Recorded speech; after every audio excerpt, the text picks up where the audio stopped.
Hey, what's up, everybody? It's trial day. So we're going to watch the rest of day 3 from yesterday since I had to leave to go go to the doctor or whatever. Anyways, and so, yeah, we're going to rewatch the end of that day, and then we're going to watch day 4, jump into it. I'm still waiting to see what he didn't or didn't do. They're focusing a lot on like what happened and what transpired and stuff, but okay, but what about him? So that's what I'm waiting on. I'm waiting for them to tell me about him. I hear about the gunman, but I thought this was a trial about him and what he didn't do or did do or whatever, you know? That's what I'm waiting on. Anywho, so come to court with me. Alrighty, let's get into this. Whoops. There we go. Oh, no, you don't, sir. No. Oh, no. Okay. Let me stop it. All right, anyways, I guess I could put this on. Alrighty, yeah, let's start it.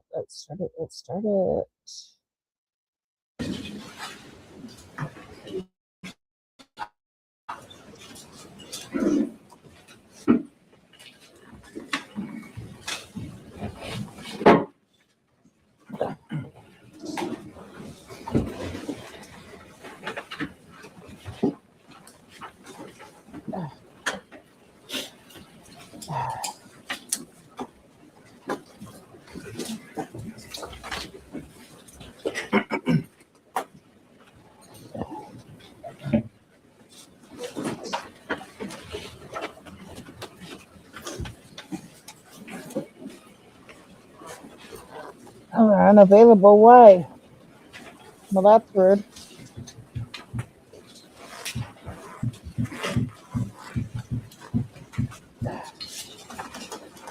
Good afternoon, ma'am. Would you come on up to the bench, please? Raise your right hand. You solemnly swear the evidence of the testimony given in the cause will be the truth, so help you God. Yes. All right. Here's our witness. Stand over here. Make yourself comfortable and adjust the microphone if you need to. Okay. You may proceed when you're ready. Good afternoon. Good afternoon. Please state your name for the record. Nicole Ogburn. Ms. Ogburn, where are you currently employed? I'm currently employed with Uvalde CISD. And what is your current job position? Right now, I am a resource teacher. In May of 2022, where were you employed? I was employed with Uvalde CISD. And what was your job position in May of 2022? I was a co-teacher. And what does that mean, a co-teacher? You have a general education teacher and a special education teacher in a classroom.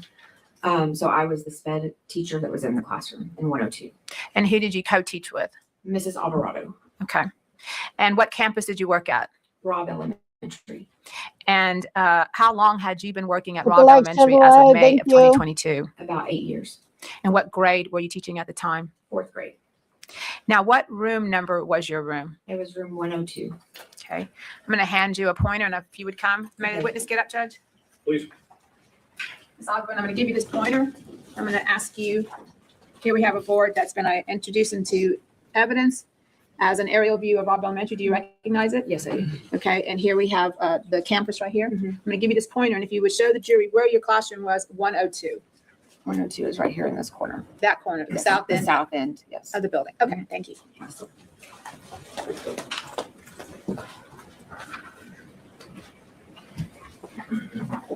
Now, did you begin the year at Robb in the 2021, 2022 school year? Yes, ma'am. Okay. And for the jury and for the record, the record from the court, can you explain to the jury what is a lockdown procedure? Lockdown procedure was lights out, windows covered, and you hide in a corner that you can't be seen from the window that's at the door. Okay. And you had received this training as a teacher for the Uvalde Independent School District?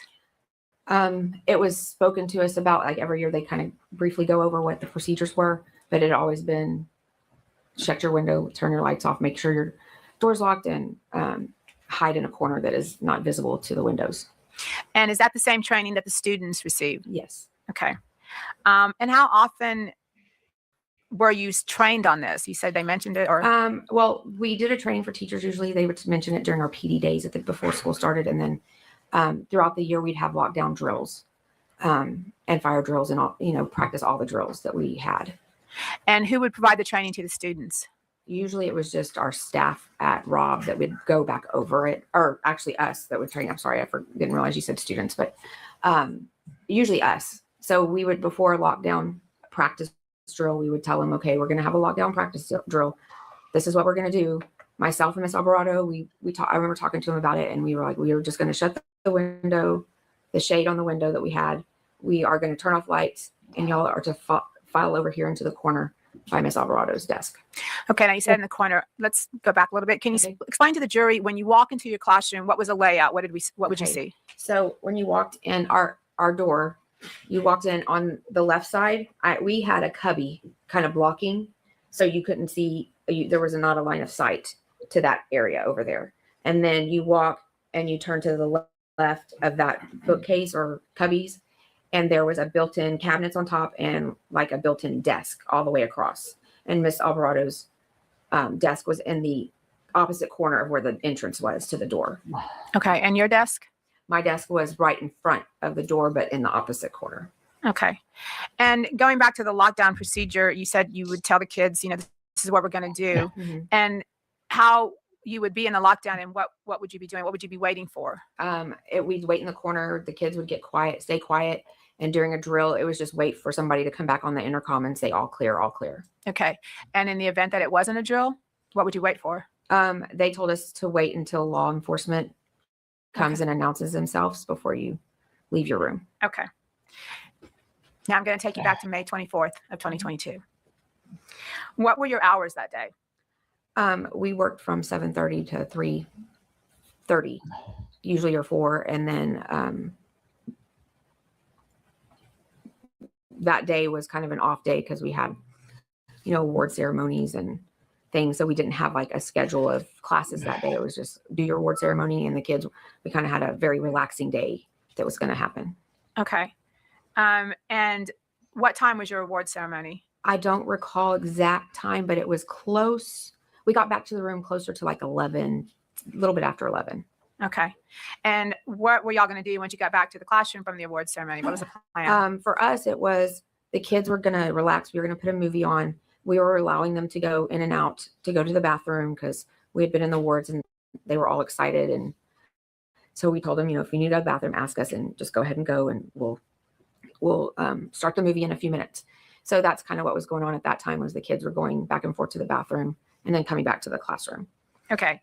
So did y'all have plans to go outside or just watch the movie? We were going to watch the movie, and we had told the kids that we would go outside a little bit earlier than we normally did.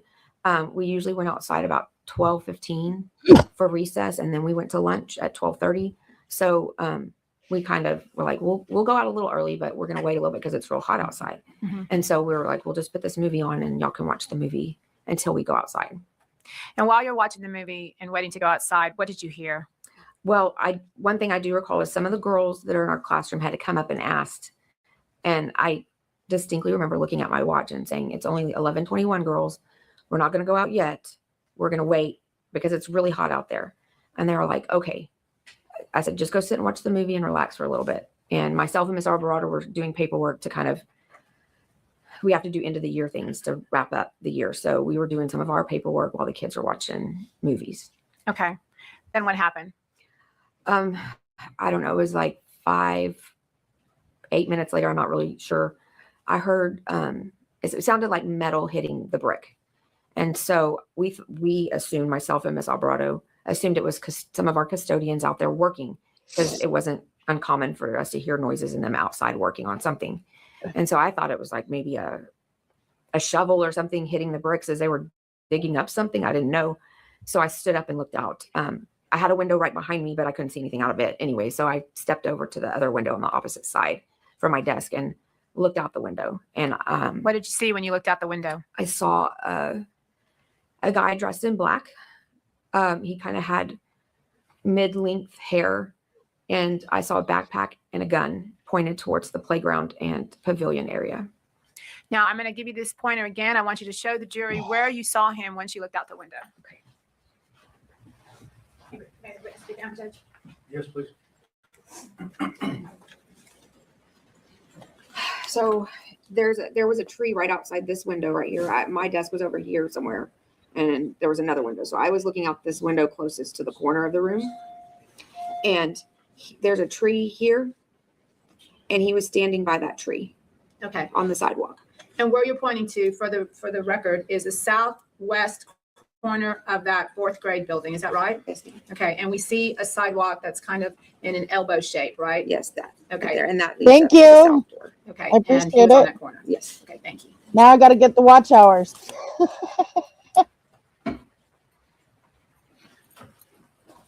Once you saw the shooter on that corner, and what did you think? I was like, we've got to get down and go ahead and hide, go into like there hadn't been a lockdown called yet. And I was just like, we got to get down. So I went, oh my God, there's a gun. And the kids kind of started panicking. And I just told them, get to the corner, hide under there. And we had a black curtain that actually went all the way down that built-in desk that we, I'm going to say this. I need to know what he did. He's on trial here. We all know what the gunman did. We know what happened on that day. It was a tragic situation, but what did he not do? What did he do or not do? That's what I'm waiting for. Like, come on. Like, what are we doing? Just putting people on trial for no reason? I mean, I get you want somebody to pay, but the gunman paid. He's no longer living,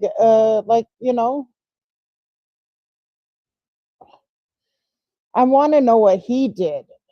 We Anyways, okay. stored stuff in because we didn't have a lot of storage. So we put stuff under there and hid it with a black curtain. So usually our kids, when we were doing practice drills, they would get behind the black curtain. Not all classrooms had that, but ours did. And so they would get behind that curtain and hide. And that's what they did. Okay. And what did you do when she said that he has a gun and you told him to get down? What did you do? Miss Alvarado had left her keys on the desk, and we had not locked the door that day because we were like, it was very relaxed. We were waiting for all the kids to finish going to the bathroom. And I went to try to throw my keys at her, and both of us were like, no, he's coming in that south door is what we thought he was doing. Because the way he was walking and pointing his gun looked like he was going to come in through that door.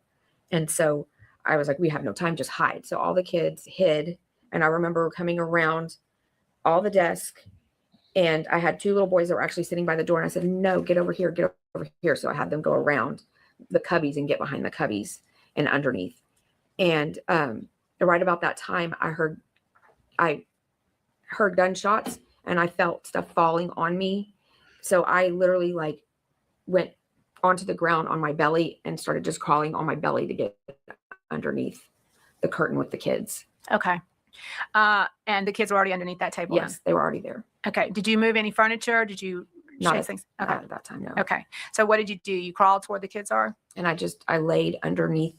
I was kind of closer to Mrs. Alvarado's desk. I crawled over there and got under there, and there were kids all around me, in front of me, behind me. I kind of felt like my body was kind of sticking out of the curtain, but I was trying to cover myself with that curtain too at the same time. And is that part of your lockdown procedure? Yes. I mean, for our classroom, it was, because then they were completely out of sight. Okay. And the kids knew this? Yes. Okay. Did you have one student that was trying to protect you? Yes, I had one of my students, after I got under the curtain, I was laying on my stomach and he crawled onto my back and laid across me and rubbed my arm and telling me, Miss Ogburn, it's going to be okay. Okay. So what did you do after you crawled underneath the table and with little the kids? hero? At that point, I was like, oh my gosh, what if I was the first person to see this guy? I've got to notify somebody. I didn't know who had seen him or not. So I had my Apple Watch on and I dialed 911 from it. And I did that twice and my calls were dropped. And I think it was on my third try that it finally went through. And 911 operator was asking me where I was and who. I don't even recall telling her my name. I just said, I'm a teacher at Robb Elementary. There's a active shooter in our building. I'm in room 102, the new building at Robb. And she said, stay on the line with me. And I told her I couldn't because if he heard me, he was going to come in our room and shoot us. And I just hung up the phone. I didn't wait for her to say anything else. Okay. Do you remember if you told her that somebody had been shot or did you get? Oh, yes, I did. I remember.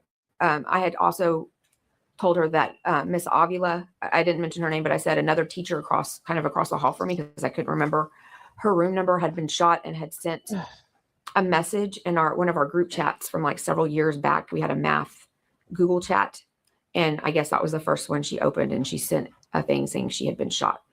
Now, where is Miss Avila's room in relation to your room? Her room was just like diagonal from my room. There was one room across from me and then hers was the next one over across the hall. Okay.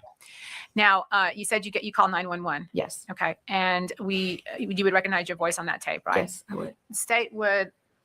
Okay. The state offers exhibit number 10 into evidence, which is the 911 recording of Miss Ogburn. The state would ask to publish that 911 recording to the jury. Please.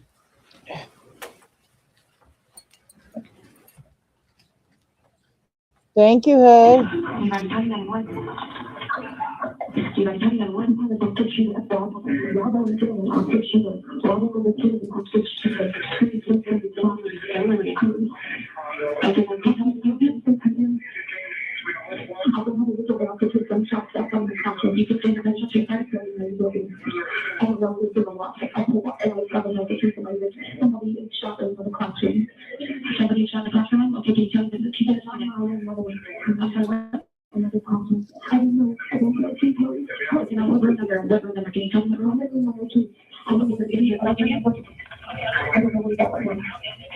Wow.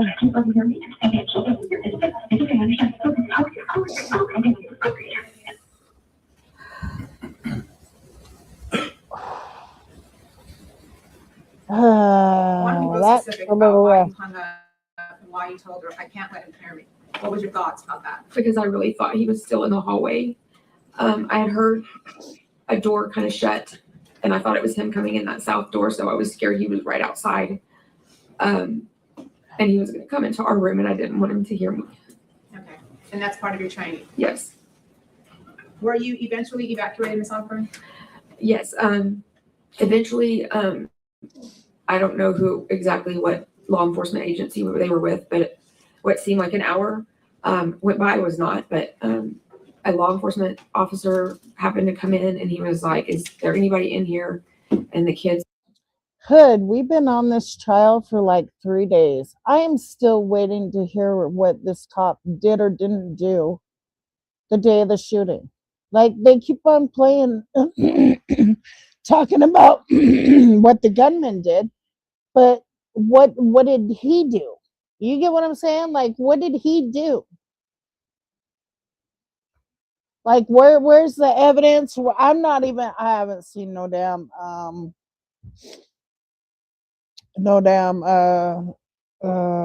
body cams, nothing. Like, where's the evidence, man?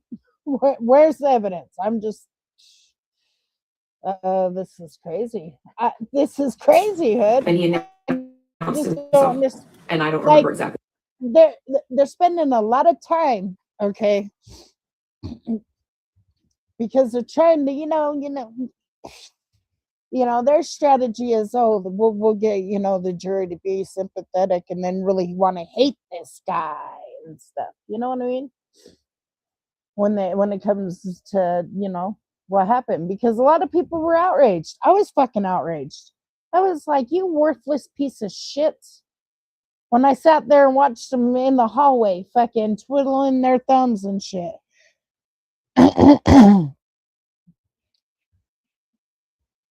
But anyways, I'm still waiting. Still waiting. Yeah, I mean, it's a sad situation, don't get me wrong. But I need to know what the cop did or didn't do. What he said, but it was something to do with law enforcement. And they said, yes, we're here. And then he said, are your teachers here? Is everybody okay? And myself and Miss Alvarado were like, yes, we're here. He asked me and Miss Alvarado, go out the window, move the bookcase and go out the window. The bookcase was located underneath the window I had previously looked out at and seen the shooter. And it was also the window that he shot into when I dove to the ground. And so myself and this bookshelf was our library. So myself and Miss Alvarado like pushed it to the side and opened it with glass just falling everywhere around us. And then we put a chair up because it was a little high up for the kids to get out the window. And we started filing kids out the window. Who was the last person to leave your classroom? Myself. Why is that? There was a few kids that went before Miss Alvarado. Miss Alvarado went, and then I let the rest of the kids go. And then I went just to make sure that all of us had gotten out. So you went to make sure the kids were safe? Yes. Ms. Ogburn, are you still teaching today? Yes, I am. Pass the witness. May I proceed, Judge? Please. Ms. Demi? Ms. Ogburn. Oh, I'm sorry, I'm looking wrong. Please forgive me, Ms. Ogburn. My name is Nico LaHood. I'm one of the lawyers that represents Adrian. I want to start. I'm sorry, I apologize. You said something at the beginning of your testimony that you're a SPED teacher, Yes. and that means special ed. Yes. Yeah. I have a special ed needs son, so that's why I know that. So I Yes. appreciate what you do very Yes. much. Thank you. And so you kind of do you do the ARD meetings as well? Or Yes, I do. Okay, and that's an extra duty you do in relation to your special eds teaching? Yes. Okay. Mhm. Now, was room 102 a special eds room, or was it just? A co-teach classroom does have special ed children in it. The majority of them are general ed students. Right. And usually it's like a 60-40 breakdown. And so if it's like our son, if they do some things with the general. I worked with all of them. But what I'm saying, do they isolate some of the special ed kids at times to work on certain stuff? No, They all at the same time? all at the same time. Got it. So let's talk about the day, because it looks like that this was, I think you said it was an off day and you really didn't have a schedule that day. Yeah, we had our lunch schedule, but we didn't have our regular scheduled classes. Right. And that's not a criticism, it's just the way it was. No, it's just the way it was because it was only like a day or two before school was Right. to be out. And you had your award ceremony, and then so did some kids leave after the award ceremony? Yes, sir.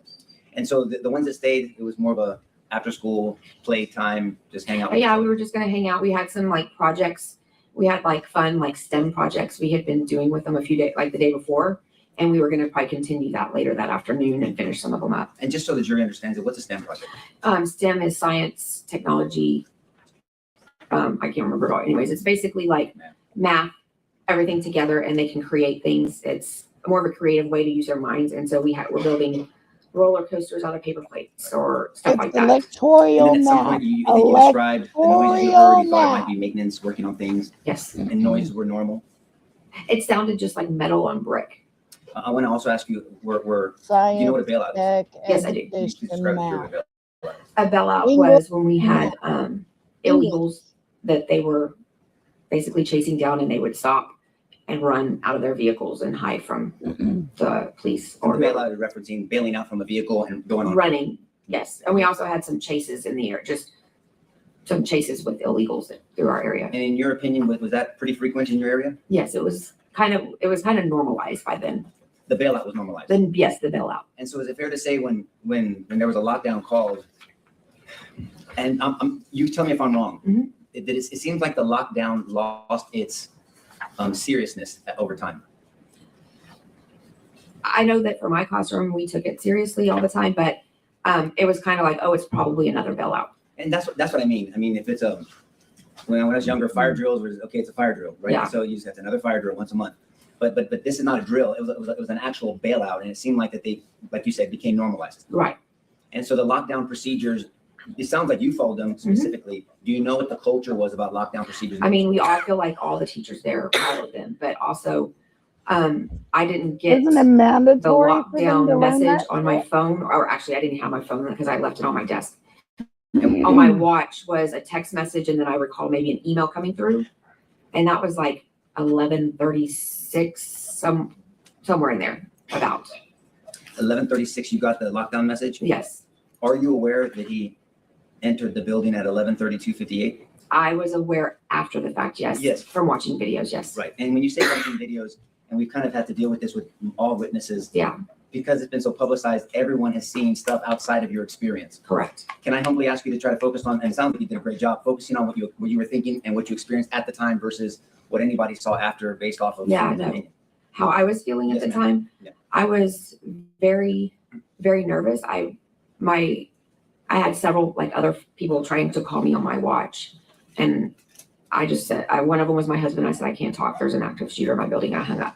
And when you describe the lockdown, and there's two aspects to it, right? And I think they're broken down into hold and an actual lockdown, right? Yes, Hold means hold in place, don't go outside. but you can continue teaching and doing your regular activities. Right. And then the second one is, okay, this is more precautionary. This is the lockdown. The lockdown portion of it is where the lights lock the door and hide. Correct. Now you said something, because I want to get to the culture of door locks in a second.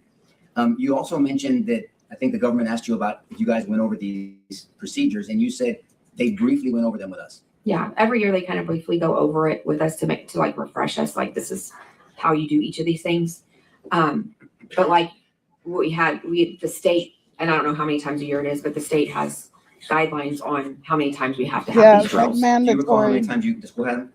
Oh, we had them. I know at least. I know it's like mandatory. It was like it's like what do you call it?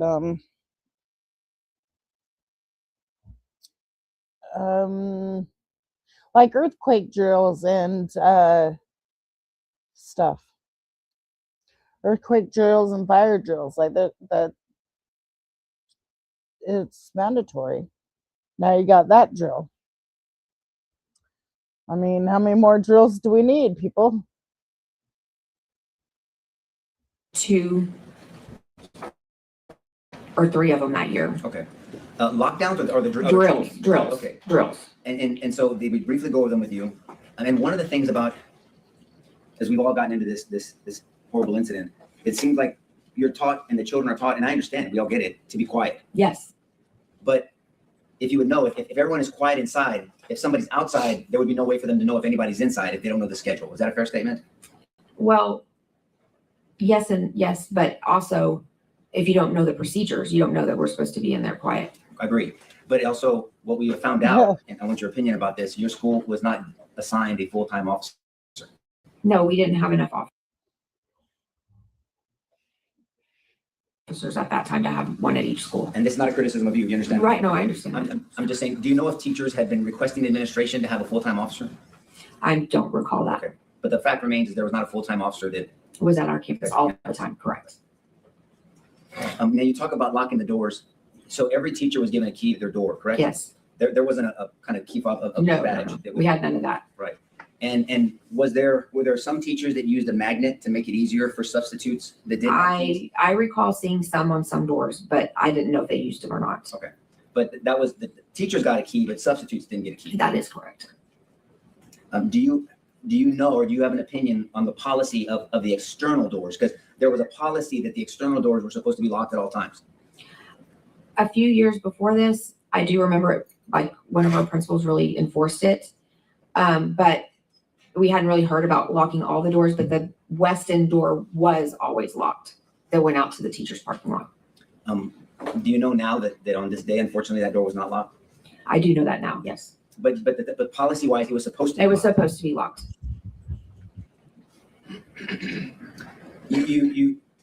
And I'm sorry you have to go through that 911 call again and reliving what you went through. But you said something important that caught my attention. You said, I thought he was in the building. Mhm. And now you know that he walked upside the west. So he Correct. wasn't in the building when you thought. And that's not a criticism. Right, I know. Stress does interesting things to perception, right? Yes. Have you heard of the term perception distortion? No, I have not. Okay. But you understand stress is Yes, that's yes, different things to different people. yes. Okay. And so when you said you thought he was either going to go in the south building, he didn't, correct? No. And when you were on 911 call, he wasn't actually in the building at the time. I did not know that at that time. What does it matter? The cops should have been fucking looking around for him. When you were on the phone with dumb 911, you were hearing multiple fuck. shots. That I heard was multiple dumb. shots. That was dumb. That was the dumbest shit I ever heard.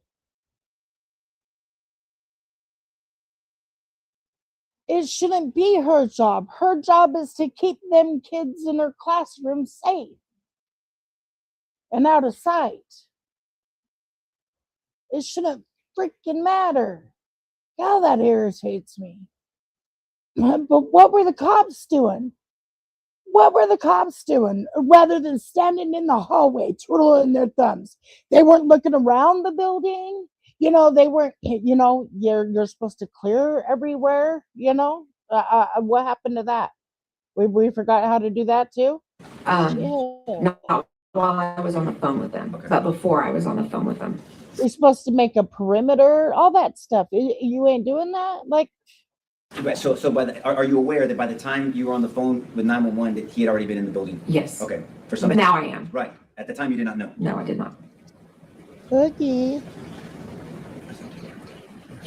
When I think you testified on direct examination that when you got a message from a teacher that had been struck. Yes. What was the name of that teacher? Elsa Avila. And if I'm looking at a.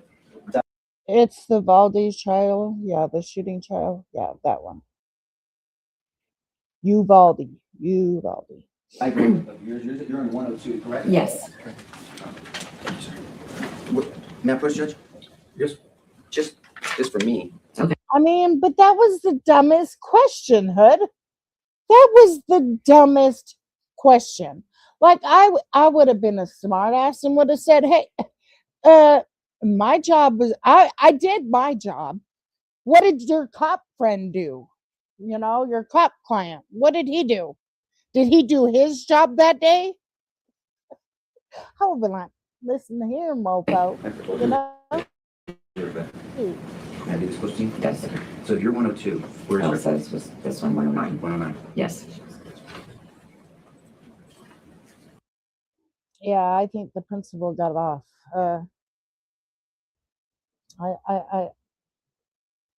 I know he went up for the school board, but I don't know whatever came out about that. But yeah, and that one teacher that put the rock in the door,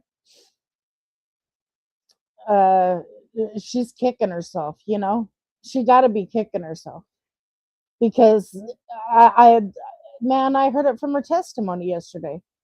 I mean, she was just a nervous freaking wreck. And then when she said, oh, well, I put the rock there, you know, because they told me to leave the gate open because he was coming. So I opened up the gate and then so I could go in and out faster, da-da-da-da-da. I mean, she really was going through it. And it's like, girl, it really is not your fault. Who's to say you were waiting for somebody that said that they were like right down the street? I mean, right there, you know, it was about to pull in. So, you know, it's not your fault, lady. But I want to know what the cop did. We're hearing about all these other people. I want to know what the cop didn't do. Show me he wasn't standing around because there was a lot of motherfuckers that were standing around. Mm-hmm. Let me just say, Got another one. No, I'm good. I just wanted to see, make sure. Yeah, I'm good.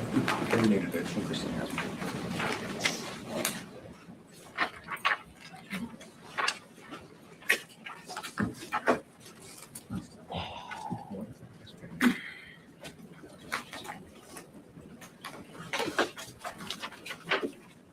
My first witness, Judge?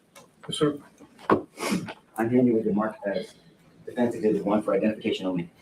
You recognize defense 1, correct? Yes. And this is kind of a diagram of Robb Elementary. This is a diagram of just the new building or the newer building at Robb Elementary. And Yes. the new building is really the newer building, The right? newer, it's not that new, but yes. And 102 is where you were at. Yes, right here. And then 109 is where Ms. Avila was? Yes, just, And is this diagram a fair and accurate depiction of the newer building? yes. Judge, I move defense 1 into evidence. No objection. Submitted. My published adjourn. Yes. And so,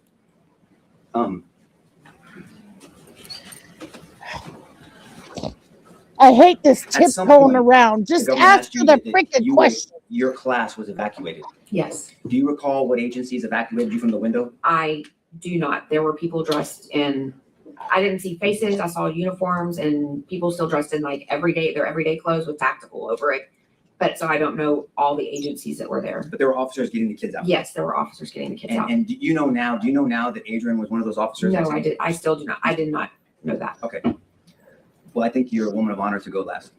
Thank you. Pass the witness, Judge. No more questions, Your Honor? Excuse, subject to recall. Excuse. Excused and no recall for us. Ma'am, you have been excused, not subject to recall. Thank you very much. You can take off. Ladies and gentlemen, let's Yeah, late she's a on the freaking recess. hero. Let me give you 10 minutes if you could do it as quickly as possible. And we'll see you back in 10 and we'll go a little past 5. Everyone rise for the jury. I mean, she's like a freaking hero, man. Did you know that Adrian was one of those cops? I mean, let you know, because but we've been hearing about everything that everybody else did, but him. So I don't know what they want him to do.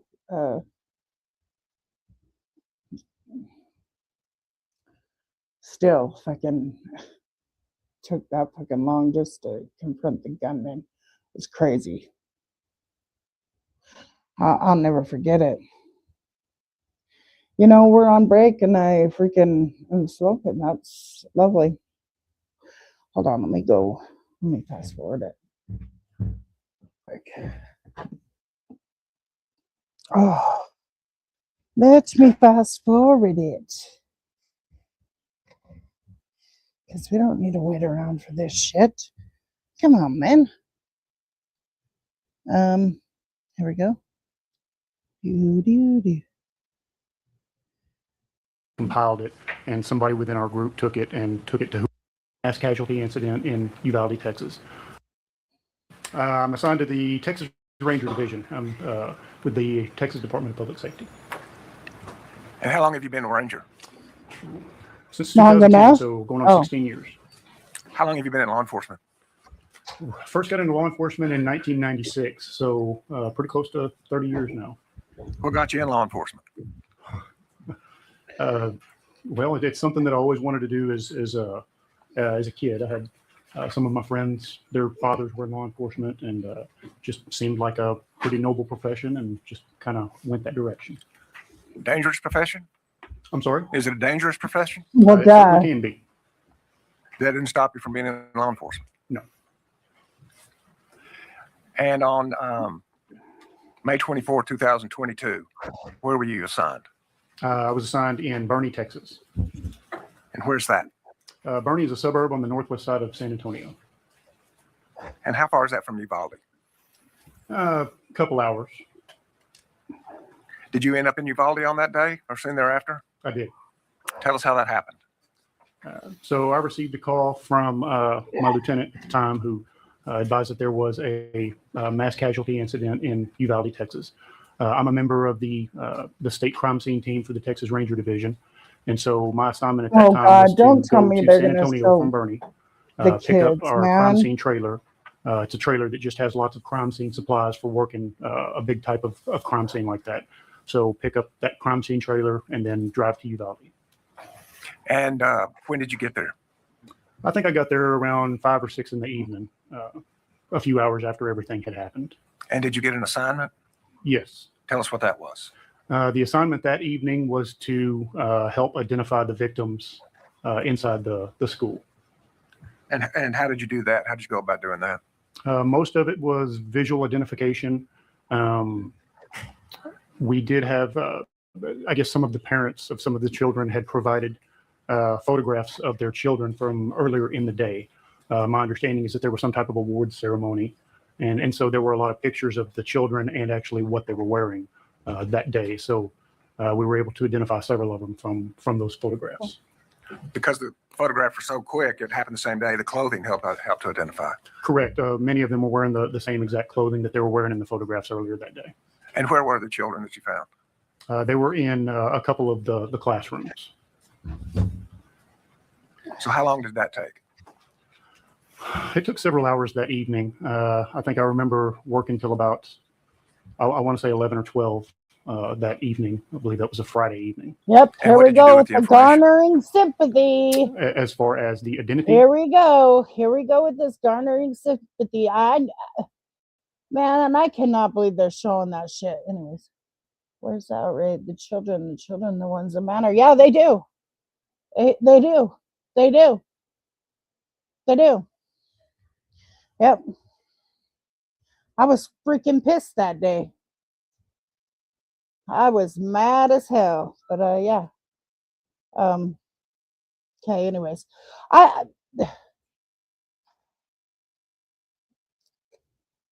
Those poor kids, man. Those poor kids. They shouldn't have fucking. Yes, sir.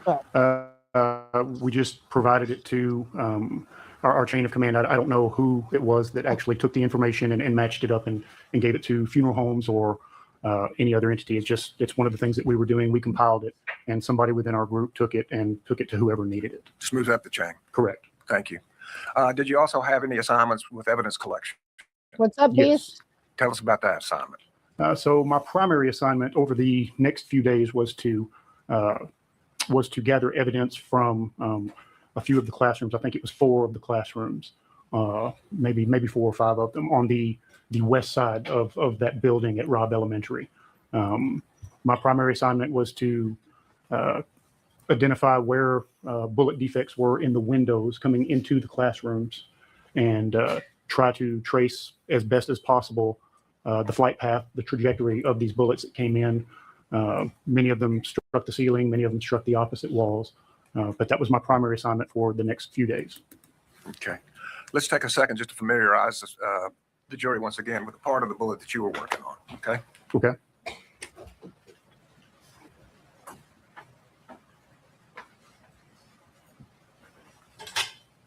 Witness exhibit. Yes, sir. Can we get the exhibit back that was tendered to the jury? To the court report? Yeah, Okay, all right, thank you. Part of my job, I gotta make sure we get it. You can come on up, and the jury's spread pretty wide, so that's why I have the pointer, so we can give them room to see. So for the last couple of days, we've been working on the casing part of the bullet. Would you again point that out for the jury? We call this the casing, or we call it the cartridge of the bullet. Okay, and then the front end, would you point that out and tell us what that is?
That is the bullet.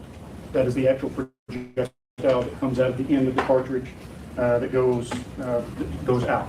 And that's the damaged part of it. Correct. And so what was your assignment? My assignment With relationship to the projectile or bullet side of it. My assignment was to identify the areas, again, in the windows on the west side of the building.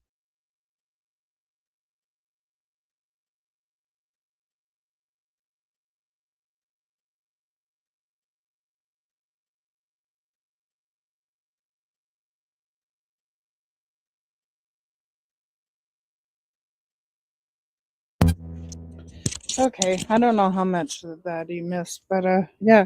Are we back on? I hope we're back on. Shit. I hope we're back on. Shit. Where the bullets had come in through the windows and trace their Are we back on? trace their flight path into the ceiling tiles, into furniture or other objects within the classrooms, or into the opposite walls of the classrooms. Okay, that's. I wasn't ready for this, man. I wasn't ready for this emotional bullshit. Fucking goddamn shit.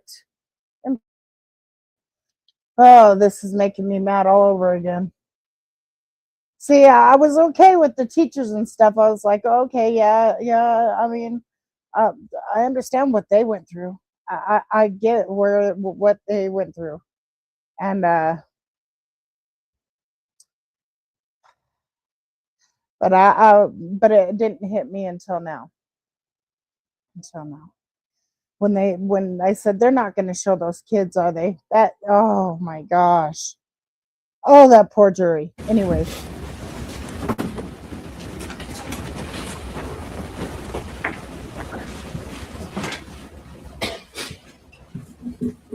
And when a bullet leaves a gun, In general terms, does it go in a straight line? Generally speaking, yes, unless it hits something else or there's some other type of. The law he broke was endangering children because he didn't encounter the threat soon enough. Yeah. But he's the one that was doing the calls and running around and getting the kids out and all that shit. I don't understand. He was actually doing something. So I think they got the wrong person. You get what I'm saying? Just because he's the first on the scene doesn't mean, like he wasn't doing something. He was actually doing something. The other guy that came in, Mr. Capitan, that just sat around every time someone wanted to fucking go in, he stopped them and shit.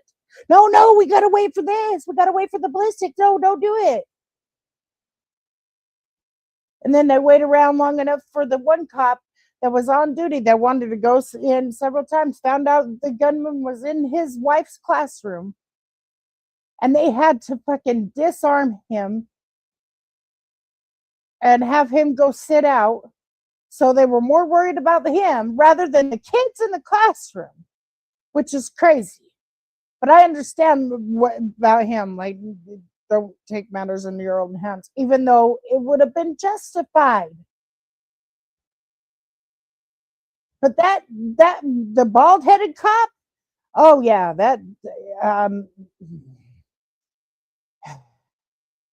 yeah, there was a lot of people in that hallway that fucking day that were just standing around, dinking around, saying, "Oh well, we couldn't go to the classrooms because we didn't have any keys," or da da da da da. Well, the classroom was unlocked, you dumb fuck. And then you needed ballistic shields, and then you needed this. It was a whole bunch of excuses. I remember that day. That shit was wild. Thanks for Force her. exerted upon it. So generally it goes in a straight line until it hits something. Generally speaking, yes. And then what happens? Basically, yeah, he's a shitty cop. He didn't do what he took an oath for. But yeah, he's a shitty fucking cop. But I know they were just saying he was helping the kids out of the classroom. So, it's like, hello, well, he was at least doing something. What about the dumb fuck that was in the hallways just standing in there? And he was there within like not even minutes.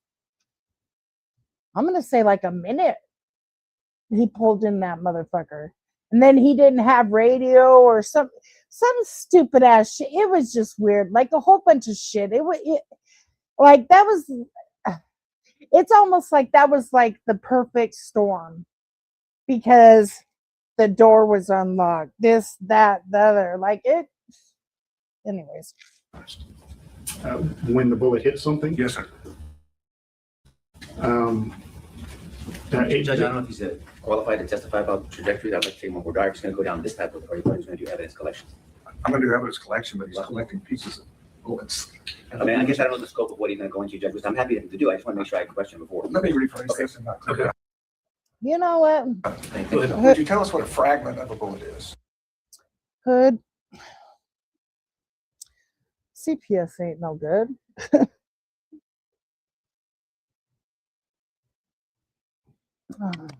A lot of shit happens in CPS and all that dumb shit. If you can't be in the job, don't be in the job. If you're not in the job of protecting kids, don't say that you are. I'm tired of these motherfuckers hiding behind a government thing or bullshit. Anyways, just the whole system's corrupt. Hood, plain and simple. It's them against us. It's always been that way. You know. Hell. You know, it's always been them against us. The haves and have nots. And if you ain't about pushing their agenda, they don't want you.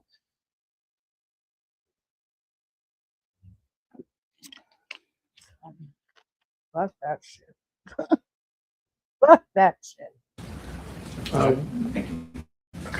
When a bullet strikes an object, many times it will basically break off into several pieces. A bullet fragment is going to be just one of those pieces. And they can go any type of direction. I think an old ranger told me one time bullets do weird things whenever they hit something, and they do. They can go in a million different directions depending on many circumstances. And does it make a difference if a bullet is just a solid bullet or a hollow point or a jacketed bullet? It would make some type of a difference. However, every one of those I've seen, they Different have bullets fragmented. do different things. Okay, fragment, that means just means different pieces. Is that Correct. They've come apart. Okay. And so was your job then, well, first let me ask, did you see places or indications where a bullet had gone through a solid object? Yes. And tell us what that was. There were many of them. Many of the bullets went through glass. Some of them had gone through the actual steel window frame. Once they perforated through the glass or the window frame, they came into the classroom and hit several other objects, whether it was desks, books, ceiling tiles, the wall on the opposite side of the room, just anything in its path was could and did get hit. And were you able to recover any of those fragments or solid bullets? Yes. Yeah, no And shit. were there both? Were there recovery of both solid bullets as well as fragments? Yes. Oh my God, And, dude. in general terms, I don't even know how many shots he'd have freaking let off, but I mean, that motherfucker looked like he was going to war. He had guns, he had magazines, he had bullets, he had Kevlar, he had all sorts of shit. I mean, this motherfucker was all tackled up. So, well, which rooms did you work on primarily? I mean, he had like 2 other places he was gonna go to after that. Fucking wild. Dude had a whole agenda. He had a whole freaking agenda. Those poor kids, man. I don't. It still boggles my mind. Like, if you're not gonna go face danger, stay out of that job. Like, if you can't do that job, don't do that job. Like, don't try to fake it till you make it, because nah, this is why people get shot. This is why it's just running out of control. Like, come on. No, that's why I could never fucking do like any kind of job, because you try to run me over or some shit. Yeah, I'm definitely gonna end. Rooms that were on the west side of the building. I don't remember the room numbers right offhand. If you have a diagram, I could explain to the jury which ones those were. I think this is probably a good time to do that. Tender, you photographed your work, did you not? Yes. And before coming here today, did you have a chance to review those photographs to determine if they're fair and accurate representations of your work? Yes. And were they? Yes. The tender exhibits at this point 23 through. Let's see, nice to be. Here it is.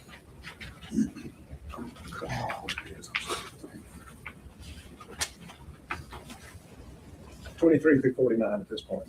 You have a moment, Judge? Yes.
Come on, mofo.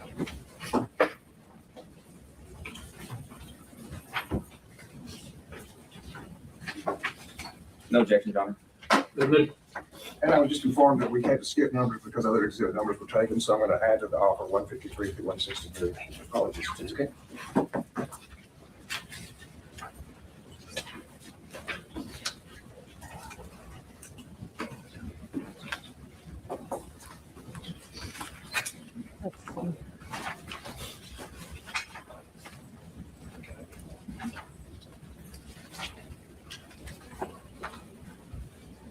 Let's see.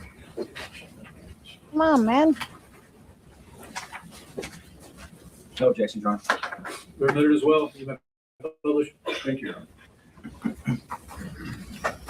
Starting with the first location then.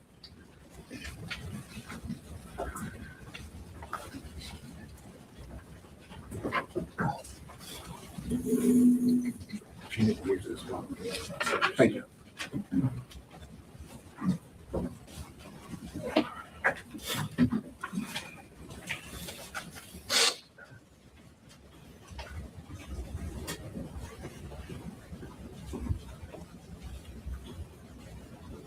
Don't show the kid. I mean, don't show the blood, please, por favor. Because that's going to piss me off. Okay. We could start with Exhibit 23. Could you point out the room 102 and where it is in relationship to this, to the building? Your Honor, may I approach the screen? Yes, sir. Okay, 102, room 102 is going to be highlighted here in yellow. And I'll next show you State's Exhibit 24 and ask you to identify what we're looking at here. This is going to be room 102, an outside view, and the two windows that for room 102. And by looking at the far right window, just to the right of that, what is the perpendicular structure coming up and down right by the end of the building? I guess I don't know what you're referring to. Okay. Are you talking about Yes, sir. this? Yes, The drain pipe? Yes, sir. Just a Okay. drainage pipe? Correct. I'm doing that so that I can identify the next photograph. Okay. So Exhibit 24 is the window next to the drainage pipe. It shows both of them though. Yes. And then Exhibit 25. This is going to be that window that you were referring to in the previous photograph, and you're going to be able to see some bullet defects in the glass in this window. And Exhibit 26. Again, it's a little bit closer angle, but you're going to be able to see bullet defects in the glass of that window. And how many defects do you see? Offhand, 3, 4. And now I'm going to show you an exhibit that's already been introduced into evidence. State's Exhibit 96. Did you see that same drainage pipe in State's Exhibit 96? I do. And would you come to the middle of the jury and just kind of on a pivot show where the drainage ditch is and where The drainage pipe. that drainage pipe, Okay. excuse me. So the drainage pipe is going to be right here. So the window, this window would be over this in this direction from that drainage pipe. Okay. And these, were you there when the yellow pins were marked to pull up the casings that were at this same location in front of 102? I may or may not have been. I don't know. I did not mark those. But if you move to the left of those casings, would that be right in front of that window? Yes. And then showing you exhibit 112 while you're still up here. Is that a set of exhibits that are then further south of exhibit 96? Yes, this is going to be the same drainage pipe that we've been talking about in the previous photographs. It's just going to be a photograph taken from a little bit farther back. Of a second set of exhibits, is that correct? Correct. And from where this photograph is taken, or these exhibits 12 and 13, is there anything between exhibits 12 and 13 and the window that you've been showing us? The only thing I see are going to be some of these flag markers. Okay, but is there anything between these flag markers and the window? In other words, I'm talking about this black car. Oh, yes, there is a black car. There's this tree that is going to be in between that. So if you're standing somewhere to the left of exhibits 12 and 13, would the black car be in front of window 102? Yes, Thank you. And that's the window we're talking about now. correct. Thank you. Absolutely.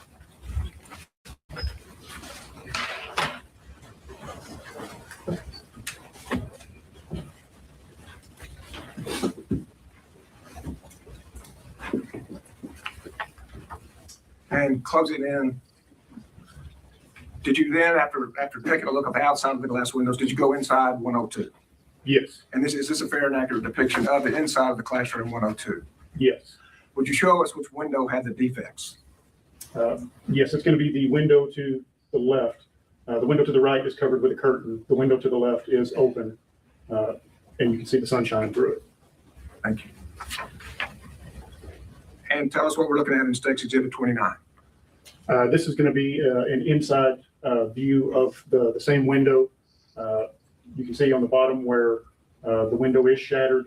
You can see my evidence markers that are going to be on the bullet defects on the window.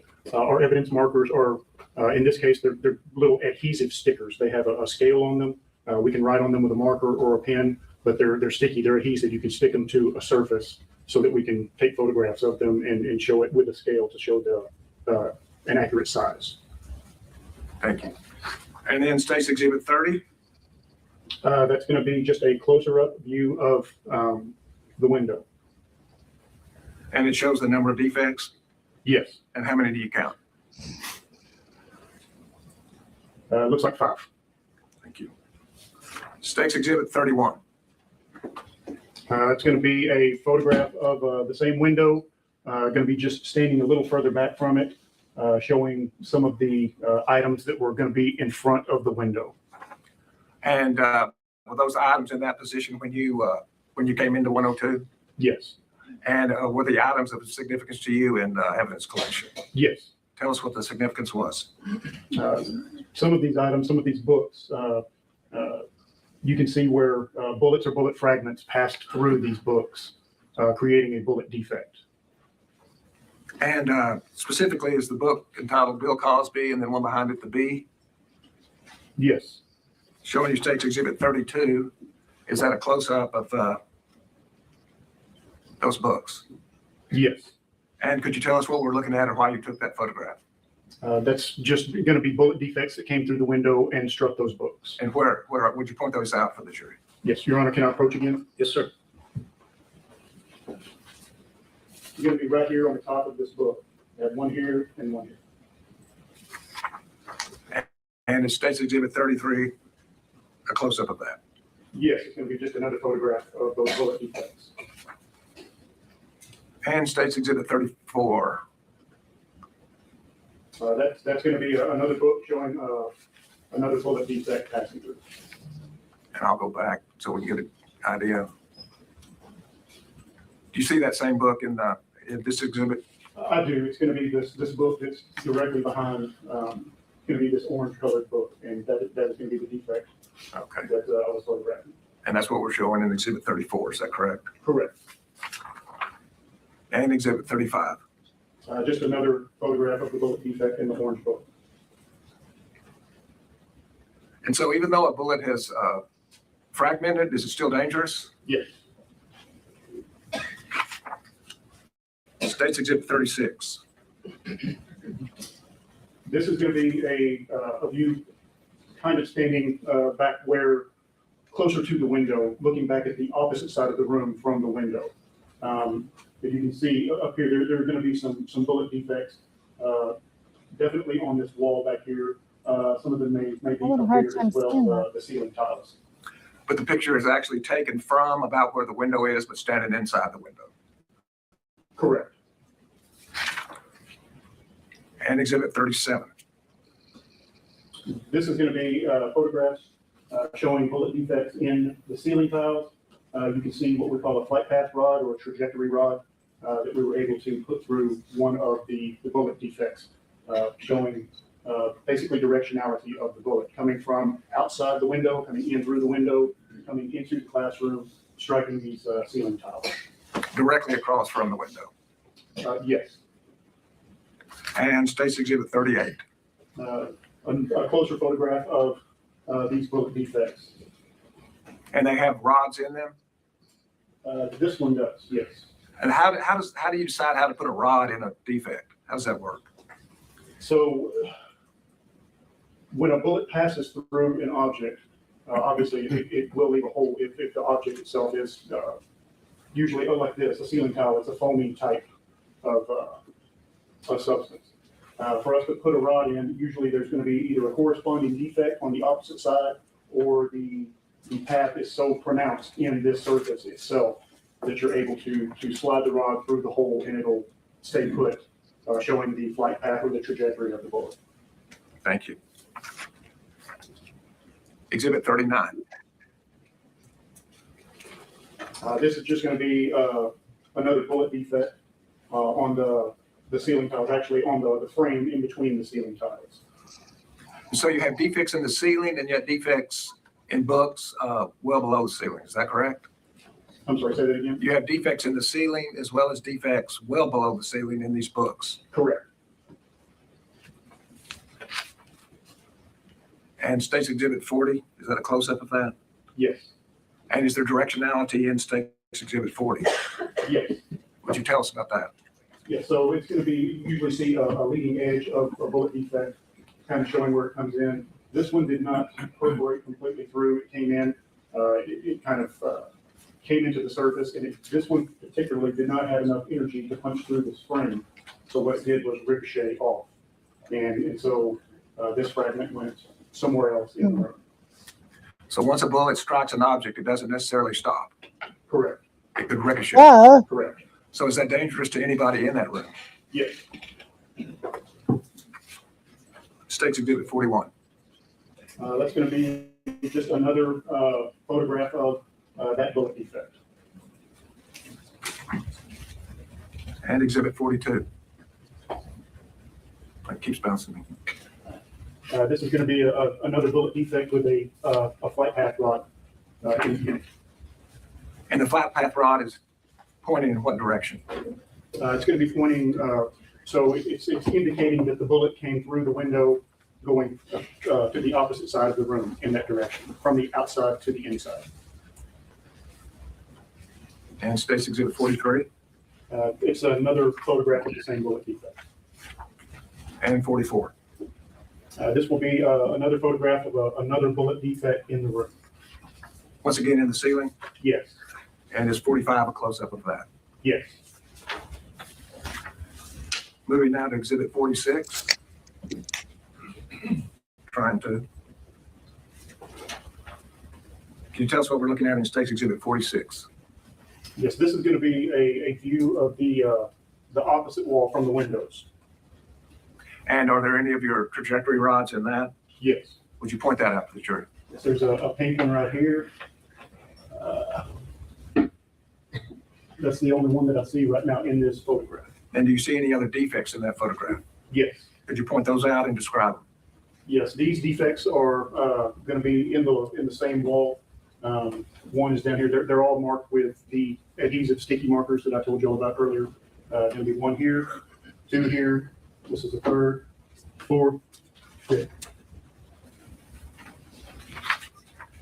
And State's Exhibit 47. 47 is going to be one of the bullet defects. Actually, there's several of the bullet defects in this photograph. This one is kind of centered most. This YBD2, I believe, is the number on there. I'm sorry, YBD30, but it's showing it's one of our flight path rods. There's another one down here with the flight path rod. Up here where the ceiling tiles meet the wall, there's another flight path rod going in there.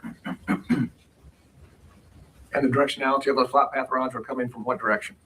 Coming from the windows, going into this wall on the opposite side of the room. So are all of these defects consistent with bullets coming through the window? Yes. State's Exhibit 48. This is just going to be another view of the same wall. You can see flight path rods.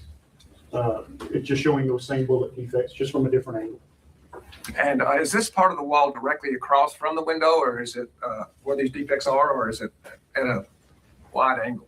It's going to be directly across from the window. So I guess for an example, in this room here, if these are the windows that we're talking about, it would be the exact opposite wall on the exact opposite side of the room. As opposed to at an angle over to this side of the room. Correct. And Exhibit 49. Again, it's going to be a picture of the same bullet defect on that wall, and you can see our markers showing the bullet defects. And I guess I'm looking at, okay, moving next to Exhibit 153. Okay, this is going to be one of the bullet defects. This is the one that we saw earlier, where the ceiling tiles actually meet the wall, and there was a bullet defect that went in right there. Right where the wall and the ceiling Yes. connect. And Exhibit 154.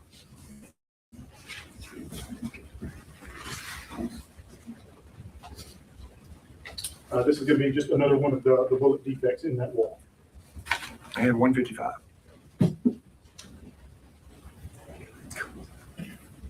Sorry, it just bounces back. This is a photograph of a couple of the Rangers trying to basically dig either a bullet or a bullet fragment out of the wall. So it's more than just the defect that you try to recover the fragments also, is that correct? Yes. And that's what they're doing? Yes. And 156, is that a close-up of that? Yes. And Exhibit 157. That is going to be the bullet that came out of that defect. The defect, the YBD31. And is that the same shape it would be in when it was in the entire cartridge? No. Tell us the difference. This bullet is obviously flattened. It hit a hard surface, and so the edge, the pointy edge of the bullet is flattened where it hits. Most likely where it hit this guy. And State's 158.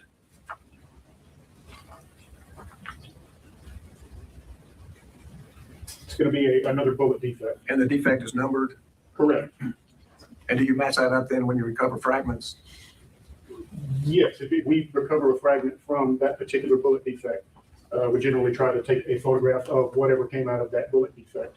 And so what is this defect labeled? YBD25. And Exhibit 159. Maybe. This is going to be a bullet fragment that came out of that bullet defect. And how would you describe that fragment? It looks to me like a piece of a copper jacket from the outside of the bullet. It's pretty mangled up. Exhibit 160. So this is a photograph standing in the hallway on the opposite side of the wall. So for reference, so the jury can understand, if these were the windows that we started with, this is the opposite wall that the bullet defects from the previous photographs. This photograph is going to be from a hallway that would be on the opposite side of that wall. You can see where we have bullet defects coming out, where they travel through the room and into this hallway, and one of them coming over here and actually going through the wall on the opposite side of the hallway. And what was the origin of those fragments that caused that? everything from everything that I observed at the scene, every one of those bullets came through the original windows where we stored the photographs. So go through a window, through sheetrock, both sides of the sheetrock wall, and then penetrate another sheetrock wall. Yes, So would that be dangerous to a human being, yes, even after it goes through a window? yes. And when a bullet hits a window, what happens to the window? A multitude of things. It depends on several factors, including what type of glass it is. But I mean, Continue. generally speaking, I mean, there's a lot of things that it can happen to the bullet. And to the glass? Shatters again, depending on what type of glass it is. And is it a dangerous speed when glass shatters from a bullet strike? Yes. States Exhibit 161. So this is going to be a picture of the two bullet defects. That this is where they were coming out of the original room, room 102. And then across the hall. Yes. And does it also show a trajectory rod? Correct. Shows that it is going through the opposite wall on the other side of the hallway. And is Exhibit 163 show a different kind of defect? Yes. So this is a defect that was caused by a bullet fragment. Okay. Thank you. You can have a seat. May I approach, Your Honor? Yes. Oh, me. Oh, yeah. Not Wendy's. No, to you, I'm sorry. We're not even halfway through. I'm about to go on.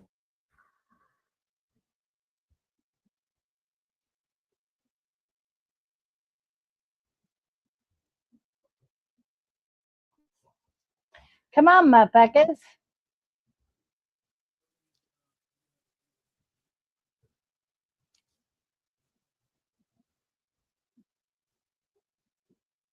This evening, don't discuss the case. Don't let anybody discuss it with you. Don't read anything, watch anything, or listen to anything that may be in the media concerning the case. Would everyone please rise for the jury? Okay, now let's go to day 4. Yeah. Okay.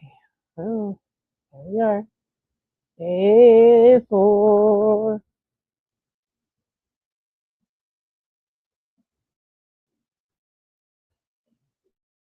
But I need to go back. Looks like part of the core of the bullet with the lid.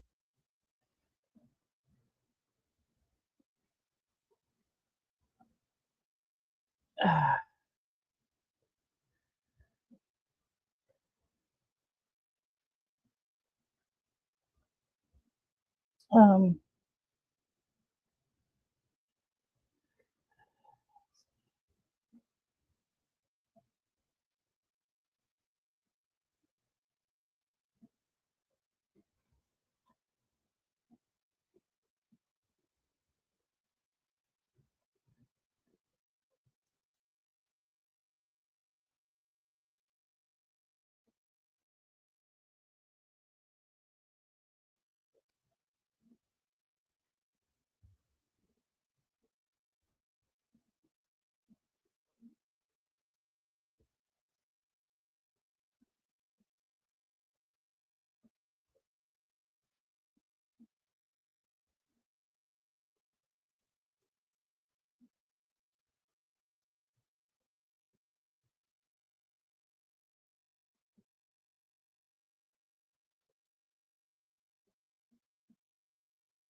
Turn over the photograph to all things up. Okay.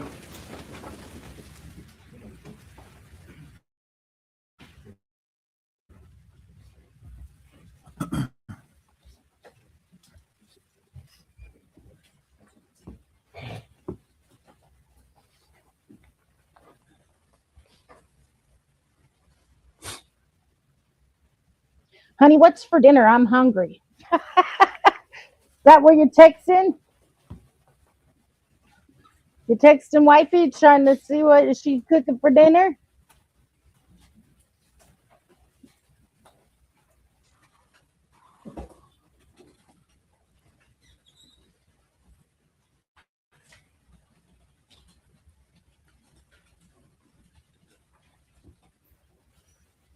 I'm a classic man.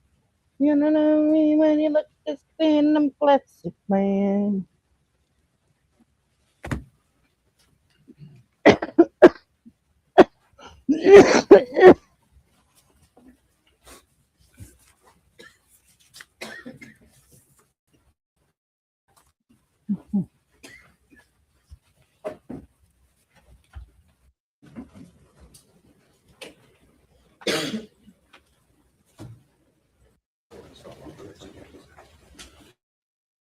Any objection? No objection, Judge. Admitted. You may publish. Proceed.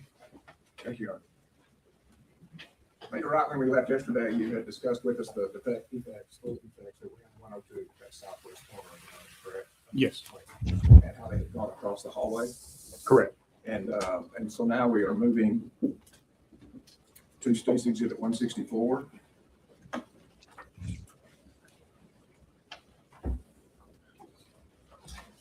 State's Exhibit 164, could you tell us what we're looking at there? That is a diagram of Robb Elementary, what is that building within Robb Elementary? And the highlighted room is 108, which is directly across the hall from 102. And that's where you continued following the path of bullet fragments, is that correct? Correct. And would you tell us what State's Exhibit 165 is? That is a photograph of the entrance into classroom 108. To orient us, is that correct? Correct. Okay. And 166? That is going to be a photograph just stepping inside of room 108, turning to the right and just seeing that part of the classroom. And which of those walls is adjacent to the hallway? The wall on the right with the cabinets is And going is to be there- on the back side of that wall is the hallway. And does one of your rods appear in that photograph? May I approach, Your Honor?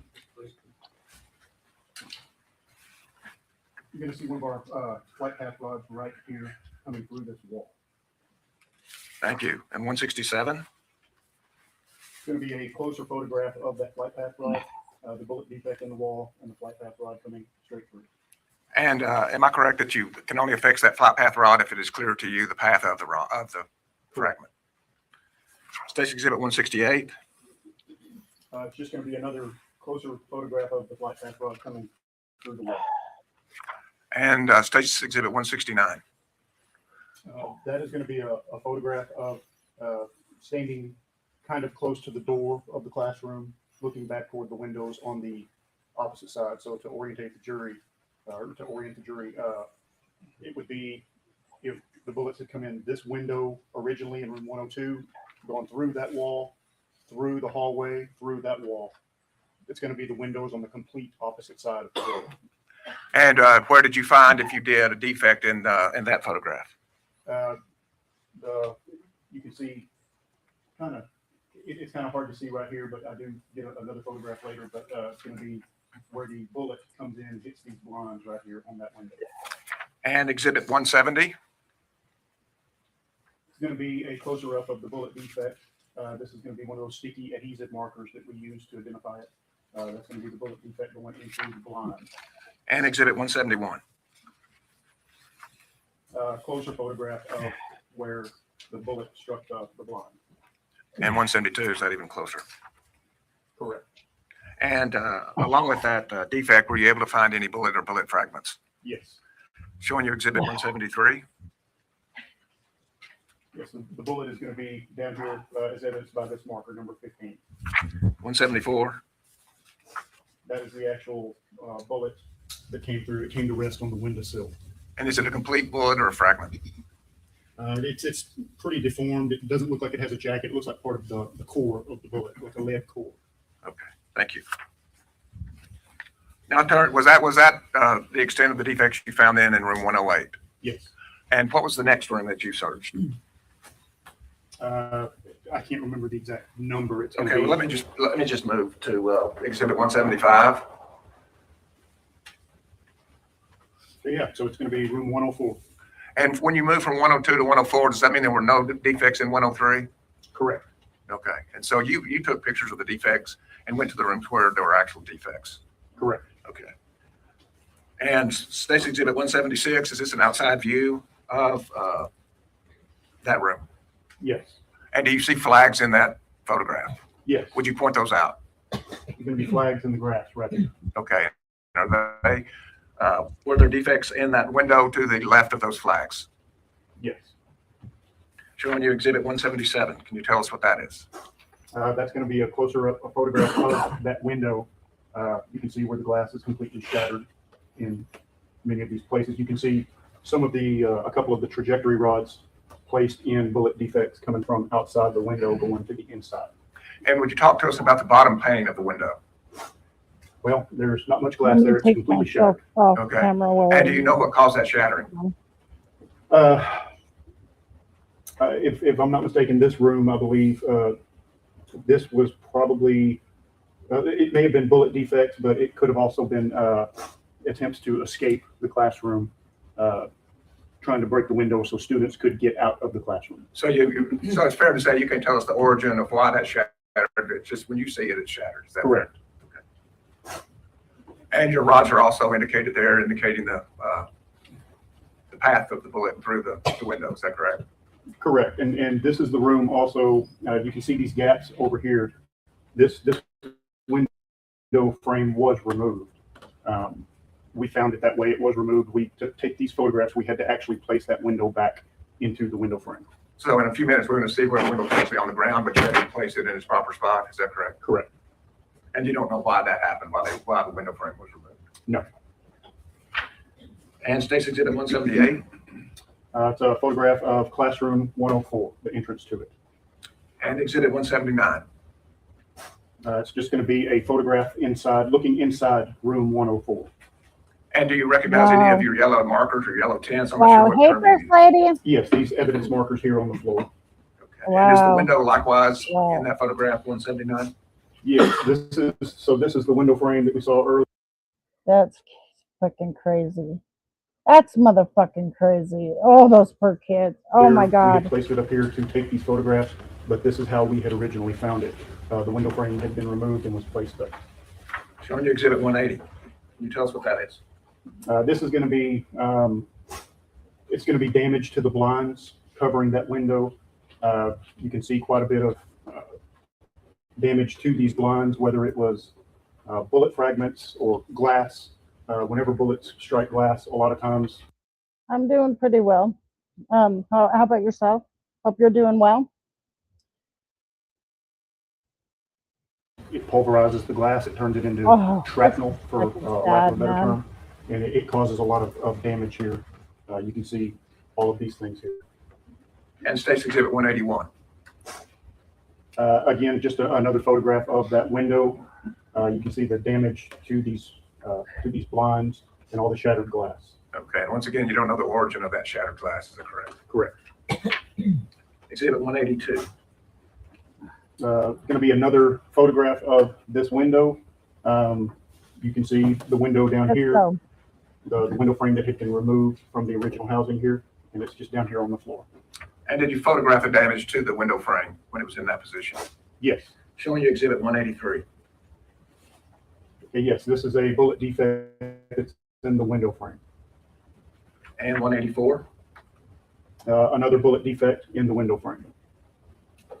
And 185. Closer view of the defect in the window frame. And would you describe the defect in a little more detail? Let's tell us if it gave you an idea about where the bullet came from, the other side of the window frame or from this side of it. So tragic, man. Correct. So in this one, we can tell that the Absolutely directionality of the bullet traveling through this window frame, it was coming from outside to inside. So if you could kind of imagine that this is the side that's facing the classroom.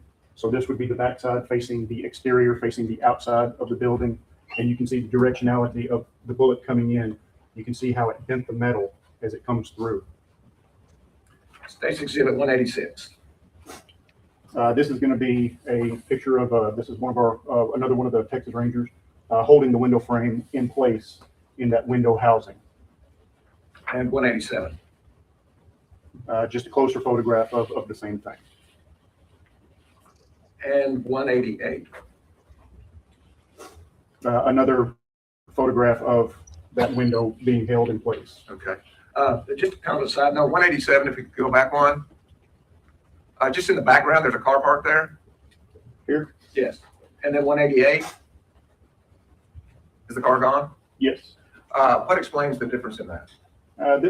This was a long process doing all of these. So we photographed it at different intervals, different times. So I believe we were there working this particular side, this west side of this building for 2 or 3 days. So at any given time during that 2 or 3 days, cars may have come and gone. We really weren't paying attention to those outside. We were just worried about trying to place this window frame back in its place and photographing and documenting first off how we found it, and then how the bullet. Thank you, First Lady. This window. Thank you. And exhibit 189. It's going to be a close up of a bullet defect in the glass. Thank you. 190. This is going to be a photograph of one of the bullet defects in the window frame. And also, does that tell you the origin, whether it's inside the rim or outside the rim? As far as direction, Yes, sir. yes, it shows that the bullet did come from the outside and coming to the interior of the window. You can see the directionality. You can see how the metal again bent around the bullet, and it shows the direction of the bullet. And exhibit 191. It's going to be a closer view of the bullet defect. Oh, And the those defect on the poor opposite side of that babies. window frame, does it feel smaller than the defect on this side of the window frame? It does. And what's the explanation for that? When a bullet passes through a surface, depending on lots of factors, depending on the surface it's passing through, depending on the bullet itself, typically a bullet sometimes will expand as it goes through a surface like this. So as it went through the exterior coming in, this bullet, whether it was the bullet itself actually expanding or some of the shrapnel and some of the other stuff breaking off of the bullet, some of the bullet fragments, caused a much larger hole on this opposite side. So a bullet going through a soft object may maintain its integrity, but if it hits a hard object, it may expand and fragment. It could. I think there are a lot of variables with both of those, with the composition of the bullet and the composition of the. Don't tell me the DA is Fair enough. gonna cry again. Exhibit 192. Just going to be another. This is one of the trajectory rods coming through a bullet defect, showing it passing from the exterior to the interior. And 193. Another photograph, another bullet defect with a trajectory rod showing the direction of travel from the outside to the inside. And is it slightly elevated also? Yes. And what does that say about the position of where the gun was in comparison to the window? So this would indicate that the muzzle of the rifle, the weapon, where the bullet was fired from, would have been a little bit lower on the outside. It would have been a little bit lower in elevation as it fired, and the bullet passed through, coming in and going at an upward angle into the classroom. And when we looked at exhibits 102, is that consistent then with fragments ending up in the ceiling? I believe so, yes. State's exhibit 194. This is going to be a photograph inside the classroom, standing back by the window, looking back at the door, the entrance door, and you can see some of our evidence markers up here with some of the trajectory rods inside some of the bullet defects. Around the door here, you can see some of our evidence markers indicating bullet defects on that wall. So did you find that these defects were directly across from the window? Yes, And then we close in on those defects, is that correct? correct. Showing you exhibit 195. Just a closer angle of these bullet defects on the ceiling and the wall. And 196.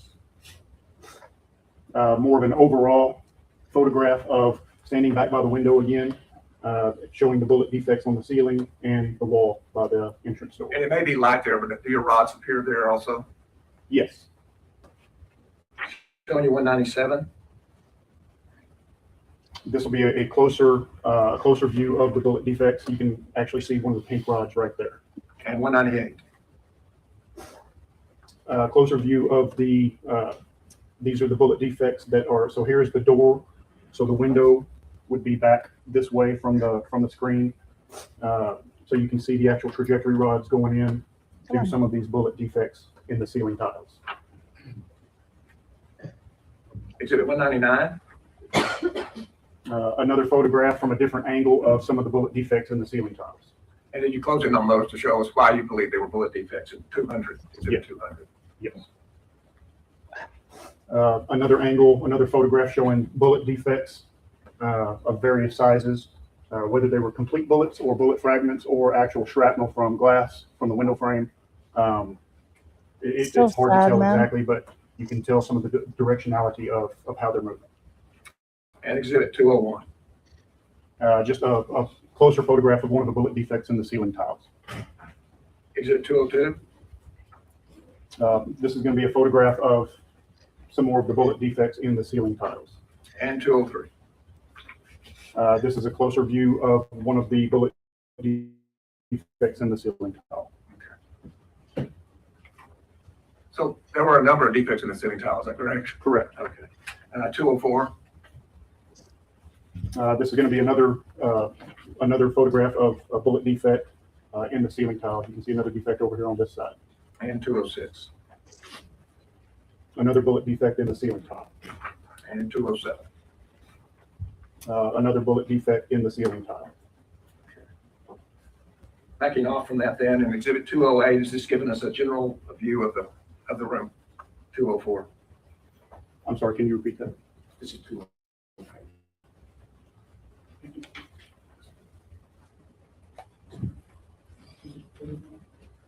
God, I'm so shaky. Could you tell us what 208 is? As far as the classroom? Yes, sir. And do your yellow marker or tents appear there? Yes. And what is the purpose of those yellow markers or tents? These are going to be showing either bullet fragments or some type of shrapnel, some type of So object that sad, came man. from whenever the bullets were fired into the windows. Would you take a second just to show us the tents that you see in that photograph? Yes. So there's number 12 right here. I think that's going to be number 5 right there. Can't really tell. But these are items that we found on the desks. Over here, there's going to be closer to the window, there's going to be more evidence markers indicating bullet fragments or some type of shrapnel that we thought was related to the bullets coming in through the windows or the window frames. And exhibit 209, does that show some of those markers better? Yes. And would you show us where those are? Yes. These are the markers closer to the window that we just saw in the previous photograph. This one is actually going to be another bullet fragment closer to the classroom, mark number 4. Exhibit 210? It's going to be a closer angle of exhibit 4 and exhibit 3. And exhibit 211? Going to be a closer photograph of exhibit 3, which is a bullet fragment. 212? Just a photograph of exhibit 4, which is going to be another apparent bullet fragment. And 213, is that a close-up of that? Yes. 214? Going to be evidence marker number 5 with an exhibit right there. And is 215 a close-up of that? Yes. And what is? So at the scene, it was kind of hard to differentiate right offhand whenever we were right there on the scene.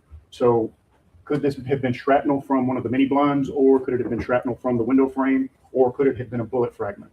We weren't sure at that exact moment, so we went ahead, erred on the side of caution to mark it as just an item that obviously should not have been there, and it came as a result of the bullets passing through the windows or the window frame. So whether it's bullet fragment or shades or the aluminum frame, it's a piece of metal that's flying through the air of room 104, is that correct? Correct. And 216? It's going to be just another view of some of the evidence markers next closer to the window. And 217? It's going to be evidence markers number 6 and number 7. And we're going to see a piece of either bullet fragment or shrapnel here. And the same 218, is does that here. close up on number 6? Yes. And from looking at that, can you tell the origin of that?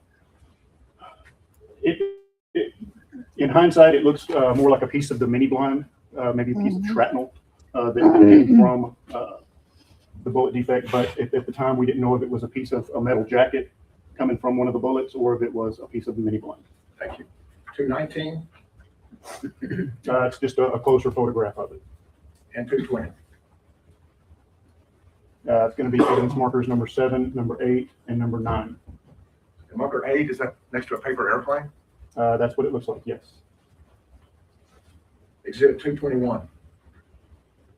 It's going to be another piece of evidence that we found here, mark number 8. And 222. That's going to be evidence markers 8, 9, and 11, indicating some of the items that we found on the floor close to the window. Exhibit 223. It's going to be another piece of debris, whether it's shrapnel or a bullet fragment, closer to the window. 224. This is going to be just a photograph of evidence markers 9, 10, and 11. We actually had to pull this bookcase out to see that, and obviously this is the window frame. The window would have been in this location over here. And for a reference marker, the tent number 10, is that closest to the wall? Yes. So looking at 225, can you tell us which marker this belongs to? That's going to be, I believe that's going to be number 10 right here. So this is the wall. It's on the floor here. And this is a piece of appears to be a piece of a copper jacket from a bullet. So it'd be a bullet fragment, but it would be the piece of the copper jacket that covers that lead core of the bullet. And 226. Just another photograph of 8, 9, 10, and 11. 227. There's going to be a piece of debris on the floor with our evidence marker that are showing the size of it. 228. It's going to be this is a photograph of the desk area. This is going to be the entrance door into the classroom. So to orient the jury, this photograph would have been taken closer from the window area, looking back toward the door, and evidence marker 5 and 12 on these desks. 229. It's going to be a close-up of exhibit number 12. And then 230. It's going to be a piece of debris, either a jacket or a piece of mini blind, some type of shrapnel that was found on the desk. And 231. This is going to be a photograph looking close to the entrance door, or from the entrance door of the classroom, looking back toward the window, but they had these double doors that went into the classroom next door to it. So these doors are open. So this is going to be some of the evidence markers that are there, and some of the things that we found on the floor, on the desk, and some of those other evidence markers were over there that y'all saw earlier. Easy. So those internal doors allow 2 different classrooms to access 2 different classrooms. Correct. Correct. Correct. You could come in one door and then go into the other classroom by this adjoining door. Correct. Exhibit 232. It's going to be a close-up of or a photograph of evidence marker number 13. And 233. It's going to be a closer up of some of the shrapnel or bullet fragment labeled number 13 that's on the floor. Exhibit 234. This is going to be the entrance door to that classroom. You can see bullet defects on the wall over here, and you can see one of our trajectory rods stuck in one of those bullet defects. And exhibit 235. That's going to be a bullet defect that hit the door frame. It did not go through the door frame. It just hit right there and made a defect, made basically like a dent in that metal door frame. You can see where it knocked the paint off, but there's a definite indentation from where the bullet hit it. 236. That's going to be a closer angle or a closer view of that bullet defect. And 237. That's going to be kind of a zooming out photograph again of some of the bullet defects on the wall by the door. 238. That's going to be a bullet defect on the right side of the door. And 239. It's going to be it appeared that it's going to be a piece of a copper jacket that surrounded the lead core of the bullet. It's embedded in the wall right here. Wow. And 240. Them poor babies, man. This is going to be a couple of bullet defects that are on top of the door. 241. Another view of those bullet defects with one of our trajectory rods in this one on the left. And 242. We now move to the hallway. Yes, this is going to be bullet defects that are outside the door. So To orient the jury again, if the windows are on the exterior of the building, going to the door that's on that wall, this is going to be in the hallway on the opposite side of that wall. You can see where one of the bullets came through, created a defect right here and right there. And did you, well, let me just show you 243. Is that a close-up of that defect? Yes. And can you tell directionality from that defect? Yes, it's coming from exterior, through the windows, through the classroom, through the wall on the opposite side into the hallway. Exhibit 244? This is going to be one of our trajectory rods going through that bullet defect, coming from the classroom into the hallway. Wow.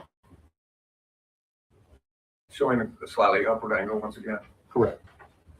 245. Wow.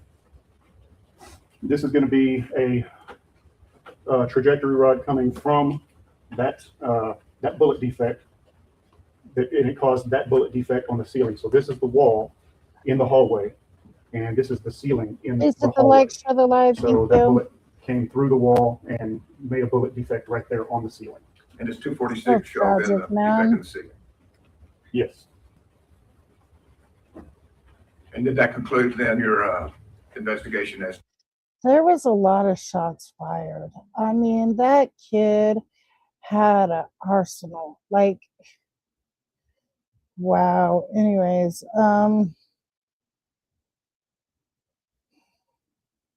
this is tragic, to the man. room 204 and the defects that went through that room? Yes. So did you next move to the room 105, Yes. showing your state's exhibit 247? Okay, this is the diagram of the building again. Room 105 is highlighted in yellow here. And was there any defects from outside to inside in room 105? I believe there were. You did. Let's go through that. 248. Could you tell us what that is? Yeah, so this is going to be a photograph from outside in the hallway of room 105, and we have a bullet defect right there. And 249. So this is going to be a view of room 105 from the area of the entrance door, and you can see some of our evidence markers here. Okay. And is there a window there that is not in its complete form? Yes. And do you know how it was destroyed? I wasn't there when it happened, so I don't know exactly. Okay. And how many markers came out of room 105? Just these two? Just these two. Exhibit 250? I guess I'm closing up on the window there at that point. Yes, that's going to be a view of it's going to be that window there, but our evidence markers are going to be right here on this TV stand. And what is in front of that window? That is a bookcase that's been turned over. And if it were upright, could you access the window? No. And if it's knocked over, could you access the window? Yes. Exhibit 251. That's going to be a photograph of the TV stand with our two exhibits, our markers. Exhibit 252. And it's another photograph of the TV stand with our evidence markers. And exhibit 253. It's going to be a closer view of evidence marker number 1. Here's the TV, and it's on the TV stand. And exhibit 252? No, 254, excuse me. It's a closer view of a bullet fragment that was found on this TV stand. And 255.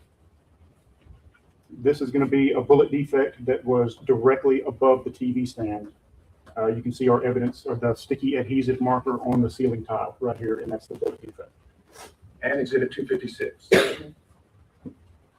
There is the piece of shrapnel or bullet fragment that is embedded in the ceiling tile. Exhibit 257.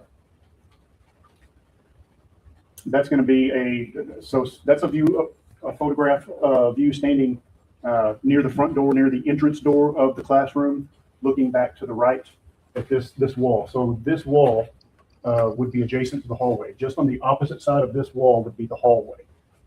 And on the opposite side of that hallway, would that be room 102? Excuse me. I've lost the number. 1 second. 111, excuse me. Yes. And exhibit 258.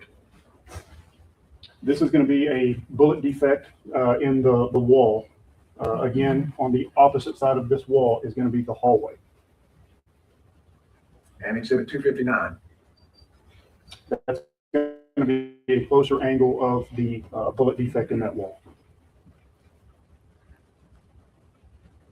And exhibit 260.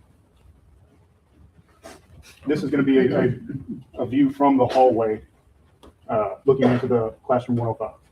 And 261. That's going to be what appears to be a bullet defect from outside in the hallway, looking at the top left corner of that door going into 105. And once again, across from that room would be 111. Is that correct? Correct. So based on the glass being shattered in this room 105, as well as these defects in the walls, are you able to determine the origin of that one fragment in 105? The one fragment, so the windows in this room were not shattered by bullets coming from the exterior to the interior. This one appears that the bullet came from the inside, from traveling into this room from the hallway going into the room. So it was from the interior of the building. And how are you able to exclude that it didn't come from the shattered window Because there were no bullet defects that we found in the window. itself? Okay. Pass the witness. Yes, Thank you. yes, sir. Wait, we briefly shook hands yesterday, right? Yes, sir. Okay, well, my name is Nico Hood. I represent Adrian. One of three lawyers represent Adrian. You've done this before. You testified, so I'm just going to jump right in. Sure. Okay. Are you? I guess you're obviously qualified as a trajectory analyst, correct? Yes. Okay. And I think you described to the jury yesterday what that is, but you're trying to determine pathway of a bullet, a trajectory analysis from its origin to its endpoint, correct? Correct. And often they use your skill set with wound path analysis, right? Yes. Right, because it's the next step. If somebody unfortunately is struck by that trajectory, then the wound path should match the trajectory at the starting point and the end point where it rested. Yes. Okay. What training does an individual like yourself go through to do this type of analysis? Well, as a Texas Ranger, we all have to go through a 3-week advanced crime scene school. We do lots of continuing education throughout our careers. One of the schools that I went to was a 10-week course of study It's at the University of starting to Tennessee, hurt my the ears National Forensic too. Academy. Oh, That included shooting reconstruction, and those are the main, I guess, the main educational courses that I've been through. Okay. And I think you said it on direct. I mean, this is not an exact science. Are you talking about what, tracing the path of a bullet? Yes, sir. I'm sorry, bad question. Yes, sir. Tracing the path. Bullets do weird things sometimes. I So know you yes, just said that yesterday. They do. And so they're educated guesses. yes, And you said they can go in a million different directions. Once it hits something, bullets are they do things that are weird, they're They can. unpredictable. often unexplainable. yes. That's why they So I say a want to direct your bullet's attention got back no name on to it. what you did there. And so you did this analysis. Is this the extent of what you did during your assignment or your duties of what you were given? You talking about at Rob Elementary? Yes, sir. At the, from the room that you looked for evidence, that's all you did? I did a few other things there, but that was my main assignment. Did you have anybody assist you in this endeavor?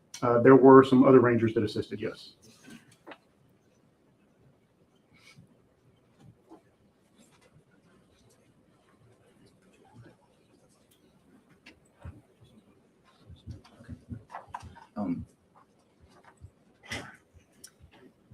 So you made the determination that the majority of the defects that you saw on the west side of the building came from outside. Correct. And you were mentioning things about the frame of the window and the indention of the entrance versus the exit. That's called beveling, right? Correct. Yeah. And will you explain to the jury what beveling is? So beveling is, again, like, I guess, know, could that we wasn't pull up that photograph of Sure. one of the window frames? What do you remember what number that is? Any one of the window frames? Yes. Any one of them showing that exterior defect and the interior defect. They're right here. 183, for the record, Judge, it states exhibit 183, 184, and 185. I think we have it here. That's 183, Ranger. That will work. Your Honor, may I approach the screen? Yes, sir. So in this one, if the bullet were to come from the exterior of the window, so from this side of the window coming out, this is an exit defect. So as it passes through this surface, it makes the entrance defect and the exit defect, it bends the metal. Like I talked about earlier, it doubles it out. So kind of makes it to where you can tell the direction. As the bullet passes through this surface, it bends the metal coming out. And so, thank you, sir. You got to see. And so an entrance defect is smaller and cleaner. Is that a fair statement? Generally speaking. Yes, sir, generally. And then an exit defect is usually larger and not as clean. Correct. I mean, irregular, I guess is a better word to use. Yes. Okay. And this is why you said, I think at the end of your testimony, that there were some defects in room, I believe it was, I thought it was room 105, that you believed were coming from the inside of the building. Yes. And when you use those trajectory rods, they're trying to trace back. So you're kind of start from the end point. You have to know where the entrance and the exit is, or the beginning and the ending. And you're trying to connect those lines together. And that's why that rod needs to be straight. Correct. You can also use a laser. Yes. When does someone like you decide when to use a laser or a rod?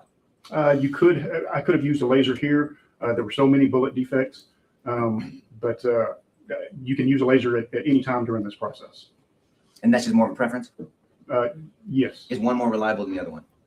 Well, lasers are obviously, they're going to be straight. Rods, you do have a little bit of play in them. Sometimes we have the plastic cones that you can put inside of a bullet defect that the trajectory rod will fit in, so it kind of centers it more in the bullet defect itself. And on two different occasions, at least that I heard, you talked about the trajectory of the bullet going through a window, through a classroom, through a hallway, or into a ceiling. It kept traveling. Correct. Is that correct? And so when you see what appears to be the end of the trajectory, it could have kept going. You never know, right? Unless, I'm sorry, if you. What I'm saying is, if you saw a defect in the ceiling tile, you obviously don't know the bullet kept going. You didn't find the actual bullet. Some of those, yes. There were some defects up above the ceiling tiles. Sometimes it was hard to determine exactly where they came to rest.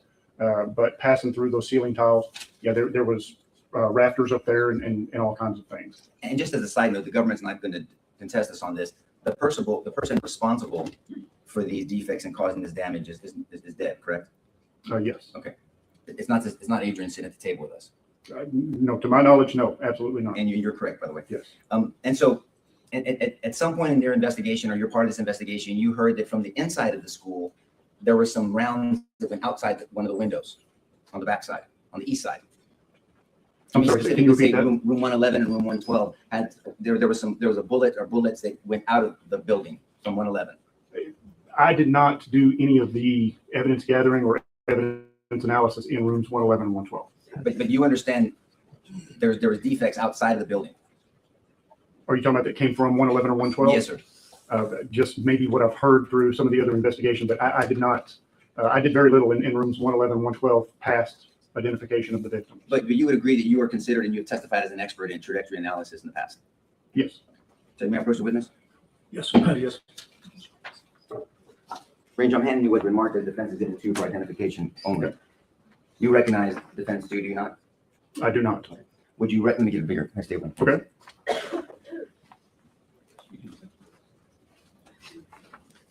Thank you, Jason. I'm also showing you, Ranger, State's Exhibit 1. Now, this is Robb Elementary. Okay. Do you recognize that? Yes. So she has to type of it. Oh, I'm sorry. And this is the west side of Robb Elementary. Yes. And this would be considered the south side. Yes. And this is the east side. Yes. And then room 111 roughly, this is the State's Mhm. exhibit, but it is in here, room 111 and 112 on the east side. Yes. And these are what they call wings of the building. These are extra buildings on the campus. Yes. And you might not know, but they're lettered from A to E. This would be Echo E, correct? I'll take your word for it. Okay, yeah, they're lettered. Thank you for that. I appreciate that. And so on Defense Exhibit 2, this is a close-up of what? Would you agree that's a close-up of a defect? Regardless of where it's at, that's a defect. It appears to be, yes. And did you do the analysis on Defense Exhibit 2? I'm sorry, Defense Exhibit 2 defect. I did not.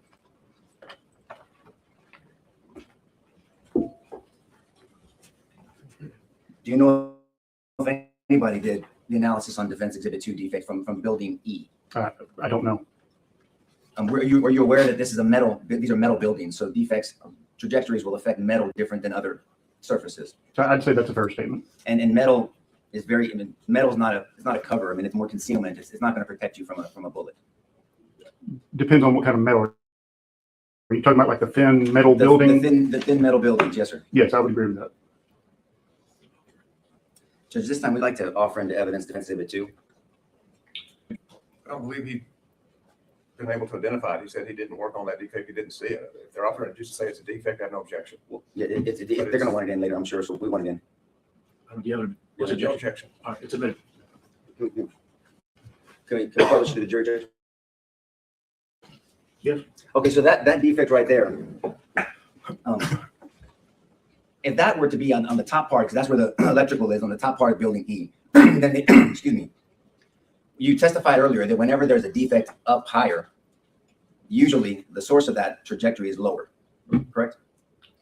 I think it depends on each circumstance. I mean, depending on what other evidence is present to indicate that that the muzzle of that weapon would have been lower. Sure. I mean, obviously, if somebody was in a building shooting down, that could be a possibility, Yes. right? But there are no buildings higher than this structure around Robb Elementary that you recall. That I can recall now. So if somebody is on the ground and the muzzle is lower and shooting up, then the defect would be higher on the building.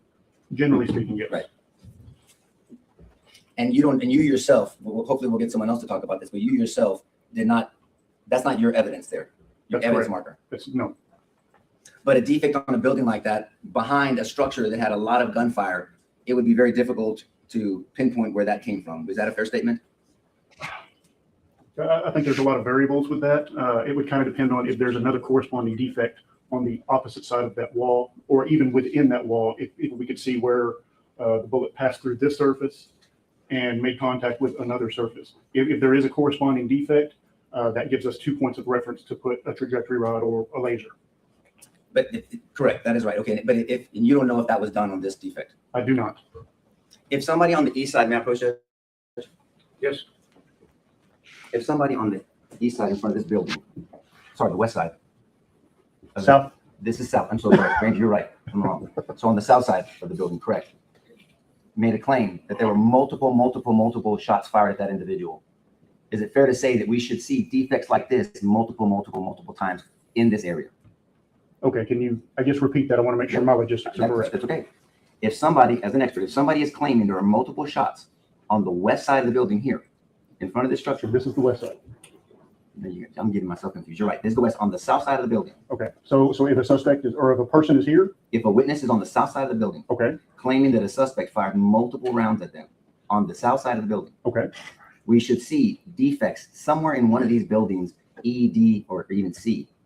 if it struck one of those buildings, yes. I mean, obviously it could pass through as well, but if it struck one of those buildings, that would make sense. That would be logical. But also let's talk about the pass through, because you said something. If those rounds passed through, there would be defects passed in structures behind that, right? Correct. So Mhm. Come on, lay it. in my initially confusing There, example, sorry homeboy. about that. If somebody was on the south side of Robb Elementary and made a claim that a suspect shot multiple rounds at this individual, we should see defects here. And that you said initially, yes, Possibly, possibly. yes. Unless they passed through, but then we should see defects here. If it struck that, not necessarily, because again, bullets do weird things, depending on the trajectory of it. If it's going higher and over the building, if it goes lower and into the ground, there may be a bullet in the ground. So in that general direction, if it's on a level plane, generally speaking, shooting from that direction to this direction, again, perfect conditions, level plane, yes, there may be some bullet defects on these buildings over here. And bullets don't just go forever, right? Correct. And that's the reason why on New Year, there's many warnings that people don't shoot the gun up in the air, because that bullet that gets shot up, even though they don't intend this, has to come down somewhere. Correct. So bullets shot in directions, they have to go somewhere. They don't just disappear. Correct. And so that's all I was saying. If somebody's on the south side claiming a suspect shot multiple rounds this way, multiple, not one, multiple rounds, we should see some defects over here. Possibly. I want to direct your attention, because I think the government asked you a little bit about where some shells were laid. Hold on 1 second, Ranger, I'm sorry.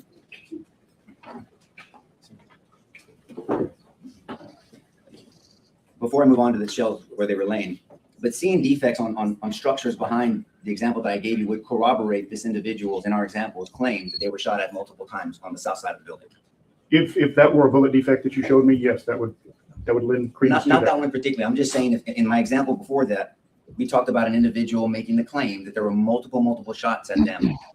There should be, if there were defects in the structures behind that person, that would corroborate the person's claim that they were shot at multiple times. If those defects were present, yes. Yes, sir.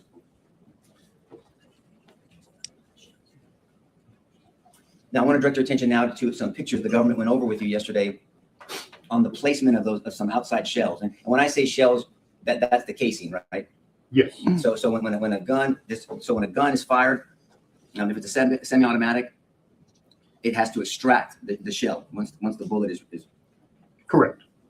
If I have a revolver, that's not going to happen. Correct.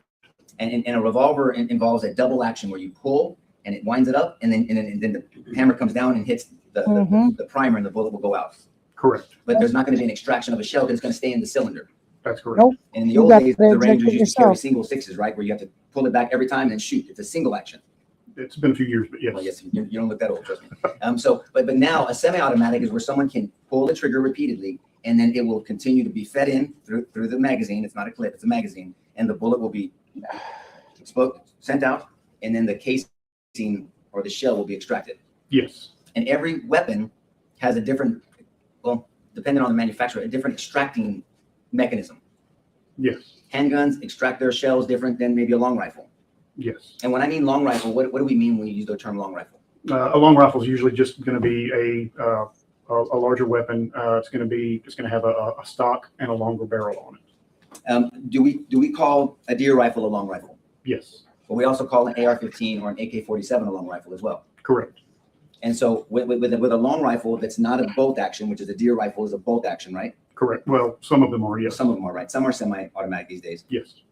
But when I was hunting younger, it's a bolt action where you shoot it and then you pull the bolt up, you enter another shell, another round in there, and then you can fire it. Yes. Okay. But an AR-15 is a semi-automatic. Correct. And so you can shoot that weapon as fast as you can move your finger.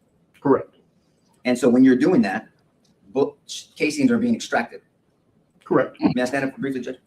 Yes. And so there's a difference if one of these officers or yourself is tactically holding the rifle in your armpit, if you're coming into a room versus, and I'm not making light of this at all. The only thing I can think of is like a Rambo where you're holding it low, shooting. Okay. Okay. So if I'm coming in this way, and if I'm in the same position, I'll come up here so the jury can see. If I'm in the same position and I'm shooting, I'm only going low because in my head, I don't even like to pretend to point a weapon at somebody. So if I'm coming down and I'm shooting this way, it's going to extract the shells this way differently than if I was holding it perhaps Rambo style. Generally speaking, on ejection of those cartridges Yes, like that, I think there's a lot of variables that go into that. And I think there've been, my experience in training, there's been a lot of studies saying that, are they going to all be the same? No, they're not going to be the same. Right. But what I'm saying is if I shoot from here and I do another round of firing from here, because of the distance of where I'm holding the weapon and the angle of where I'm holding the barrel or the muzzle, it's going to extract the casings perhaps in a different location. Perhaps, but I think it'd be difficult for me to say Okay. accurately. Well, I guess that's another point. It's just difficult for anyone to say accurately where shells are at. We have to look at the totality of the circumstances. Is that a fair statement? Yes. And that's a term of art in law enforcement. Is that a Yes. fair statement? Definitely. What does the totality of the circumstances mean? Can you explain that to jury? So totality of the circumstances means that you just have to take everything into consideration. There are going to be a ton of variables in any circumstance, and any of those variables could affect the outcome. And what happens if we don't take everything into consideration when we're looking at a situation? You could possibly miss evidence and get it wrong. Yeah, and that's right. And so the goal is not to get it wrong. Is that a fair statement? Correct. Okay. And so now I want to direct your attention to State's Exhibit 112. May I approach, Judge? Yes. And so this is the west side of Robb Elementary, Yes. and then this is the south side of Robb Elementary. Correct. And then we can see there's the AC units here, correct? Yes. And so if someone is behind the AC units and somebody was shooting from behind this fort, those AC units would depending how strong they are, what either cover or concealment for sure. It could be, yes. Will you explain to the jury what the difference is between cover and concealment? So cover and concealment, it's a term that we use whenever we're talking about basically trying to get out of the way of a bullet. If I had a sheetrock wall between me and someone who's shooting at me, that would be more cover, that would be more concealment rather than cover. Cover is if it were a brick wall, like a cinder block wall, something that a bullet couldn't pass through, that's good cover. A sheet rock wall, that's going to be concealment.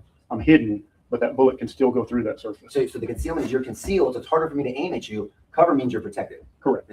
So if somebody was shooting here, and give me some hypotheticals, okay, then that person, if there was someone behind these AC units, I would have to stand out, or that shooter would have to stand out over here into the grass to get a different angle and line of sight.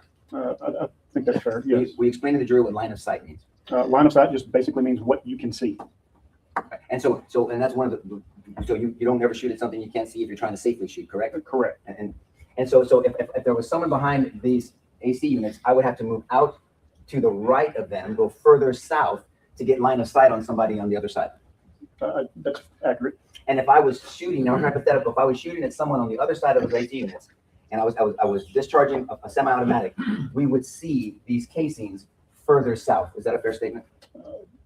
Not necessarily. Again, there's going to be variables on where the person was standing, how the weapon was held. Well, that's what I was asking you earlier, right? Sure. Okay. So let me make real specific. If I'm trying to shoot someone on the other side of these AC units, we've talked about that. I would need a better line of sight, so I would, in our hypothetical, would move south. Correct? Correct. In our hypothetical, if I moved south to shoot, what evidence? If you were trying to prove that I shot at that person, what evidence do you look for of me shooting at that person behind the AC units? I mean, of course, cartridges, the ejected cartridges are going to tell the general area where someone is. One step at a time. That's right. So that's my point. If I was further south, you would see ejected cartridges even more south. Possibly, yes. Quite possible. I mean, the wind can't, just so they understand, if I'm shooting a semi-automatic and the casings are coming out, even if it was windy, the wind is not going to blow the casings over to my left.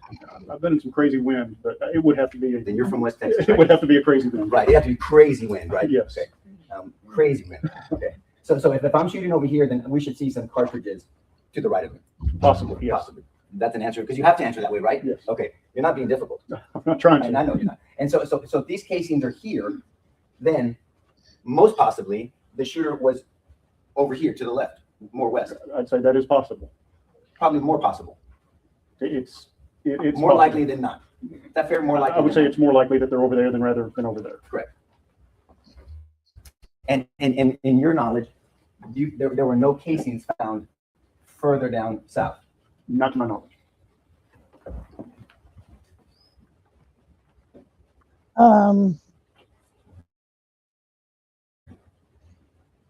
Further down south.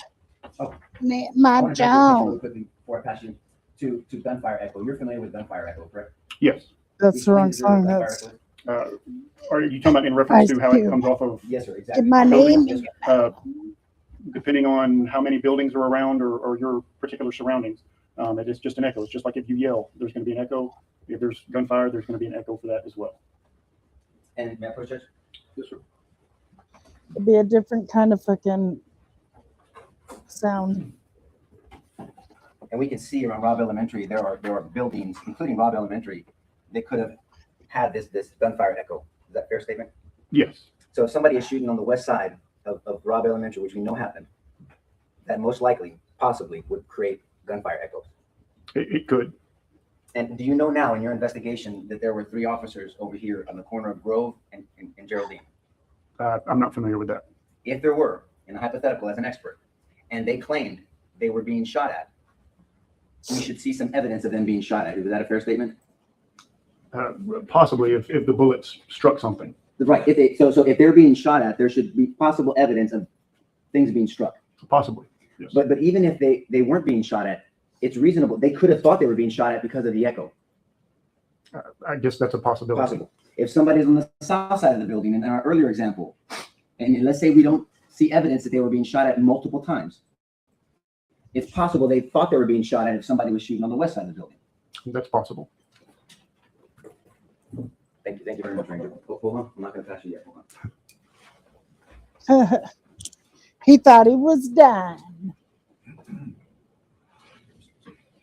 But in general, echo can distort location of a shooter. It can. Thank you, sir. Pass the witness judgment. 112, I think is the last thing we talked about. From this exhibit, you were talking about line of fire. You were calling that testimony? The line of sight. Yes. Okay. From the foreground or the bottom of this photograph, Exhibit 112, is, do you see the two black police cars? Yes. And would you point those out? Here's your marker still here. Your Honor, can I approach the screen? Yes, sir. There's going to be one right here, going to be one right here. And is there a building behind that first Yes. vehicle that you pointed to? Building right here behind this patrol car. Is that in the line of sight? Yes. You're not And showing it, to the right of that, person. been described as a playground. Over here, Yes. Is that in the line of sight? from this area? Yes. Yes. So if you're holding a gun could be shot down that line of sight into the playground, into that building, or in the direction of where those two black police cars were. Yes. Thank you. That's the witness. And in your investigation, you see right there, yes, sir. In your investigation, you had not heard of, or you did not see yourself or collect any evidence of gunfire at the playground or at the pavilion. Correct, I did not. So there are no defects in the playground, there's no defects in the pavilion, correct? That I don't know. I did not examine those. I didn't collect any evidence over there, but I didn't go over there to look. But you've not even heard of any evidence being collected over there. I have not. Thank you, Ranger. Pass the witness, Judge. Mr. Stern, what else? No further questions, Judge. Okay, see, subject to recall, either side. Not asked. No, Judge. Okay, Ranger, you are excused. The rule has been invoked, so please don't discuss the case until you're aware it's over. Yes, sir. All right, thank you very much. Your next one. Ranger Torres.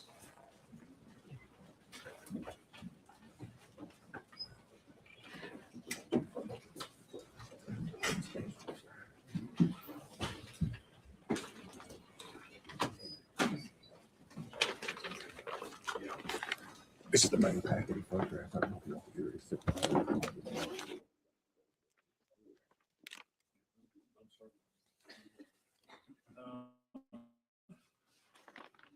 How many of them? It's a couple hundred, Judge. And they haven't-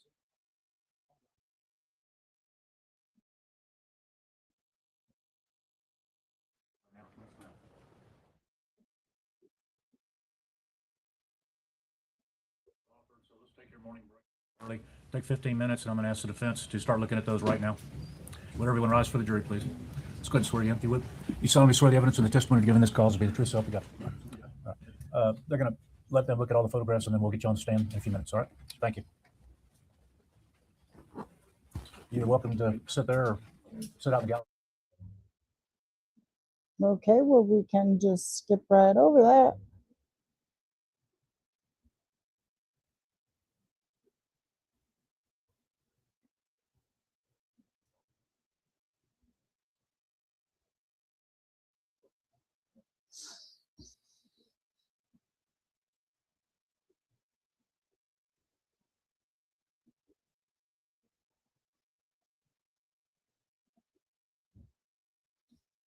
I don't know. He looks like he'd be a fun grandpa. He kind of just like his little smirks and everything remind me of my dad. How funny is that? What's up, DJ? How are you? How goes it? Mm-hmm.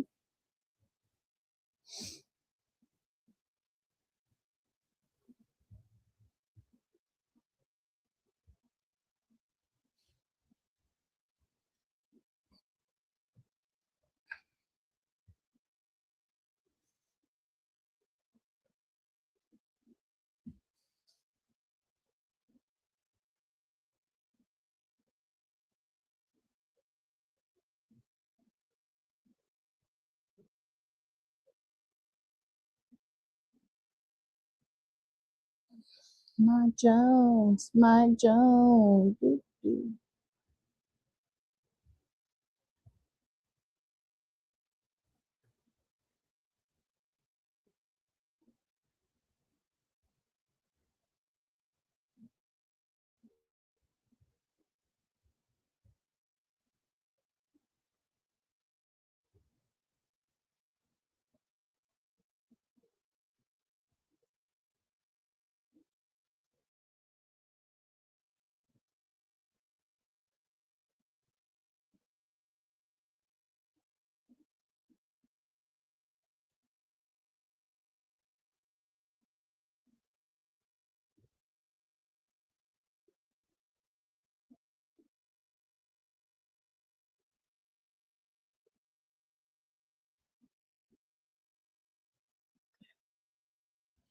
Should be starting in time here.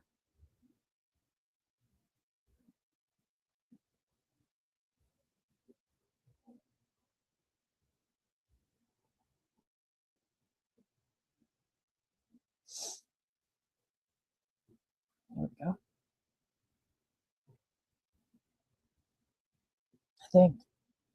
I think maybe here we go. I don't know.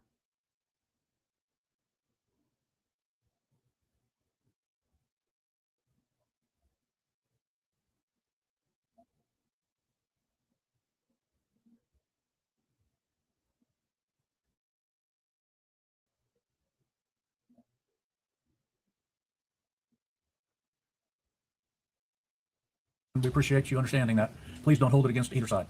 So with that, this witness has been sworn outside your presence, so you may proceed when you're ready. Would you state your name, please? Juan Torres. And Mr. Torres, what do you do for a living? I am retired. Currently, I work for the State Department, and I work in Honduras right now. You work for the State Department in Honduras. Yes, And when did you retire? I retired in April of 2024. What did you do before you retired? I was my last 11 years I was a Texas Ranger. And before you were a Texas Ranger, what did you do? Well, in 1995, I started the academy. I was a state trooper for 8 Okay, years. good. Thank you. I then went to become a Highway Patrol Put sergeant. the light, share in the El Paso light. for 5 years. Thank I'm you. sorry, I didn't hear. What was that? I was a Highway Patrol sergeant Highway Patrol. in El Paso for 5 years. I worked narcotics for about 5 years, and then I finished my career as a Texas Ranger the last 11 years. And what did you do as a Texas Ranger? Did you have specific assignments? I was a like a 3D scanner. I was a firearms instructor. I attended the National Forensics Academy in Tennessee for 10 weeks in 2016. I was a crime scene instructor as well. And so as a result of that, did you also work crime scenes? I worked many crime scenes. Yes, And have you worked mass shooting crime scenes? I've worked 4 mass shooting crime scenes. And what for were those? Southern Springs in 2016, the Walmart shooting in El Paso in 2019, the Odessa mass shooting in 2019, and Uvalde. Those are the 4 that you've worked. Yes. So mass shootings have become part of law enforcement. Is that correct? I'm just going to object to any mention of any other shootings or anything like that, and continuing on this line of question. All right, I'll sustain the objection. Go ahead. And you did work the Uvalde Yes, I did. crime scene, is that correct? Yes. And when did you arrive? I arrived on the 24th. Oh, what does it matter what other crime And scenes? then the 25th, a little after 7 in the morning, is when we had our briefing and It started only working. matter what he And, did on this. during the briefing, did you get an assignment? I was assigned to be the photographer And the photographer where? for room 111. Did the crime scene units break up into different teams? Yes, so like I know 112 had a different team, the hallway had a different team. Once I got assigned to room 111, I stayed there and I basically just stayed in my lane. Okay, so basically you were in room 111. Yes. And would you give us a general description of room 111? When we got there, the room was in disarray. There was some markings in the room. You can tell he's There was a lot of shell casings. you could tell he's affected by it. You could tell he's a little bit affected by it. Yeah, he's starting to stutter in his voice and everything. Oh, I wouldn't want to be fucking having to process that fucking that classroom, those classrooms. Fuck. Those poor kids, man. There was a lot of blood, a lot of blood swipes, and the weapon was in the closet. Okay. And did you photograph the weapon of the gunman? Yes, I did. And as to the cartridge casings, did you photograph the cartridge casings? Yes, I did. And so shots were being fired inside room 111? Yes, there was. And were there results of those shots in the room also? Yes. And are casings implanted within that blood? Yes. So some of the photographs we see of casings, that's where you saw them, Yes. and that's where you picked them up. Yes. As part of a crime scene, do you also document then the pathways, if you can, of the bullet? Yes. And did you do that? I assisted with that part. You took photographs of that too? Yes. And does that include those rods showing the directionality? Yes, they are. In addition to casings, was there anything, casings and a weapon, was there any other part of a weapon that you recovered there in room 111? There was bullet fragments, bullets, unspent cartridge cases, and a Hellfire that's attached to the weapon. The Hellfire trigger system? Yes. Okay, we'll talk about that in a little bit. What kind of weapon was it? It was a down defense M4. And are you familiar with that weapon? It's the same weapon that the department carries. The department carries the same weapon? Yes. And is it an automatic, semi-automatic, or is it a revolver type weapon that maintains the casings? It's a semi-automatic. And so when it is fired, does it eject casings? Yes, it is. And is that what you were recovering out there? Yes, we were. And how is the ammunition fed into the weapon? Through the magazine. Did you recover magazines at the scene? Yes, we did. And were they full or empty? Some were full, some were empty, some were damaged. Okay. And what was the size of the magazines? How much would they hold? I believe they hold 30 rounds Each one. And have you had a chance to review exhibits 317 through 486 before coming here today? Yes. And are each of those exhibits fair and accurate representations of the crime scene as you saw it? Yes, they are. And is it fair to say that because the casings, they're in blood also? Is that correct? Yes, they are. That'd have been tough, Let me man. explain it now, Your Honor. Those exhibits to the jury. Yeah, Your Honor, I have something I'd like to approach on with that. Okay.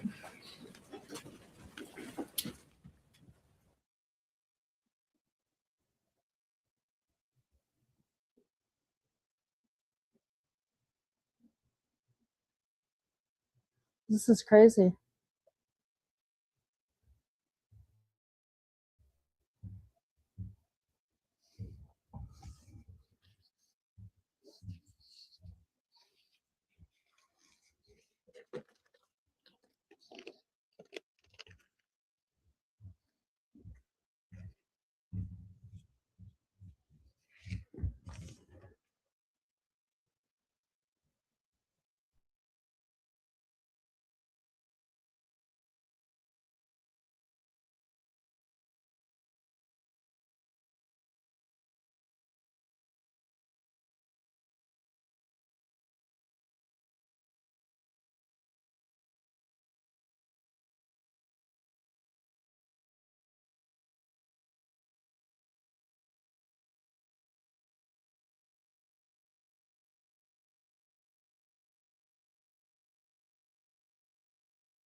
Thank you for your patience. Turning to exhibit 319.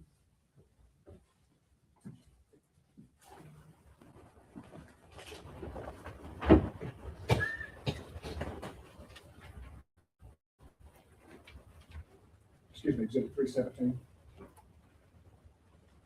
Could you tell us what room that you work on at Brown Elementary? You know, It's the room 111.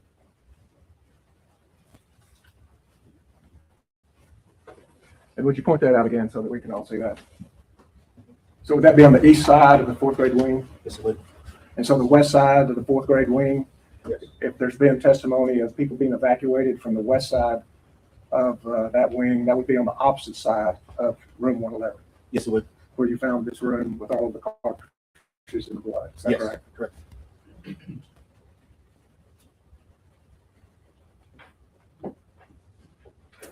And Stacy did it 318. Could you tell us what we're looking at here? Is the outside for the east wing? And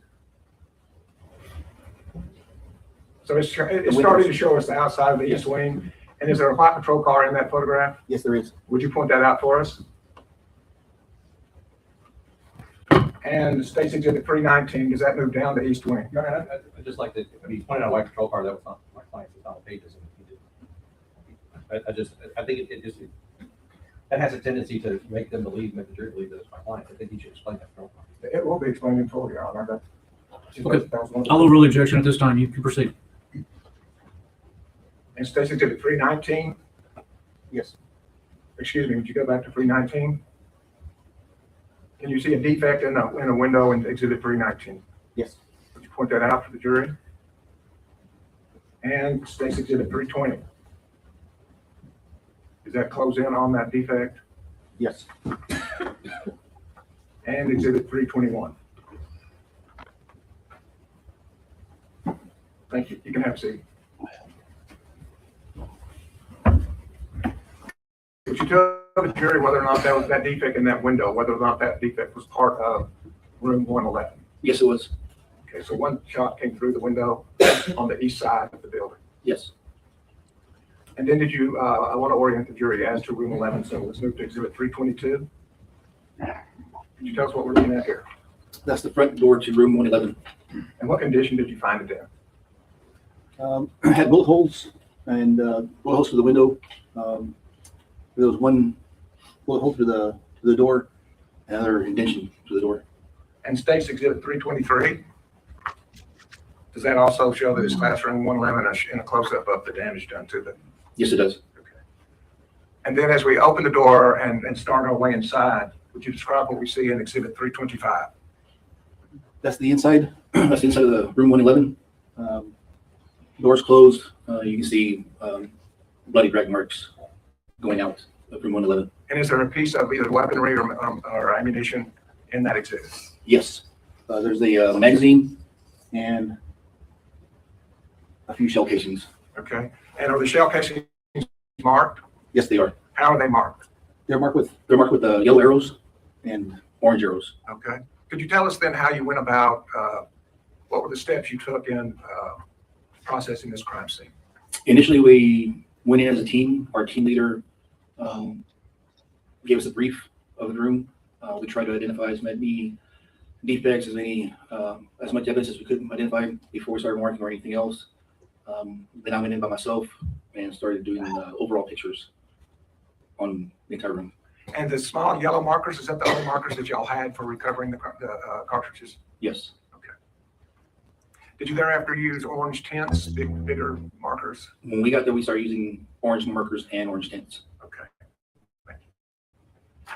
Stage exhibit 326, does this kind of start a rotation look around the room? Yes, it does. Give us an idea of the entire picture. So exhibit 326, could you tell us what we're looking at? It's a bookshelf. The same magazine is in the same picture. There's yellow markings identifying bullets or spent cartridge cases. And State's exhibit 327. Again, there's a bookshelf with yellow markers marking spent shell casings along with blood. And exhibit 329. That's a easel board. It's been damaged. There's bullet defects in the easel board. And does that show continuation down that wall, the left wall, if you walk into the Yes, it does. room? And is there a doorway in that photograph? There's a partial doorway in that photograph. Yes, there is. And tell us about that doorway. That's the closet where the gunman was killed. And is that on the right-hand side? It's on the right-hand side. And on the left-hand side, was there a connecting doorway between 111 and 112? Yes, there is. That's the door between the wall that would connect 111 and 112. So you can move from 111 to 112 if the doorway is open. Correct. And is that shown on the left-hand side of the photograph? Yes, it is. Exhibit 331. Excuse me, 330. Is this a continuation down now the second wall? Yes, it is. And what do we see there? We have the sink. We have the closet where the gunman was found deceased. The weapon is in the background. There Would you are point two. out the weapon, what the weapon was? Oh, it's right here. And were you there when the gunman was there? No, I was not. Okay, so you can't tell us what the gunman was in relationship to the weapon. No, I cannot. Thank you. Exhibit 331. Again, it's a continuation of the room. There's a desk, bunch of papers, a wall, and there's a flat screen TV that's been shot as well. Excuse me, you said two things have been shot? The wall's been shot, and the television, the flat screen television, has been shot in that picture as well. Okay. And showing you exhibit 334.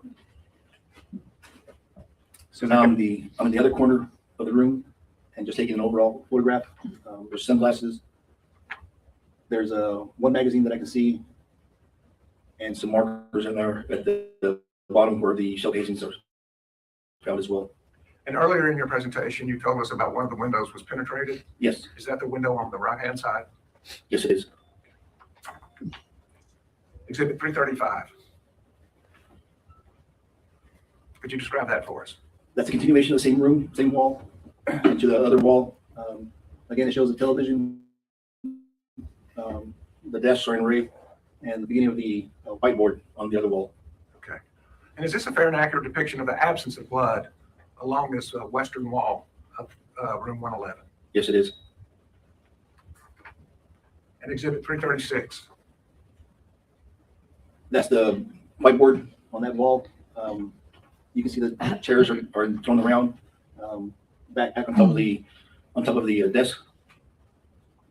And is there still an absence of blood along this side of the wall? Correct. There's an absence of blood. But now as we head to the corner of that room, does the scene change as far as the presence of blood? It changes dramatically. And how would you describe that? A lot of bullet holes, a lot of shell casings covered in blood, a lot of bullet defects, perforations, penetrations, and just a lot of blood. And that's what we're about to see now. Yes, we are. Showing you State's exhibit 337. Could you describe what we're seeing here? Again, that's that whiteboard on that wall. There's a basketball, a lot of shoe impressions. There's a tennis shoe covered in blood. You can start seeing the yellow markers that have already been put in place there for the Smith shell casings, and you can see the drag marks. Okay, well, the children were all removed before you took any photographs, is that correct? That's correct. And is that indications of the children being removed? Yes, it is. And exhibit 341, does it show an overall picture then of the hallway? Excuse me, 342. Yes, it Of does. this, of the corner. And Yes, is this the corner farthest from the windows as well as farthest from the door? yes, it is. And is that where the preponderance of the blood was recovered? Yes, it was. So in your State's exhibit 343. Are there, do you see blood there both on the floor as well as on the wall? Yes, I do. Would you point it out on the wall, please? Blood spatter right here, along right here, and blood spatter right here. And what is the structure that we're looking at that is in front of that wall? That's the desk that the children were told to hide underneath, and they should stay quiet. Okay. So that's a desk all along that All wall? along the wall. Yes, it is. Thank you. Exhibit 344. That's the continuing desk. It's a copy machine. And are we now about to make the complete 360 rotation of the room? 360, that's the entry door on the right. And once again, exhibit 345, that would be the entry door. Correct. 345? Yes, that's the entry door. Thank you. Now, one of the things that you determined not only is picking up cartridges, did you also, were you able to determine the flight path of the path of the bullets after they left the gun? Yes, I assisted with that, Okay, and you photographed that. and I photographed that as well. And I want to direct your attention specifically to that far left corner that we just talked about, away from the door, away from the glass. Yes. State's exhibit 351. Could you tell us what we're looking at here? This is where we're trying to mark the bullet defects and any corresponding bullet defects as well. And how did you mark the bullet defects? I didn't mark them, and I don't remember who marked them, but I know they're marked RBD and such number. I guess I'm just asking what indicates on that photograph that there are markings for bullet defects? The white stickers. The white stickers, Yes. each one marks a bullet defect, Yes, it does. whether a full Full or partial. bullet or a piece. Or a piece. Correct. In addition to the wall, are there any bullet defects on that table or the decks that ran along that hallway wall? There's going to be bullet defects on the table, bullet defects on the poles that are holding up the table and the side, the walls. There's bullet defects everywhere. Thank you. State's Exhibit 352. What are we looking at here? This is where we started placing the rods into the bullet defects and also into the corresponding bullet defects. And so that shows where the bullets entered the desk covering The children. that wall Yes. and the children. State's Exhibit 355. That's what we're looking at here. It's the same thing. So you have stretcher rods going against that wall and then also down where the desk is and behind the wall, behind the desk is the wall. So some shots penetrated the desk and then went in a downward angle. And downward angle, correct. And on the wall, do you likewise have rods? Yes, we do. And do those also show directionality? Yes. And as to the rods on the left, could you explain those to us also? So that's just the rod showing where, in the general area where the shooter was standing, because those rods going from right to left, and then the rods going into the desk and behind the wall are going from top down. Top down? So different angles. So was the gun in a different position when those pathways were fired? That's all effective age speculation. I'm not really sure what he means by different position. I don't know if this witness has to. All right, you'll rephrase it, I'll sustain the objection. Thank you. You talked about these rods, Yes. and what do the rods describe? It describes the position where the shooter was standing. Okay. And so if we follow the rod up for some time, we can find the position of the shooter. Yes. And are those rods all consistent with the shooter standing in the same position to fire the shots that left those rod impressions? Yes, they are. In the same position? As he's moving around. Oh, as he's moving around. Correct. I guess what I'm saying is, are the rods to the left-hand side of the photograph, is the position of the gun in a different position than when it is shooting? Yeah, correct. Yes, they are. Sorry, didn't make a very good question there. And Exhibit 356. Could you tell us what we're looking at here? Again, the same bullet defects starting from the top to the bottom. And so the bullets defects on top of the table down to the bottom of the wall.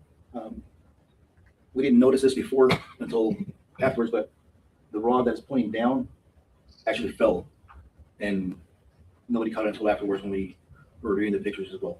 So that's not an accurate depiction of the pathway of the bullet. Not that rod. Okay. But nonetheless, as well as the rods, does that also accurately show the blood spatter on the wall behind and underneath that desk? Yes, it does. State's Exhibit 357. Again, so they have the rods going top left down, and the same rod has still not been corrected. Okay. And then at the very top of that photograph, what do we see there? On the top left, there's a LOL. No, I'm not talking about that. I'm sorry. I'm talking about the top rod, the pink rod. Yes.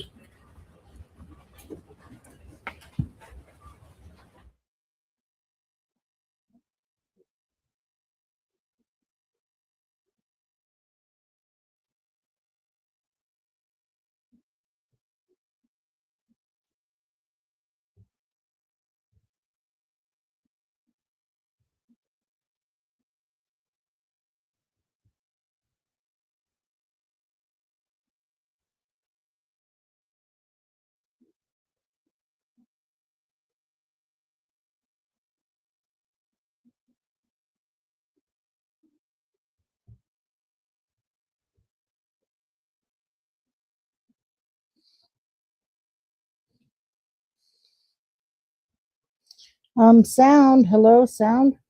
Volume, volume.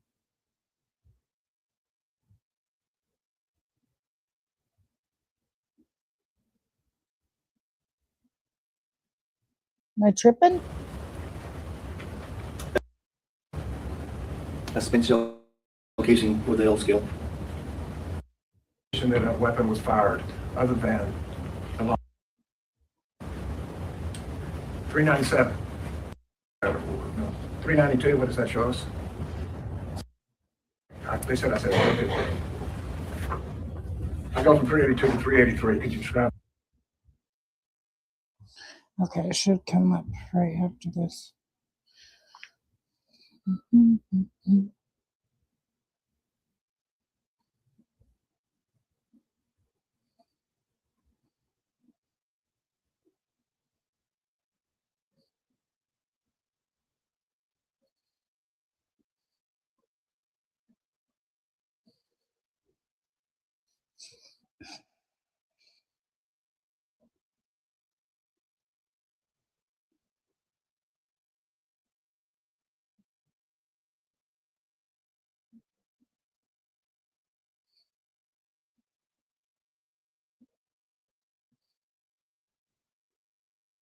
Hurry up. Do do do.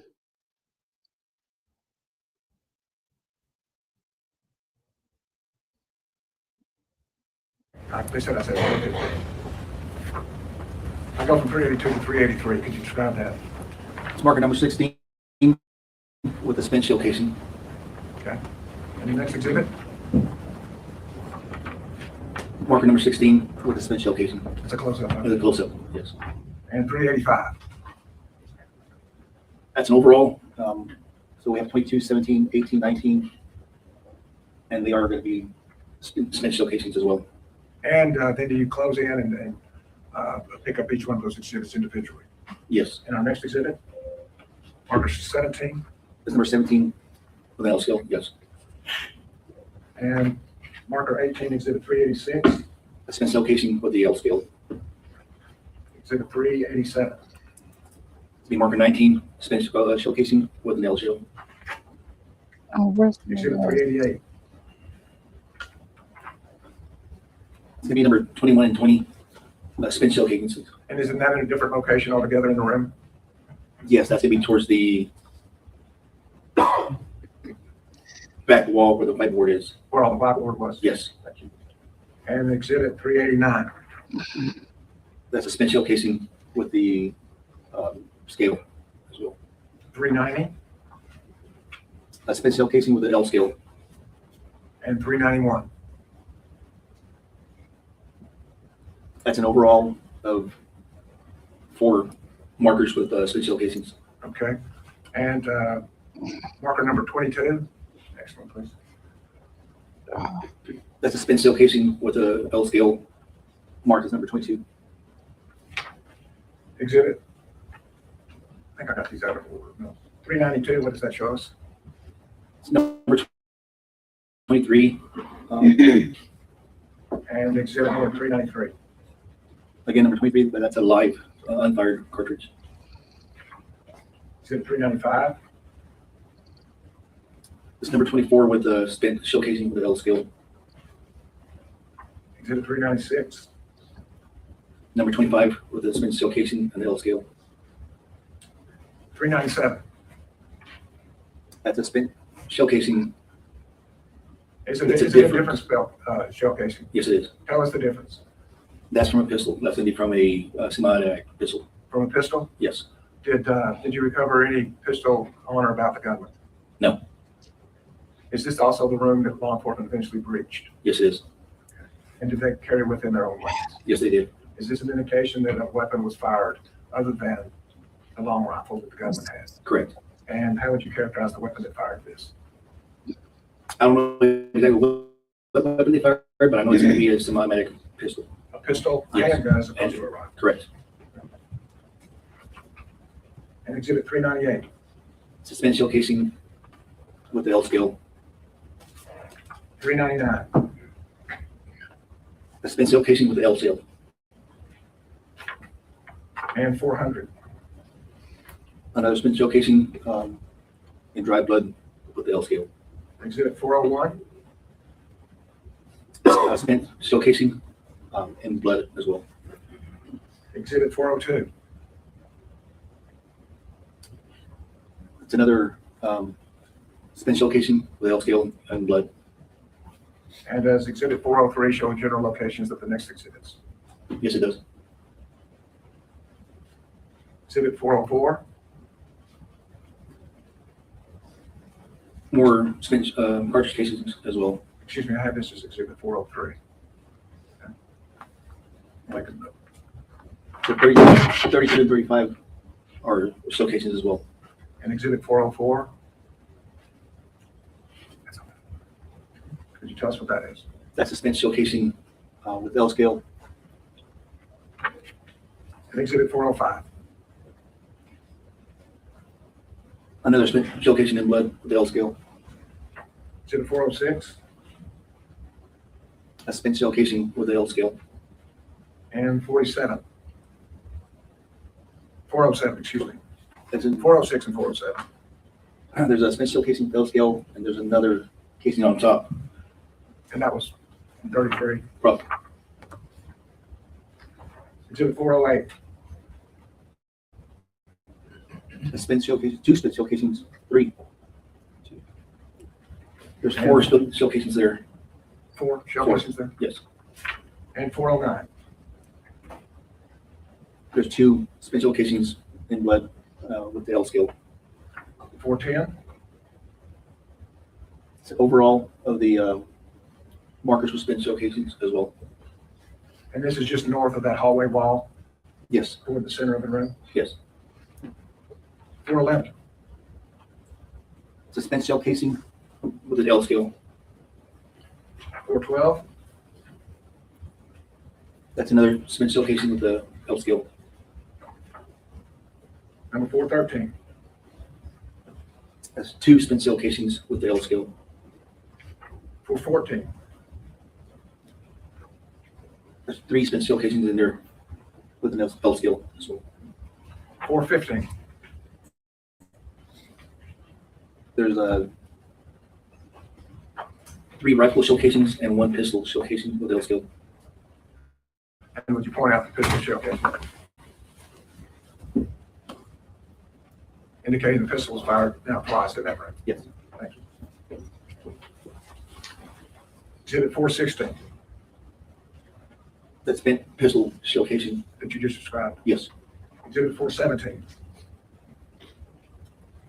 Two spent rifle shell casings with L scale and blood. And when you say spent shell casings, They've been just- fired. Just to be clear, that a gun has gone off, powder burn, causing an explosion, making sound. Correct. To each one of these cases. For each one that's been, yes, it's been fired.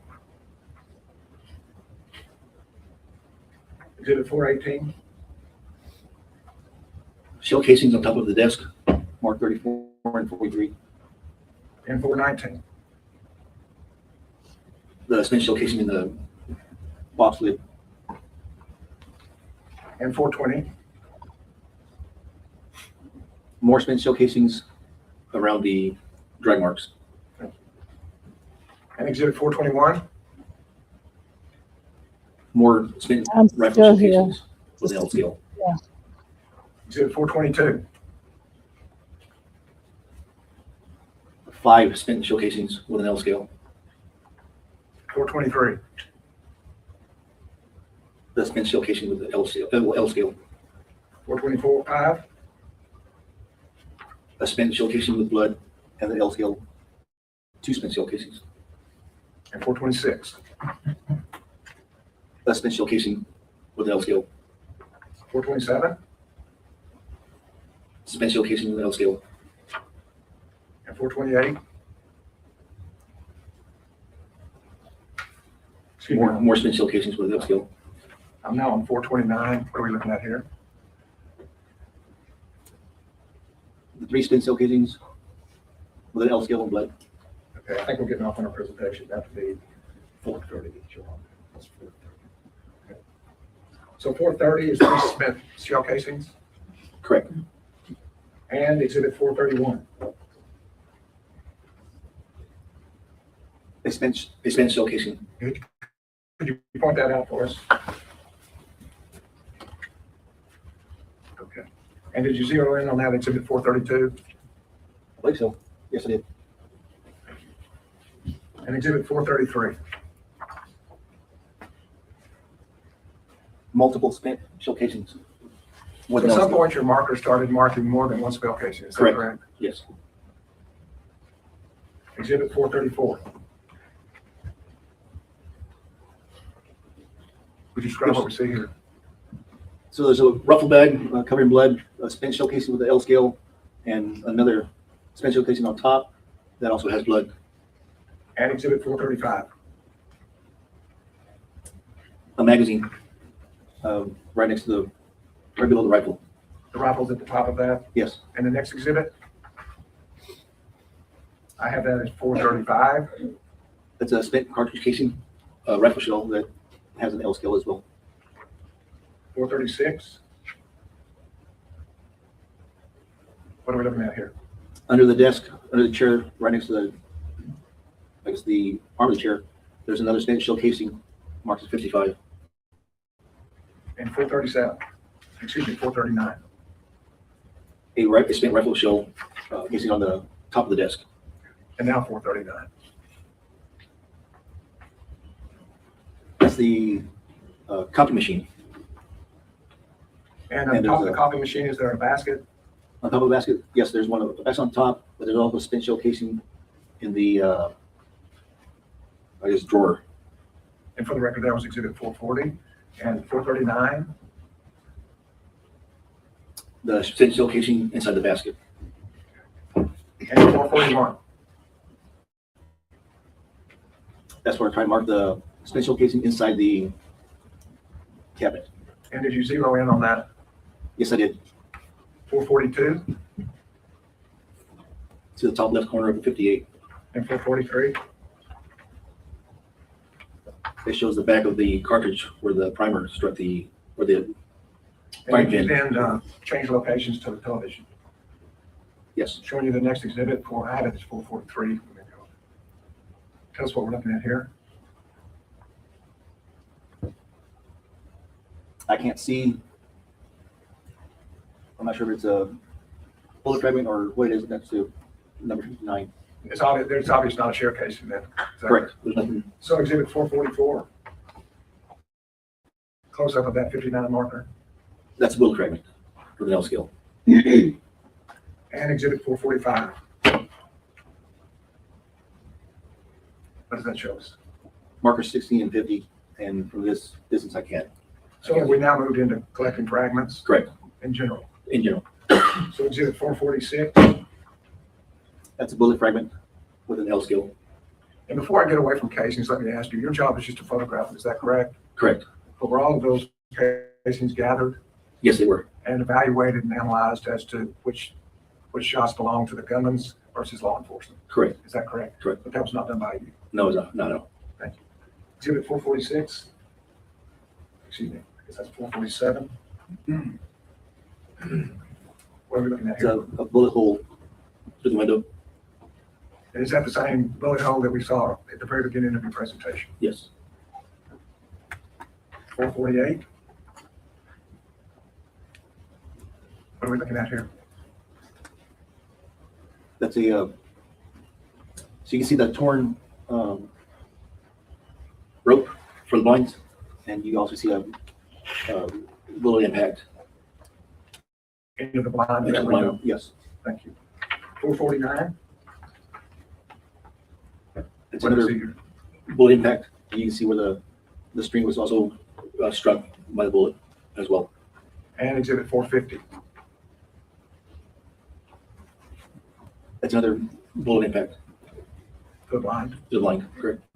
Exhibit 451. A scale with the bullet impact, And 452. a bullet fragment. And where is it in relationship to those blinds you've just been describing? It's at the bottom of the blinds. 453. More bullet fragments. And Mark blood. 62. Marked at 62. Yes. 454. Could you describe what we're looking at there? That was a pool of blood. I see markers 28, 29, 27, and they're moving items out of the way so we can continue our search. And underneath that sack, does it appear to be another cartridge casing? Yes, there is. State's Exhibit 455, Three spent cartridge casings. marked as 63. Correct. 456,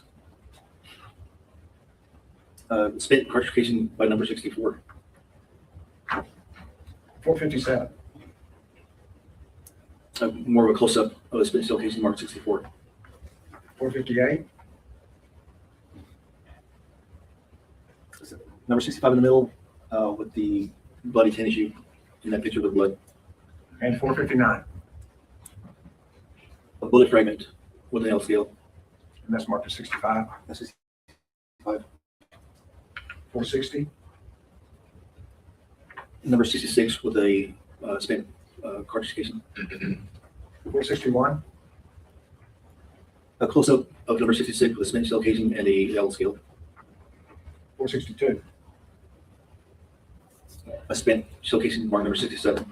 463, A spent shell casing marked 68. 469, or 464. 64. The previous was 463, it's 464. I see the marker. Until I zoom in, I won't be able to tell what we're looking at. Okay, let's look at the next one, 465. It's a bullet fragment. It's marked 69. And Exhibit 466, It's a close-up of the bullet fragment. 467.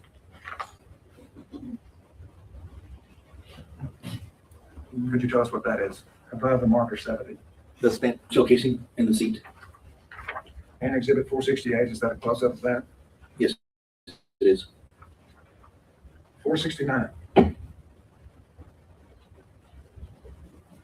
Overall of the closet after we started taking everything out and we left the markers there. So Exhibit 470. A bullet fragment marked 75. 471. I can see bullet marker 76 and 77. And Exhibit 472, does that close up on that? Yes, there's a backpack with the water bottle on the side. And Exhibit 473 next to the backpack? A spent shell casing. And 474. A spent shell casing inside the pocket of the backpack. Exhibit 475. Bullet fragments marked as 78. 476. And overall, of where we removed the copy machine, there's marked 79 and 80. And does it also show 79 and 80? Yes. Exhibit 477. A spent shell casing found behind that marker. 478. It's a box with a spent shell casing inside number 81. And 479. Bullet fragments. The bullet fragment from 81. 480.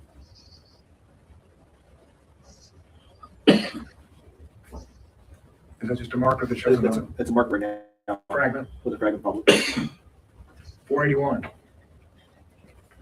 It's another marker with fragments. And behind number 83, what appears to be, what are those objects behind 83? It's like an orange, like two orange cups that are like upside down, and there's a bullet impact right there. Showing you Exhibit 482. That's the bullet impact with the shell casing and bullet fragment. Exhibit 483. Another spent shell casing marked 84. 484. Where I zoomed in on that spent shell casing. And 485. Excuse me, I'm going to stop at 484. Back up.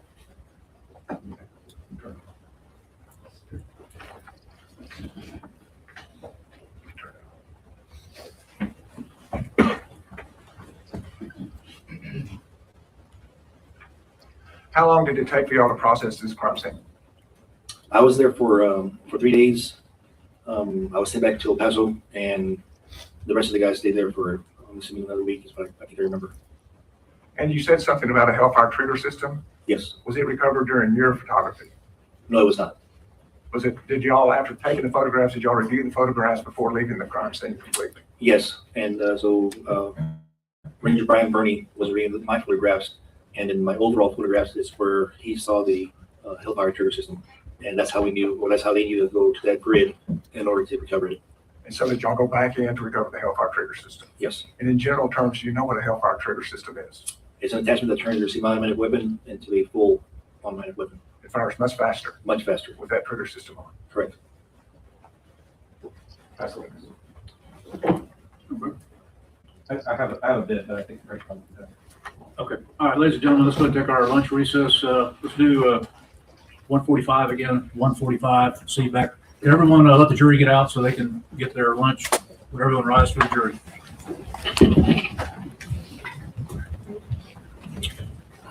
Enter the rules band book. No, don't discuss this with anybody other than the lawyers.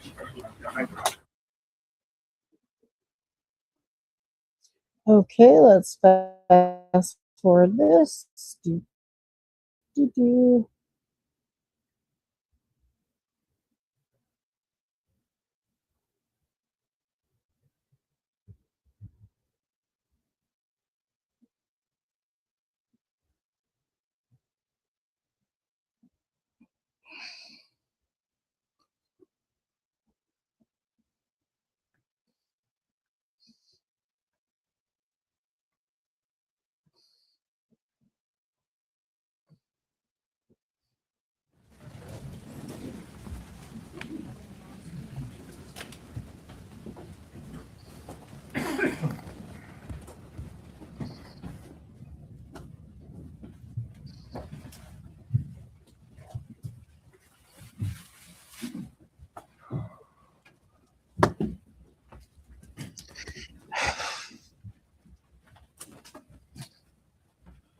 Okay, please be seated in the court.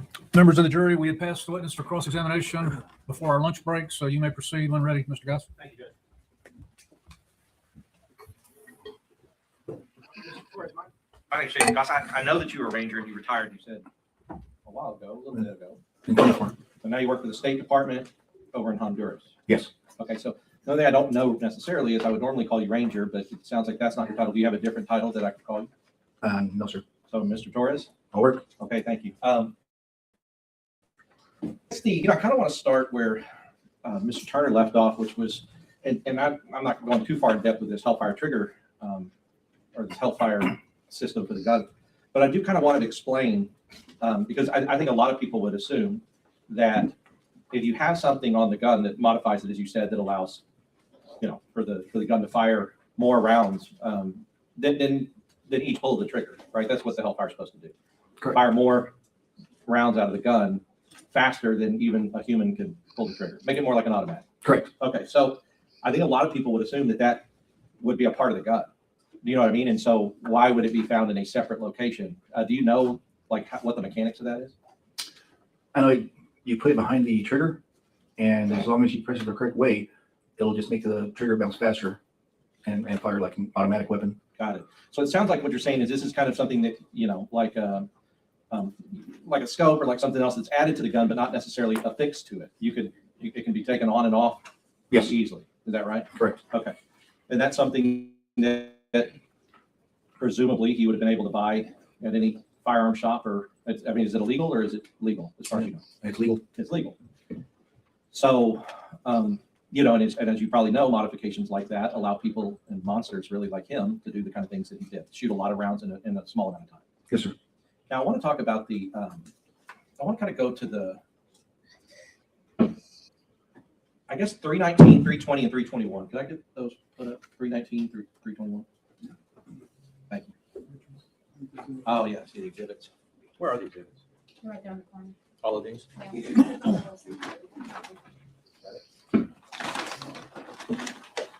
tell you there.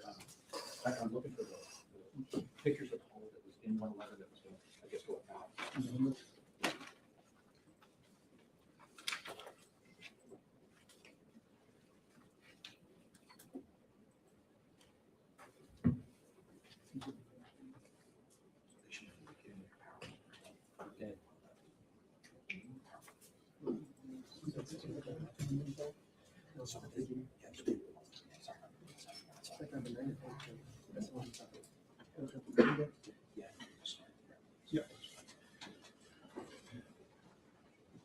Thank you. And yeah, Mr. Torres, I have to do that because they have all the exhibits here, but they have them in a PowerPoint here, and I don't have them in a PowerPoint the way that they do. So I'll ask them to help me out on that. So looking at, I think this is 319. We talked about this being the, I guess, the east side of the building. Judge, may I approach? Yes.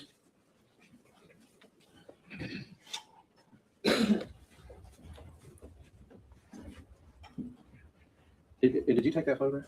No, I did not. Okay. Which is fine. Were you ever outside the building? No. Okay. I'm not necessarily going to ask you about that, but you are, I guess, familiar with the east and the west side of the building. Yes. Okay.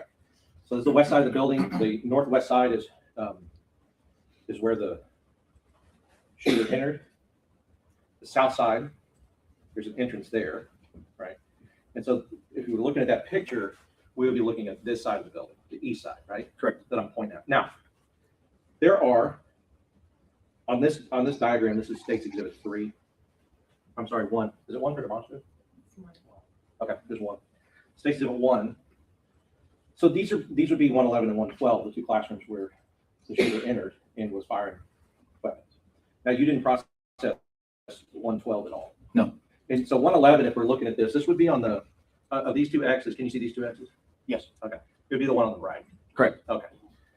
Now, the window that we're looking at, you talked about how you saw a defect that appeared to you as if it was fired inside and out. Did you say that? From inside the roof to outside. Not somebody firing from outside of the building into room 111. Are you talking about the bottom picture? Yeah, can we go to, I guess, the next picture up in the exhibit? We get a look, I'm sorry, down, the next picture down, the next one where I think it's 1, and then can we go to the next one? That one. That window and that defect. Did you see the defect inside? Did you? The bullet hole? Yeah, the bullet Yes. hole. Yeah, Yes. bullet hole in the window. Yes. Right. That's what I'm talking about. Okay. You saw that bullet hole from inside. Yes. And you felt like the bullet was going from in the room to out of the room. Or do you not know? I don't know. Okay. No. Did you, as any part of the investigation, because I know that, because the time you were a ranger, and the rangers were all over the place, you would agree? Yes. And we've heard from, I think you're maybe the 6th ranger that we've heard from. You guys were, over the course of days, you guys were collecting evidence, photographing evidence, doing all those things to process this scene, right? Correct. And at the end of all of this, a lot of your findings went into a pretty large, kind of comprehensive report about what happened. Correct. And did you read that report? No, sir. You never read the report? No. Did you read your own report? Yes. Because you wrote it? Yes. Okay. So as far as, I guess, anything that you know about this case, was there ever any evidence that you heard of anybody on this side of the building firing into 111? I didn't get that brief. We were just briefed with room 111. Sure, I understand. But are you completely, like, other than what you saw in room 111, you don't know anything else, any other facts about this case? No. Well, let me ask you about that, because when we talked about 111, you kept saying that was the closet the shooter was in. Yes. But the shooter wasn't there when you got there. No, sir. Okay. So you would have had to know by some other information other than you looking at 111 that was the closet that the shooter was in. Correct. Okay, so that's what I'm asking. Do you have any other information other than what you saw in 111 about this case? We got the brief on room 111, and that's the only brief I got. So that's how I found out that the shooter was in the closet. I understand. But But part of the brief on 111 is the brief would be that we believe that bullet hole went from in the room and out rather than out the room and in. Because that bullet hole is a part of 111. You agree with that? Correct. So you got a brief on 111. Yes. And the part of the brief was that we believe that it was a shooter shooting out of that window, not a shooter shooting inside that window. No, sir. Okay, That was not part of the brief. Okay, nobody told you about that? No. Did you, well, let's just assume that. Let's assume it's going from inside the classroom to out, right? Because if you would agree, if there was no other evidence that anyone ever fired any kind of rounds over here, which there would be if they fired rounds from that little courtyard area into that classroom, there would be shell casings and things like that, right? Correct. So there's no other evidence of that, but we have tons of evidence that there was firing inside that room, obviously. Let's assume that it's from inside the room and out, okay? Okay. Now, when you're doing like a ballistics, right? So I say ballistics, but it's really like trajectory rods. Yes. You've been trained how to do that. Yes. Were you the one that put these trajectory rods in there on this thing? No. Or did you just photograph? I just photographed. All right. in other scenes, have you been the one to do the rods and somebody else photographs? Yes. Okay, so you're aware of how that works. You're aware that a lot of times, not all the time, but a lot of times you would need kind of 2 points. Yes. Because if you get those 2 points, you can tell that it went from this point to this point, and that gives you a trajectory. Correct. Right. Sometimes you don't have 2 points, but the way it fits in, we kind of heard the way it fits in can tell you something about it, maybe. Yes. But it's a little less accurate because you never can tell if it fit in like this a little bit or like this a little bit. You know what I mean? You can't tell with the angle unless it's just a completely tight fit. You agree with that? Correct. If it's just a loose hole, you don't know which way that the rod went unless you have another one to connect it. Unless you have another impact. Right, Yes. another impact. And so maybe I'm not explaining as good, but I think you are. So we have 1 point, we have 2 points. In addition to the rods, have you ever used any kind of laser to take a laser, put it through a hole like that, and then see if it lines up with any defect on the outside or somewhere else? Correct. You found that before? Yes. So you're familiar with it? Yes. Okay. Did you do it on this? No. So if you didn't do it and you had the 111 brief, do you know if it was done by anybody? No, I don't. Right. And what I mean by that is, for instance, you got a bullet hole in this room. You get a defect on this building. Could you, if you had wanted to, or somebody had asked you to, or somebody else there, take that laser system, shine it out of that hole and see if it would have matched up with that? Yes. Right. Or see if it didn't. Correct. Because you can shine it through and go, no, I mean, the laser, because the reason we use lasers is because lasers follow the path like a bullet does. Correct. Bullets tend to, unless they hit something, they fly straight and go down eventually when gravity ends up taking over. Yes. Right. So a laser can tell you, oh, that could work. That one wouldn't work. That's impossible. That's possible, or that's possible, or that's probable, or that's impossible. They can tell you those things. Yes. Okay. And those lasers have pretty good range on them. If they're powerful enough that they can kind of span distances. I mean, not infinite, but they can go pretty far. Yes. And I guess what you would see, like if I shined it right now, I mean, most of us all have seen this, but if I shined it right now, there'd be a dot on that wall up there. Correct. And what you'd be trying to do with that laser is kind of line it in with a hole like a rod and see like, where's the laser? Yes. Again, it's not the exact same as having maybe the rods connected, but sometimes the distances are too far. You can't just build rods forever. If the distances are far, the laser's important. Yes. Okay. And that could be done with, if there were, I mean, kind of any time that you have a defect and then another defect that's a distance away, the laser can be used in order to see, either rule it out or say, yeah, it's possible that this is the round that caused that defect. Correct. It's hard to make any commentary when you can't see nothing. But he's the guy that processed 112 and not 111. Okay, so you talked about, so I want to get a little bit more information about the closet.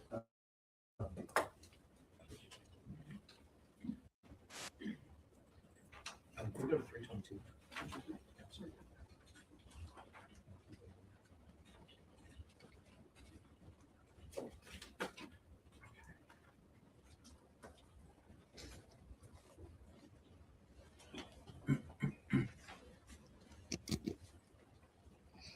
Your Honor, I'd just like to know, please, that I may be going through some of these photographs that I have objected to based upon the fact that they were gruesome and based upon the fact that they were unnecessary. But because the court has allowed it, I just want to put on the record that I'm going through it, but I'm not waiving the objection. So that it doesn't appear that I've waived it. All right, go ahead. Thank you, Judge.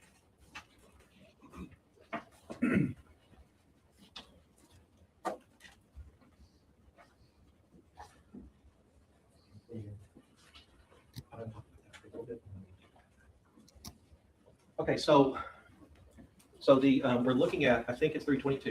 Your Honor, may I approach the mouse or the Yes, sir. television? Thank you. So we're looking at 322, and this is the door. This is the door to 111. All right. Yes. So this would be the like the outside door. Correct. Right. This would be the door that that the students and then eventually the shooter would enter into. Correct.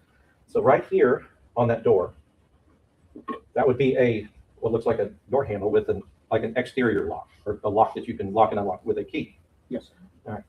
Did you, when you were processing, did you try to lock that door? I believe we did. Okay. And were you able to lock it?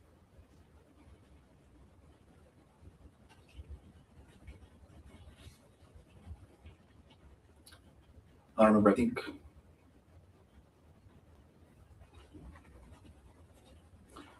since I wasn't messing with the door and I was just taking photos, I If you don't, I don't know. feel comfortable saying, that's okay. I don't want you to say anything you don't feel confident about. We need to make sure that everything's as right as can be. But I guess, and the reason I'm asking the question is because you would agree, as part of law enforcement, and as long as you've been doing it. So what did you do before you were a Ranger? I was in the Marines. So you're a Marine, so you're military, thank you for your service, and then you're a Ranger. Yes, Okay. Did you do any like military police or anything when you were in the Marines? I was an embassy guard. Embassy guard. So you were one of the people that if, in a foreign country, if somebody tried to attack our embassy, you would be the one to protect it. Yes, sir. Understood. So I guess you understand then with that experience, embassy guard, law enforcement, that door locks and locks on doors, especially in schools, can significantly hinder anybody trying to get in and cause mass casualties. Correct. And so you know that that our schools, almost all of our schools across this country, have developed policies that no matter what, during the day, at night, students are there, nobody's there, that door remains locked. Correct. Right, for their protection and their safety. Yes. And if the lock is not able to be locked, who's responsible for making sure that that lock is school. functional and is able to be locked? I'm assuming whoever the teacher or maintenance, Sure. somebody there. Yeah, I mean, whoever reports it, it has to be fixed. right, you agree. It starts probably with the teacher saying, my door won't lock, and then it goes work order, maybe goes to the administration, goes to the maintenance people, whatever else. But what you said is, and I agree with you, is that it is a primary importance for safety that door lock is functional. Yes. Right, because a shooter, like in this case, a shooter, if they are delayed in getting in or cannot get in, that can give other units time to respond. Yes, and sir. perhaps do something That's before true. he's able to get in the room. Right. Okay. So in your law enforcement training and experience, have you ever heard of something called the fatal funnel? Yes. Okay. What is a fatal funnel? When you're involved in a critical incident and you basically lose your peripheral vision and you focus on one thing. Right. Sure. Then that's like and you're talking about kind of getting tunnel vision, but at some point, if you're trying to get into a door or a hallway. Oh, yes. Right. Then what does that do? For instance, let's say multiple officer response. Can five of me standing here get through that doorway at the same time? No, sir. Yeah, because it funnels us in one by one. Correct. Maybe 2 by 2 if you're lucky and the door is wide enough. So a lot of times that can be somebody with a shield and people behind, or just people running in one by one into a door. And that's why law enforcement, they call that a fatal funnel, because if somebody's set up and ready, pop, pop, pop, they could just knock down everybody that comes in as they come in. Yes. Okay. Now, can we go to that second? When they gave you, and the second picture will be 362.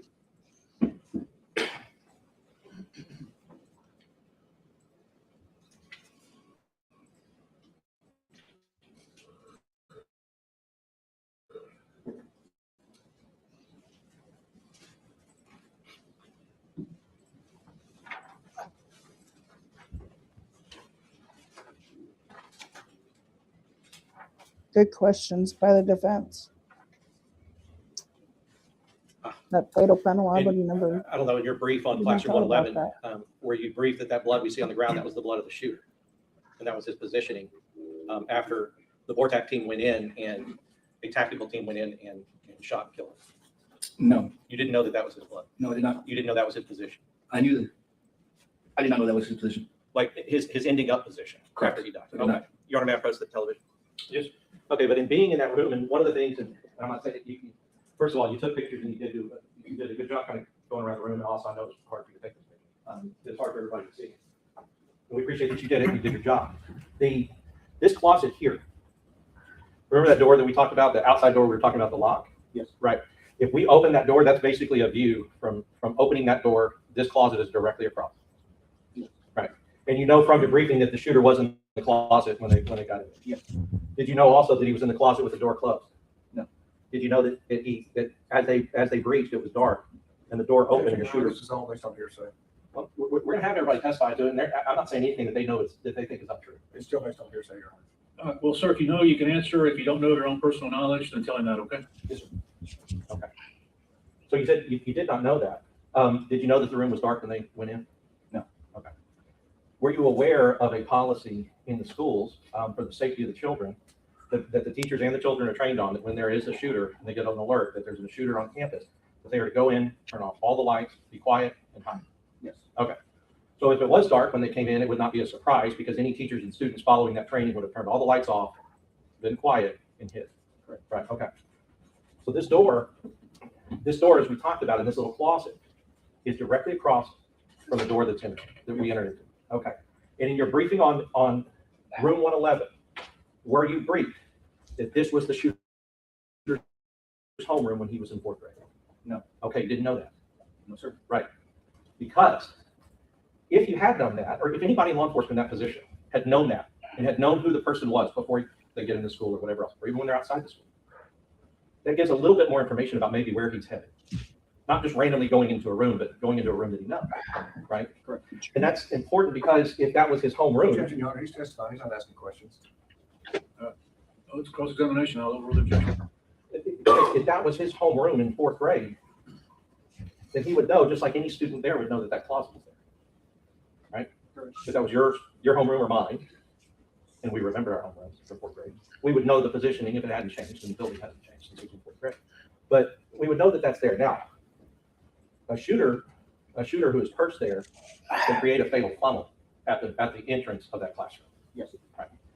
Were you aware when you were briefed that when the BORTAC unit, that's the Border Patrol Tactical Unit, went in, they basically, what they did was they tried to do like a diversionary entry where they came in and tried to distract at the same time as they were shooting, right? To try to figure out, because you got to figure out where the shooter is in the classroom. Yes. And it turned out he was here.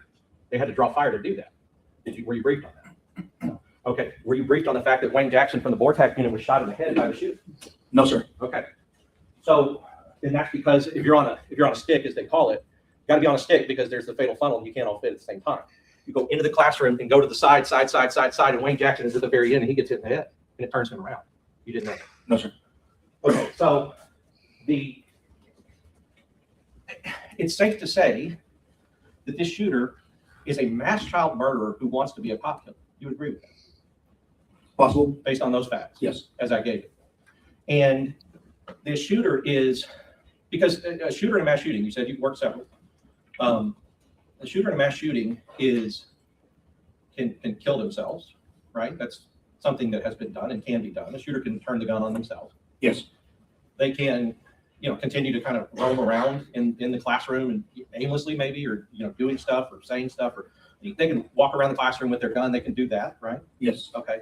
They can try to escape if they can figure out or try to find a way to get themselves out, so they can commit the shooting and do this horrible, tragic, terrible thing and then escape the consequences of it. They can try to do that. Yes. By getting out a window or even maybe trying to come through the door and shoot their way out or whatever else, right? Correct.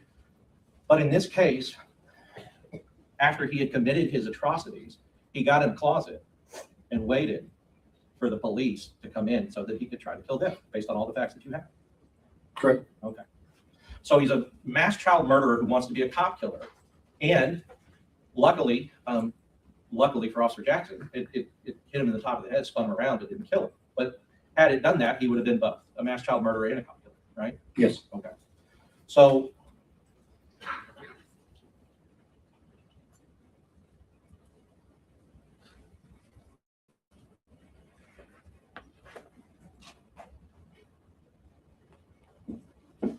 we can take that picture.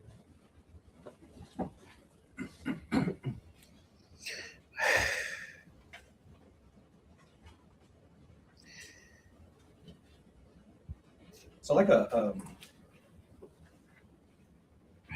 you said you were trained on a Leica 3D scanner, Yes. and one of those things is with a Leica, right? Yeah, and we say Leica, and but I think Leica is a brand name. It's a brand name. Yes. Right. What's it called? What's the generic name for a Leica scanner? If you even know, I've always said Leica, but one of the other rangers said that there was a system that was out there. It's called a total view or something. But you've been trained on Leica. Yes. Okay. It's a 3D scanner. Well, let's talk about Leica. Okay. And 3D scanner. Judge, may I use the web? Yes. So we have a, But I was on. just so they know, and Gary explained it a little bit, but it's a tripod, usually. Yes. The scanner sits on, scans an area, and can tell you, one of the most important things it tells you is distances between things at the scene. Yes. Right? And sometimes it may not be necessary. Like you didn't do a Leica scan in 111. No. Right. And you wouldn't do that because the room was connected to 112 through I guess there was a door, kind of an open door that I suppose could be shut, but those two, you could pass from 111 to 112. Yes, Yeah, and somebody else had the brief for 112. yes. Okay. So just in general though, because I know you didn't have the briefer out here, I'm not gonna try to take it too far afield.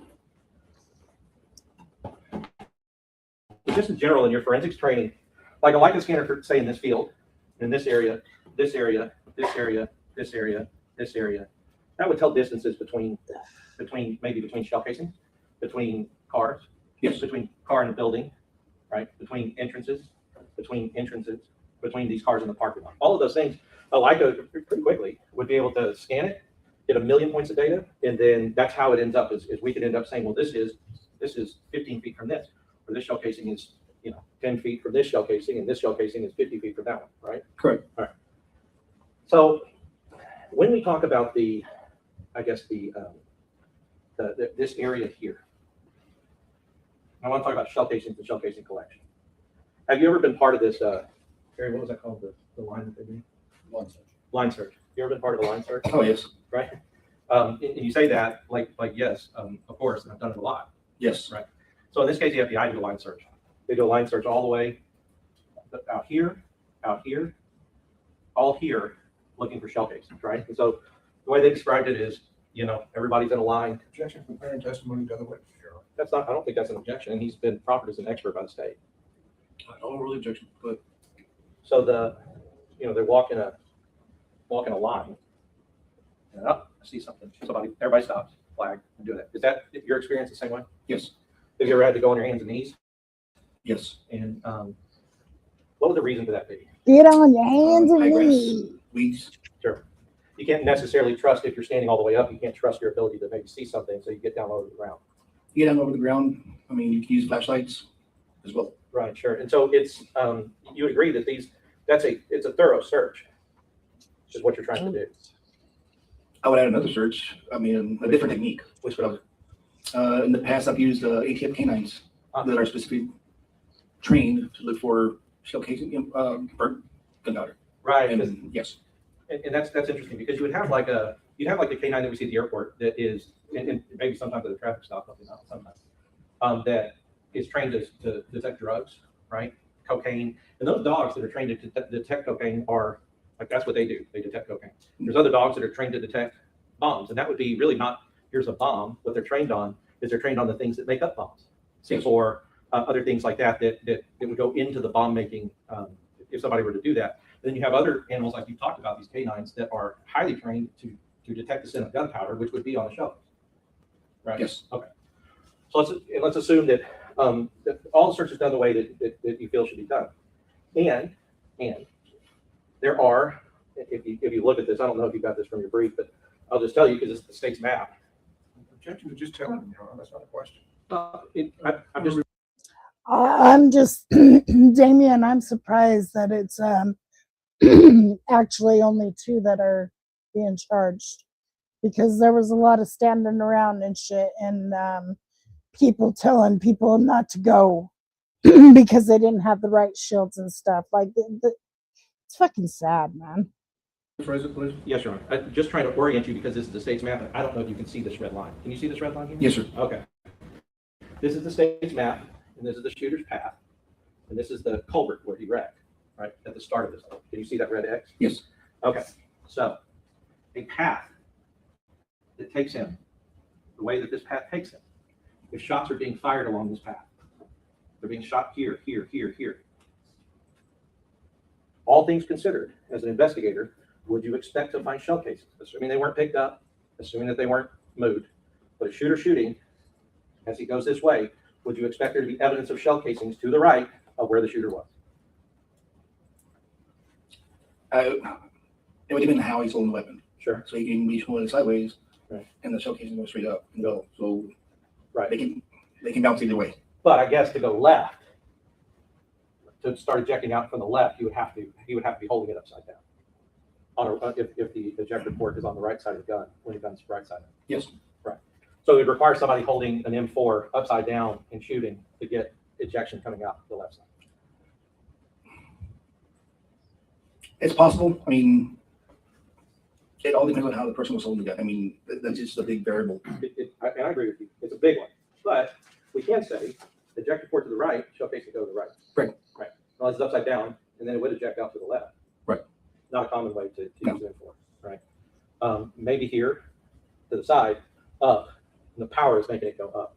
But either way, all of this we're talking about, right or left. Right. You expect them to be somewhere around there. Yes. If you're shooting them. Okay. And shell casings that are here and here would be consistent with this, with, you know, even from their own map, would be consistent with somebody firing along this route and this route. Yes. My head itches. Oh, easy.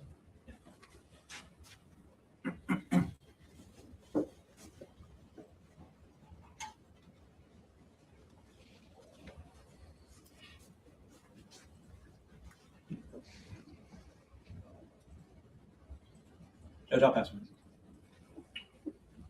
Mayor, to be exposed to a fatal funnel, do you have to go to the fatal funnel?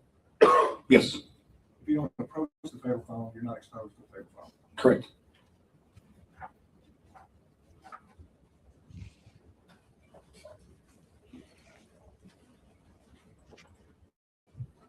I couldn't see because I was sitting right directly behind Mr. Goss.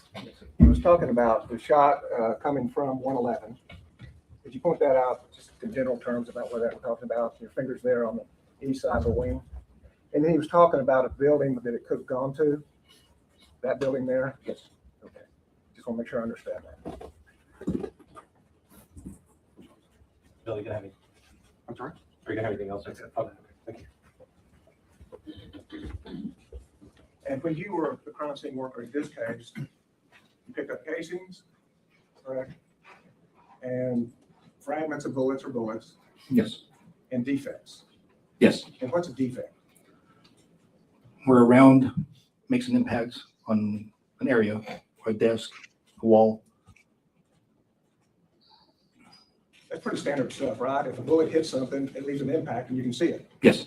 And have you ever known a bullet to go through a solid object without leaving an impact? Correct. No. Okay. That's the witness.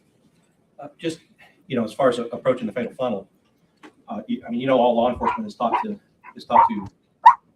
be very cautious about a fatal funnel because a dead police officer doesn't help anybody, right? Correct. I mean, one police officer after another going in and dying and stacking up in front of that door is not going to save any of those children. We're taught to get away from the fatal funnel. Right. I'll pass it. No further question. Recall for this witness, either side? This witness is out of country. I hope we can let it go. Yes, Your Honor, and I do understand that. I don't want to keep him in. I know he's got important work to do out of the country. So. Your excuse, sir. Thank you. Thank you. Mr. Marina?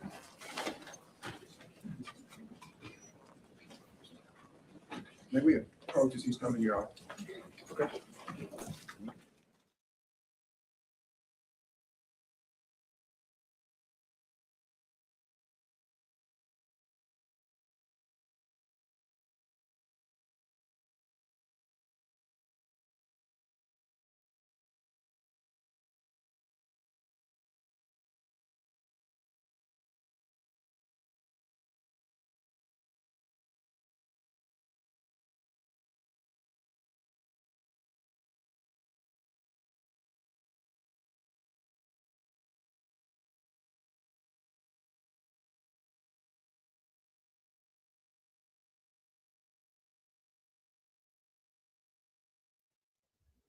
Dude, there's a.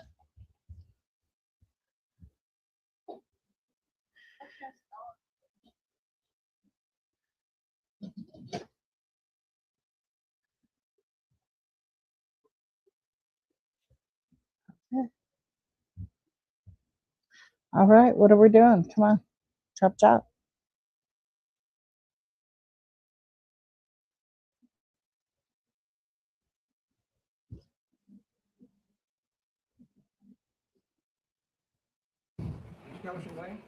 Brent Brina.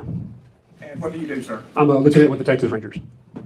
And how long have you been with the Texas Rangers? I promoted in October of 08, so a little over 17 years. What did you do before you were a Texas Ranger? I was a highway patrol trooper for about 5.5 years from 2000 to 2005, and then I worked in our criminal intelligence service for about 3 years before that, or after that. So how long have you been in law enforcement? Almost 27 years. And do you have any specialties in law enforcement? Crime scene investigation. Were you called out to Uvalde on May 24, 2022? Yes, I was. For what purpose? The interior, different sections of the interior of the crime scene inside the building.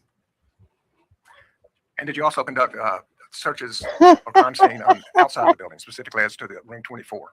Yes, I did. All right, Damien. And that's the one I want to kind of focus on right now, if I could. Okay. Okay. What drew your attention to room 24? Myself and Ranger Scott Swick had noticed that there were some cartridge cases flagged.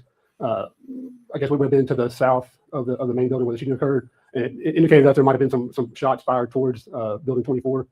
So we went in that area and started inspecting some buildings in that area. And so from the casings, you started looking for buildings in which those casings could have deposited a bullet entry.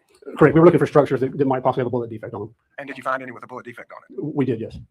And how did you confirm that it was a bullet defect? It visually looked like one, and we use what we call 3M lead check. It's a swab that you can test for lead. It has a activator and a dye that mixes, and when it's swabbed onto a surface that has lead, it'll give a kind of a pinkish purple color reaction. And did you document that? Yes, I did.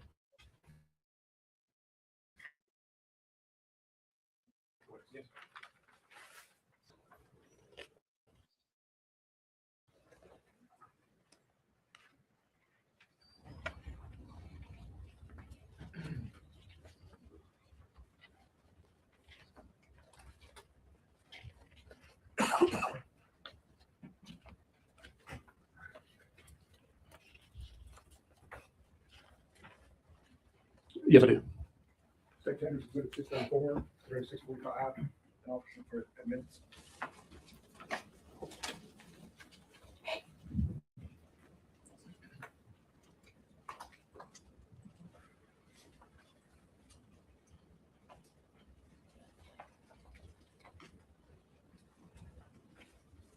No objection, sir. They're new. May we display? Yes.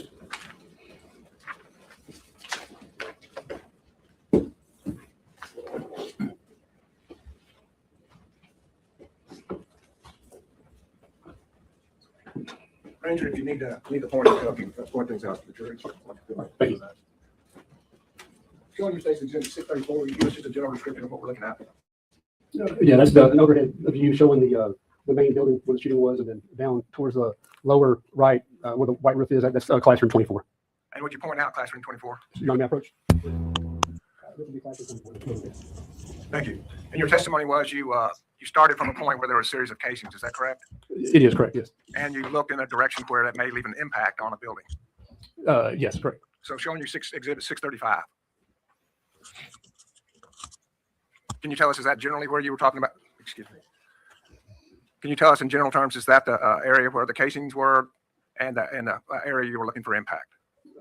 Yes, we were looking. They were in that general area, and then that's kind of where we started taking photographs towards building 24, looking for an impact, a defect in that direction. Okay.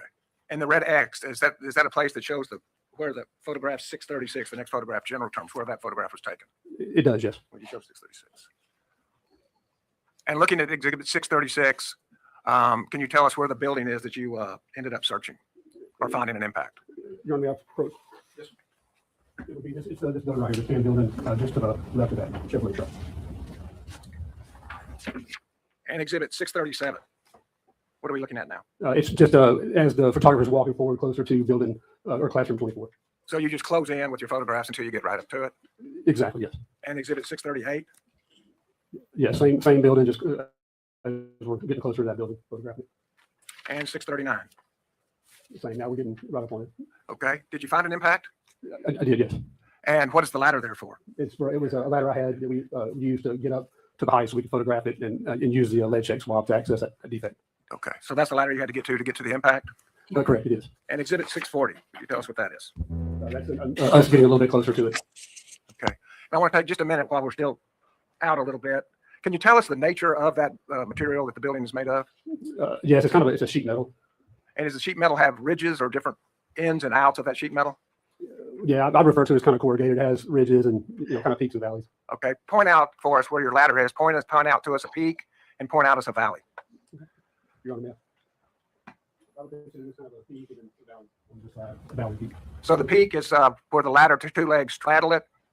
Is that correct? That's correct, yes. And then just to the right, there's another peak Correct. of the same size. Yes, correct. And to the left, is there another peak of the same size?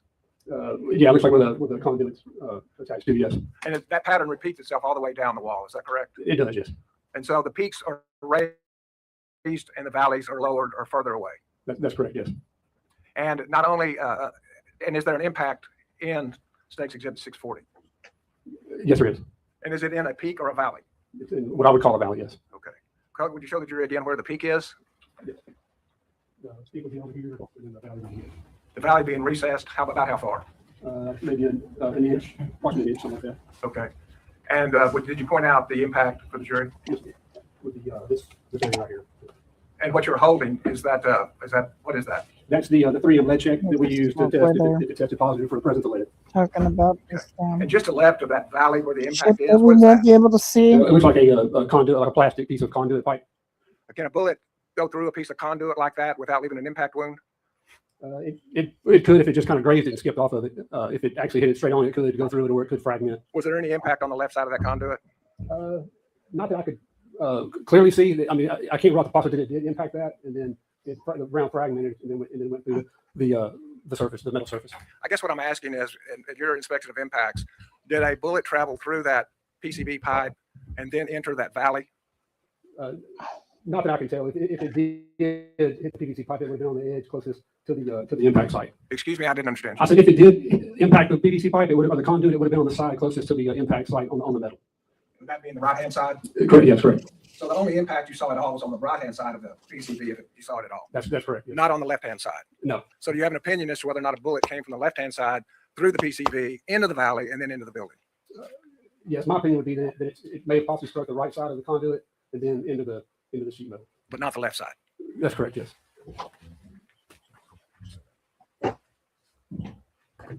So, use the pointer one more time. Wonder Show what us they're again where room number 24 is. Right here. And where is that impact site? It's on this west side. Oh, And reason. then is room 111 back on the east side of the fourth grade wing? It is, yes. And so could a bullet coming out of room 111 make that impact without impacting the PCB pipe on the left-hand side? In my opinion, no. But could that same impact come from the position you saw the casings? It could, yes. And that's why you took pictures of it? Correct, yes. Well, pressure.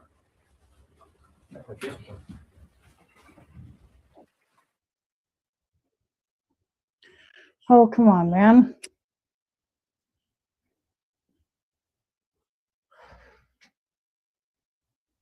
Hurry up.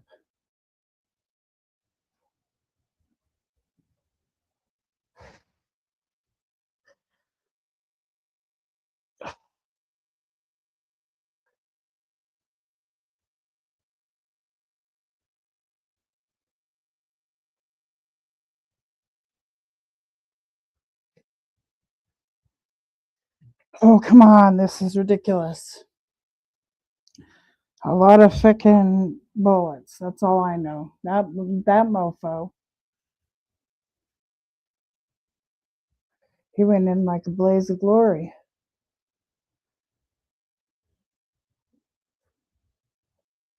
Just so sad about the kids, oh man.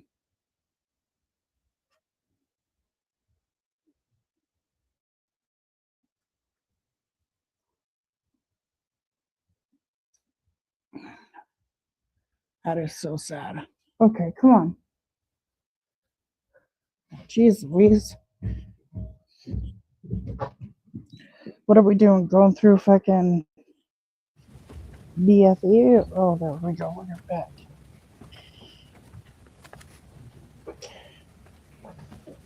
You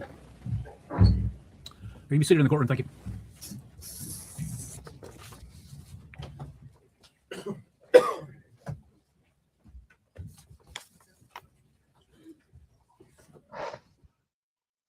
What's going on? What are we doing now?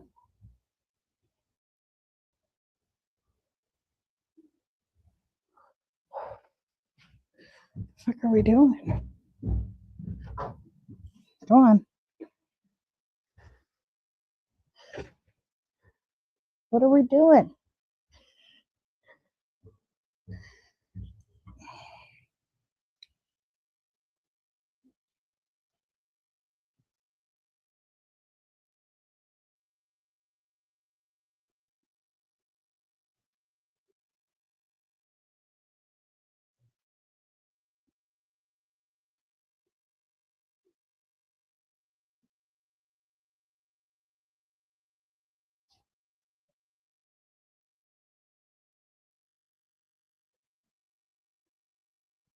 I did, yes. And the State's Exhibit 642 show us the entry then into room 24. It does, yes. And tell us what we're looking at in Exhibit 643. That's the entry door to classroom 24. Yeah, 643. That would be the interior. That would be facing the west wall, the same wall that the defect would be on the outside. And there's the next exhibit, 644. What are we looking at here? At the close up of us pointing the camera up through the ceiling tile, and you can kind of see the hole from the inside of the classroom. And State's Exhibit 645. It's crazy. That's up into the ceiling panels. Why would you be shooting up in the ceiling Interior though? side of that defect. Thank you. Now, that was not all you did in the case, is that correct? It's correct, yes. And did you also have an opportunity to go into rooms 111 on that very first day? I did, yes. And at that time, were there still the remains of this shooting in that room? Yes, when the time I got there, when I went to 111, the only body that was inside the 111 was the body of the suspect. Okay. And does the body of the suspect show his relationship to his gun? Yes, approximately, yes. And does it show how he was dressed? It does, yes. So as to compare to eyewitnesses who may have seen a gunman? Yes. Going next to 734.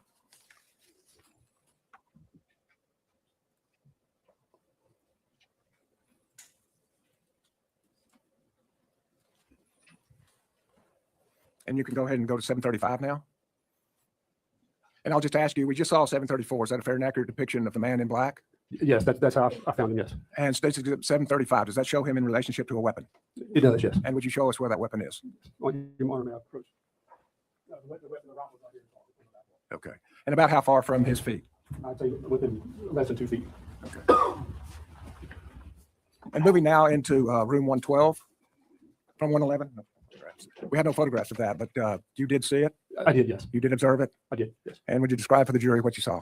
When you walk in the main entry door from the hallway, there was a lot of desks that were kind of clustered up, scattered around, and then there was a concentration of deceased bodies kind of in that the northwest corner of the room. Concentration of Aw. deceased bodies? Yes. And were they adults or children? There was children and one adult. One adult and children. Yes. And were they clustered away from the door? Yes. If you were to walk in the entry door, they were to the left in that corner to your left. And were they away from the windows? They were, yes. They were on the opposite side of the room from the windows. Pass the witness. Wow. Is it Marina? Yes, yes. My name is Nico. So sad. I'm the lawyer representing Mr. Gonzales. I'm gonna ask you some questions. Okay, yes, sir. You testified before. Yes, sir. Okay, Yes, so sir. you know how this works. Yes, sir. So are you familiar with the Hellfire trigger system? I'm not, no, sir. Okay. You never heard anything about it?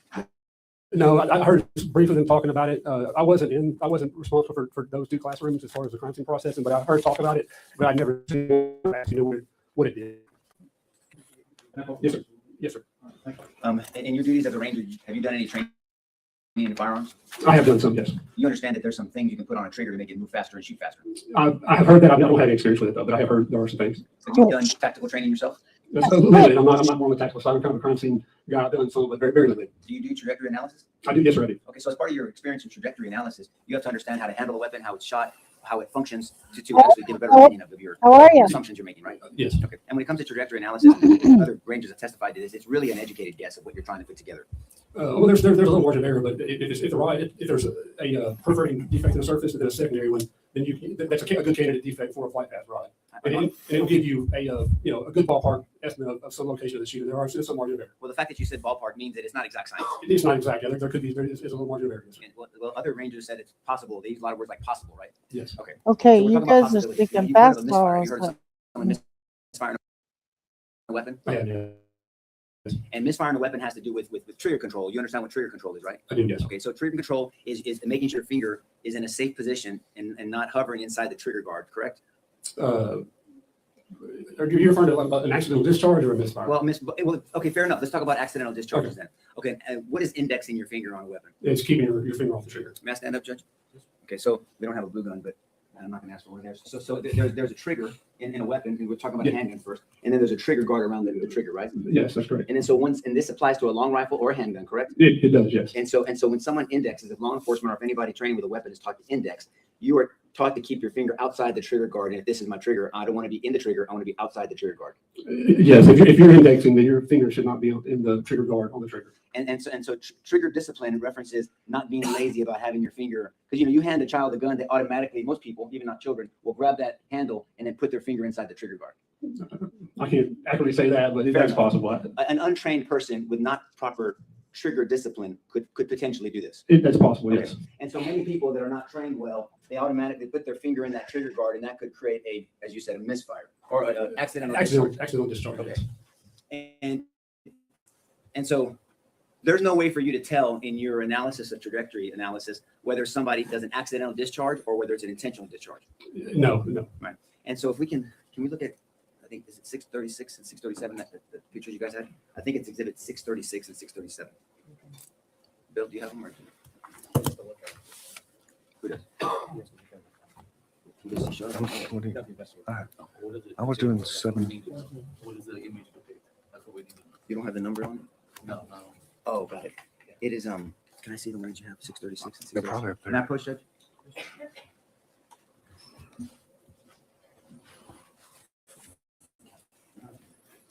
No? The ones you showed me, Bill. Oh, that's 700. Okay, I'm sorry. That's okay. It's in the sixes.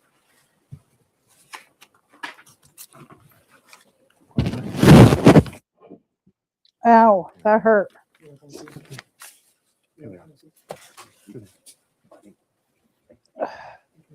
636.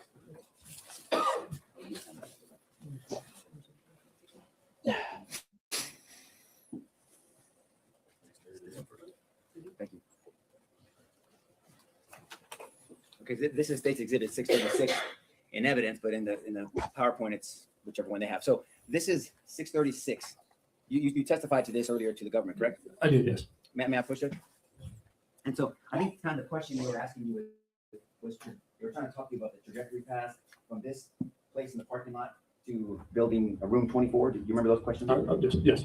In a hypothetical, if somebody was intending from this west side, this is the west side of Robb Elementary, Yes, I did. and you know now that the murderer came in here and shot all the way up into he entered the building. I do, yes. And as if somebody was approaching to shoot at that side of the building and had poor trigger discipline or just an eagerness to want to hurt people, they could have accidentally discharged as they were coming up and coming across to shoot at the west side of the building, correct? Yeah, that's possible. The only thing I can say for sure is that there was one defect in that. And that's my point. How many defects were there? There was one. One defect. So if somebody took the position that this murderer fired multiple rounds to the south side of the building over here, it would fair to say there should be way more than one defect. Well, I mean, there's a possibility he could have fired over to the left or to the right. We just didn't find those defects. There's a possibility he could have fired more. All I found was one. So all I can say was there was at least one. There could have been more. Well, whose responsibility was it to find if there were more? I'm sorry? Whose responsibility would it have been to find if there were more defects? It was mine. Okay. Did you find more defects? Not in that classroom, no. Like I said, there could have been more that went out in the open air and landed in the ground somewhere way out there. But at the time you found that one defect, you weren't told to look at room 24, correct? You were just looking for defects. Yes, that's Right. correct. Yes. So you looked at all the buildings, did you not? Yeah, in that line of sight, yes. Right. Yes. And you could have looked behind the buildings too. I'm sure you looked behind it. We searched that entire area, yes. That entire area you searched. Yes. And you found one defect. That's correct. Yes. So back to my original question. If somebody made the claim that they were standing further down to the south side of the building, close to the east side, and that the murderer fired multiple shots at this person, you should have found more than one defect. Yeah, well, I can't say that again. Can we talk about probabilities? Sure. More likely than not, you should have found more defects. It's probable, but again, like I said, there could have been where he shot over to, depending on how he had the gun, tell if he was and what the the angle of the barrel. Something could have went over. I can't say he fired multiple. All I can say was that for sure, certainly was that there was one round fired in that direction. All I can say. Well, one round went in that direction. It doesn't mean it was intended to go there, right? Exactly. Okay, so but my question is, bullets don't just disappear, right? I'm not sure your question. Well, I mean, but if somebody, I give this example to another ranger. On New Year's, we're told not to shoot guns up in the air, right? You've heard that safety announcement, Yeah, sure. right? Why is that a foolish thing to do? Because it can come down. What comes down? The projectile. Right, they don't just disappear. Yeah. Right, that's what I'm saying. Right. So if somebody shoots projectiles, multiple projectiles in this direction, there should be probably more defects than one. Well, I mean, they could go over, and when they come down, they could end up inside the dirt, and we just don't see them. That's a possibility that I can't rule out.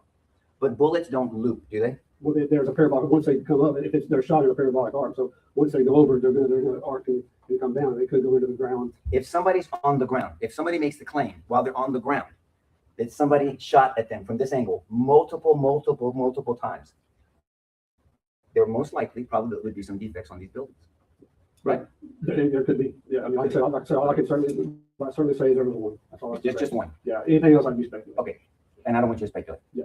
And so if somebody is intending to shoot this side of the building and they had poor trigger discipline and an evil intent to hurt people, they could get over anxious and they could accidentally discharge up as they're coming across, because we know for sure there were many defects on this side, right? Yes, there were. Have you heard of a ricochet? I have, yes.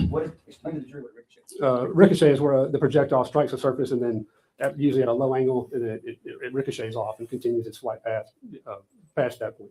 And so when a bullet hits an object, and you do this in trajectory analysis, that's called an intermediary object, right?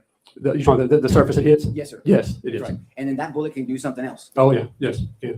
Was there a laser trajectory done from the spot we're looking at in Exhibit 636 to that one defect? There wasn't, because that defect was not a candidate to put a flight path rod in, because there wasn't a secondary defect for us to run a rod through and attach a laser to. So it wasn't a candidate for it. Was not a candidate for it. Yeah, Okay. yes, sir. So was that defect on the higher part of the building or the lower part of the building? It was on the higher part. And so if somebody on the ground said that shooter fired multiple shots at that person as they're on the ground, or at least standing on the ground, it's less likely that defect would be high up on near the ceiling, near the roof, right? It depends on how they were holding the weapon and what the angle of the barrel was. I said multiple rounds. Remember that? So there should be more than one defect. Yeah, and again, all I can tell you is there was one. I didn't see any more than one. Fair enough.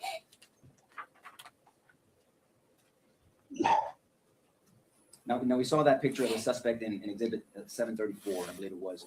You recall that? I did, yes. That person lying on the ground. And I'm not going to show that picture again. That picture, that picture of that animal lying on the ground. That person is the one responsible for stealing those children, right? He is the one that shot him, yes. Pass it over to you. Mr. Moreno, Ranger Moreno, the weapon the gunman was using, you're familiar with it? I am, yes. And the round that he was shooting? Yes. What's the distance on those? How far can they go? I would say at least 150 meters. 150 meters? Okay. And if they strike the dirt, would you be able to find it? Probably not.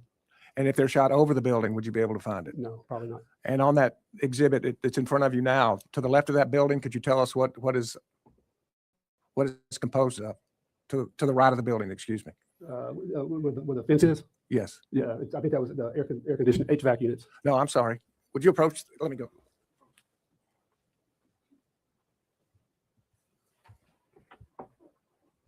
This is where the building was struck, is that correct? Yes, that's correct, yes. And all the way across here, what is this? It's open field.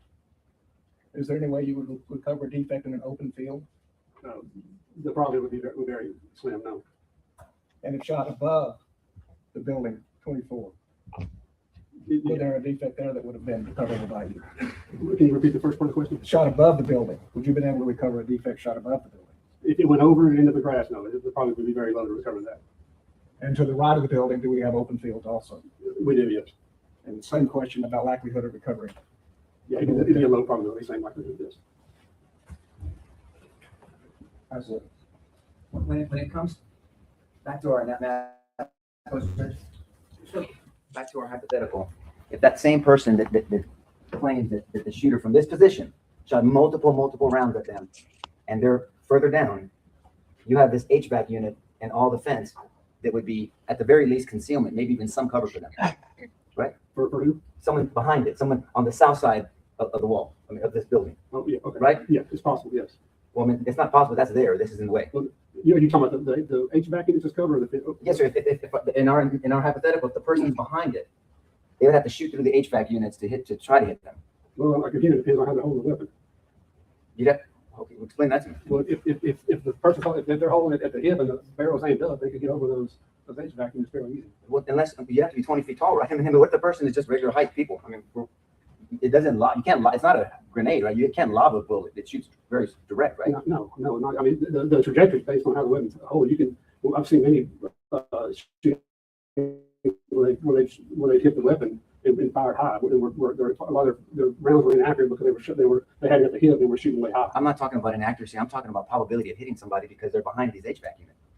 If someone's behind this HVAC unit, they have cover from the HVAC unit, right? They would, yeah. So the shooter would have to, the shooter would have to move out to the right of the HVAC unit, or however they're holding it, to try to shoot that person behind the HVAC unit, right? If they were behind the HVAC unit, I would think so, yes. Well, in my hypothetical, this person is behind the HVAC unit, okay? Okay. Okay, so like you're behind the desk. Let's say that desk is covered and I wanted to shoot you in the leg. If that's true cover and can protect your legs, I can't shoot your leg. Probably not, no. Well, if it's cover, I can't because I can't see your leg. Yeah, well, it depends on if it's hard or soft cover. If it's hard cover and it would stop around, then yes, you wouldn't be able to shoot my leg. But if it's plywood or something or soft metal, then it would go through and you could possibly hit your target. So you don't know this yet, but we've already explained to the jury the difference between cover and concealment. Okay. So the material, this is concealment. This is not cover. Right, exactly. Let's assume this is cover. Okay. Okay. If I wanted to shoot your legs, I'd have to move around to shoot your legs, right? Yes. So same thing with these HVAC units. If there's someone behind the HVAC unit and I'm shooting from this place, I'd have to move around the HVAC unit to get line of sight on you to shoot you. That's right. That's correct. Yes. And so if that happened and the shooter was further to the right, because in that hypothetical, that person is being shot at, we would see evidence of the person, the shooter, firing from the right. It's possibly. If someone made that claim and you and I were prosecuting that case, what evidence would we present to a jury that somebody shot at someone behind that HVAC unit? I guess I'm going to answer your question. Would we bring shells and shell casings? Because we're making a claim that someone took a shot at them and they had a line of sight. If somebody was further to the right, should there be shell casings here if we're making a claim like that? There could be, but again, ejection pattern analysis is not always accurate because if they manipulate the gun any kind of way, it can change that pattern. And if they're moving or the weapon's moving, then it can change that pattern. So it's possible, but I can't say for sure that would be an indicator. Are you aware that there were shells found on this side of the building? Yeah, my recollection, there was some there. There was some on the other side of the gravel driveway. I believe also there were more. What gravel driveway?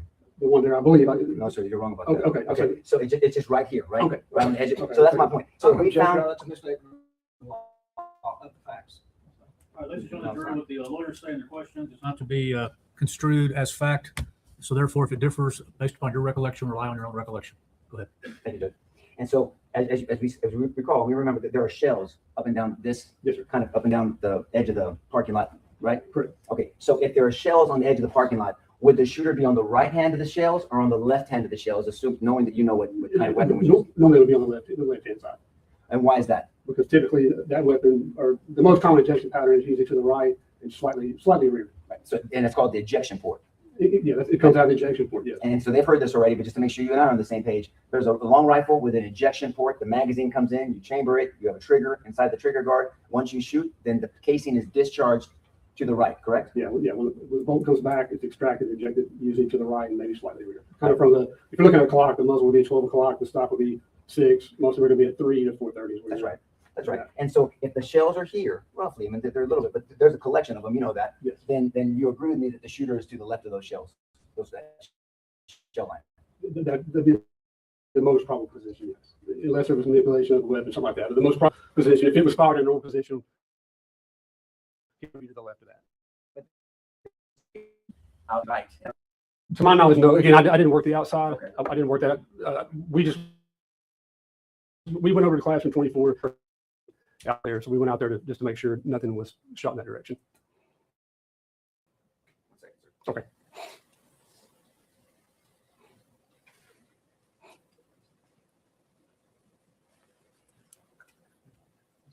Thank you, sir. Pass the witness, Judge. Do you have any evidence that the shooter in this case used this wrong trigger guard when he grabbed the gun? Is that the one that the defense counsel was referring The to? misfire? Yeah. Do you have any evidence in this case that the gunman that the shots he fired were misfires? Are we talking about misfire? Because misfire and accidental discharge are completely separate. Let me ask about accidental discharge. Okay. What's your definition of an accidental discharge? It's when the gun was fired when it wasn't intended to be. Somebody hit the trigger when they weren't intending to hit it and the gun fires. Is there any evidence in this case of the gunman engaged in an accidental discharge? Not that I'm aware of, no. And would you go back to that exhibit that you showed the jury? No, when you showed the jury.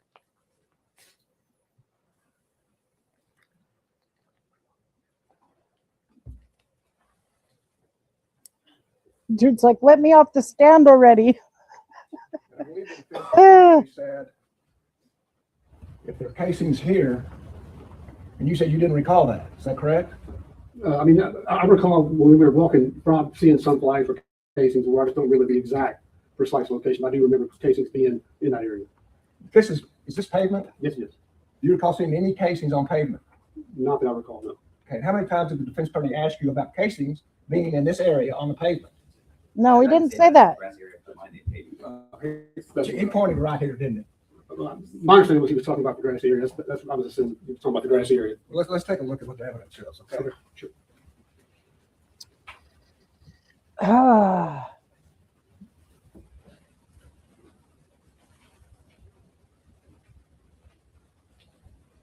This is crazy.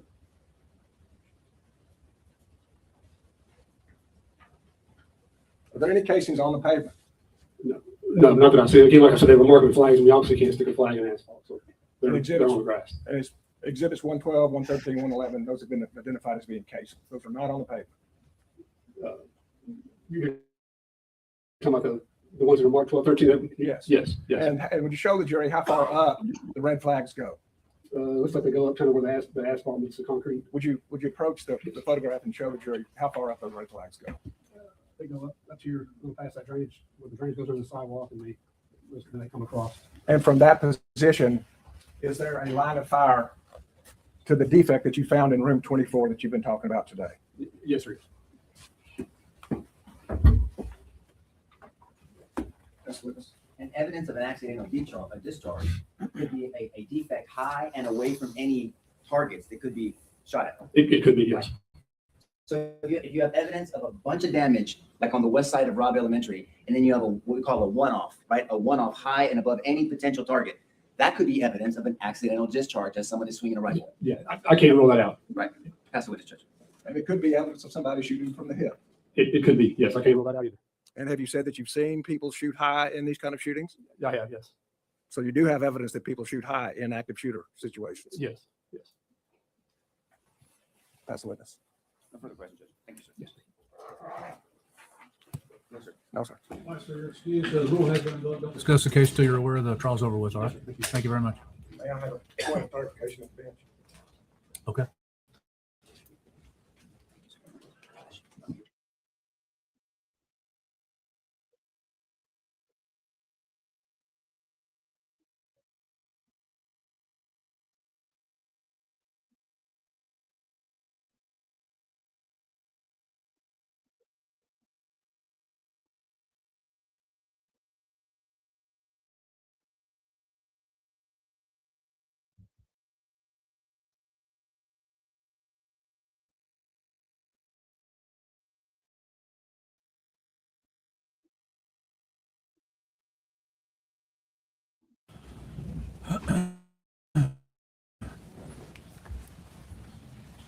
Good afternoon. Would you raise your hand? You do solemnly swear the evidence in the testimony given the cause will be the truth, so help you God.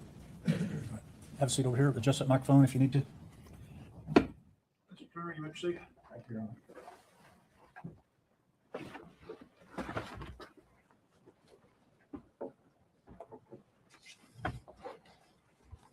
Doctor, would you tell the jury your name, please? Garrett Phillips. And am I correct, you've been here since first thing this morning? Correct. Appreciate you being here. Could you tell us what you do for a living? I'm the Deputy Chief Medical Examiner at the Bexar County Medical Examiner's Office. And what is the Bexar County Medical Examiner's Office? The Bexar County Medical Examiner's Office is a county office statutorily established by the laws of the state of Texas to investigate sudden, unexpected, and unnatural deaths within Bexar County. And what is the deputy chief medical examiner? Fundamentally, the deputy chief medical examiner is one of the staff medical examiners, which is to say a forensic pathologist who is involved in the examination of persons who have suffered sudden, unexpected, or unnatural deaths. The deputy chief part, however, comes with additional administrative duties that see me as second to the chief medical examiner. And further on definitions, you said both forensic and pathologist. Is that correct? Correct. Could you start with pathology and what that is? Pathology is a specialty of medicine.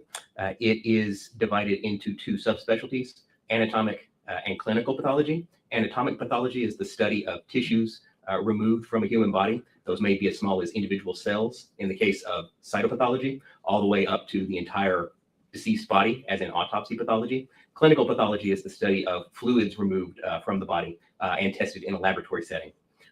That is ultimately the specialty of pathology. And how does forensic pathology differ from pathology? Forensic pathology is a subspecialty within that area of anatomic pathology that I mentioned. Hello?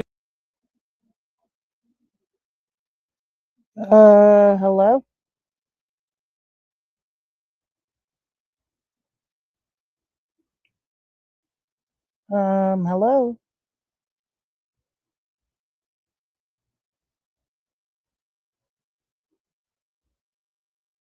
Of anatomic pathology that I mentioned.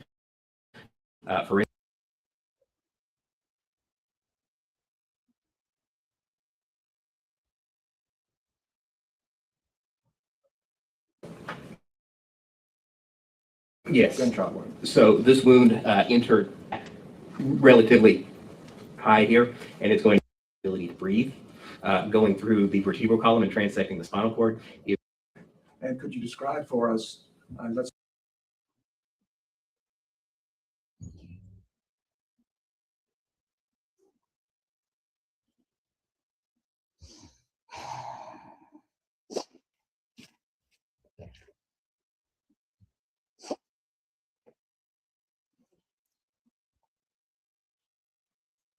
Go.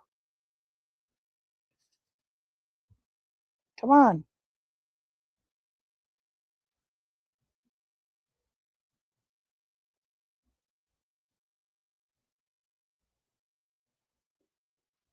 That wound ultimately, most significantly, went through both lungs as well as the thoracic vertebral column, injuring the spinal cord. After having traversed both lungs, it did enter the abdomen and injure the spleen as well.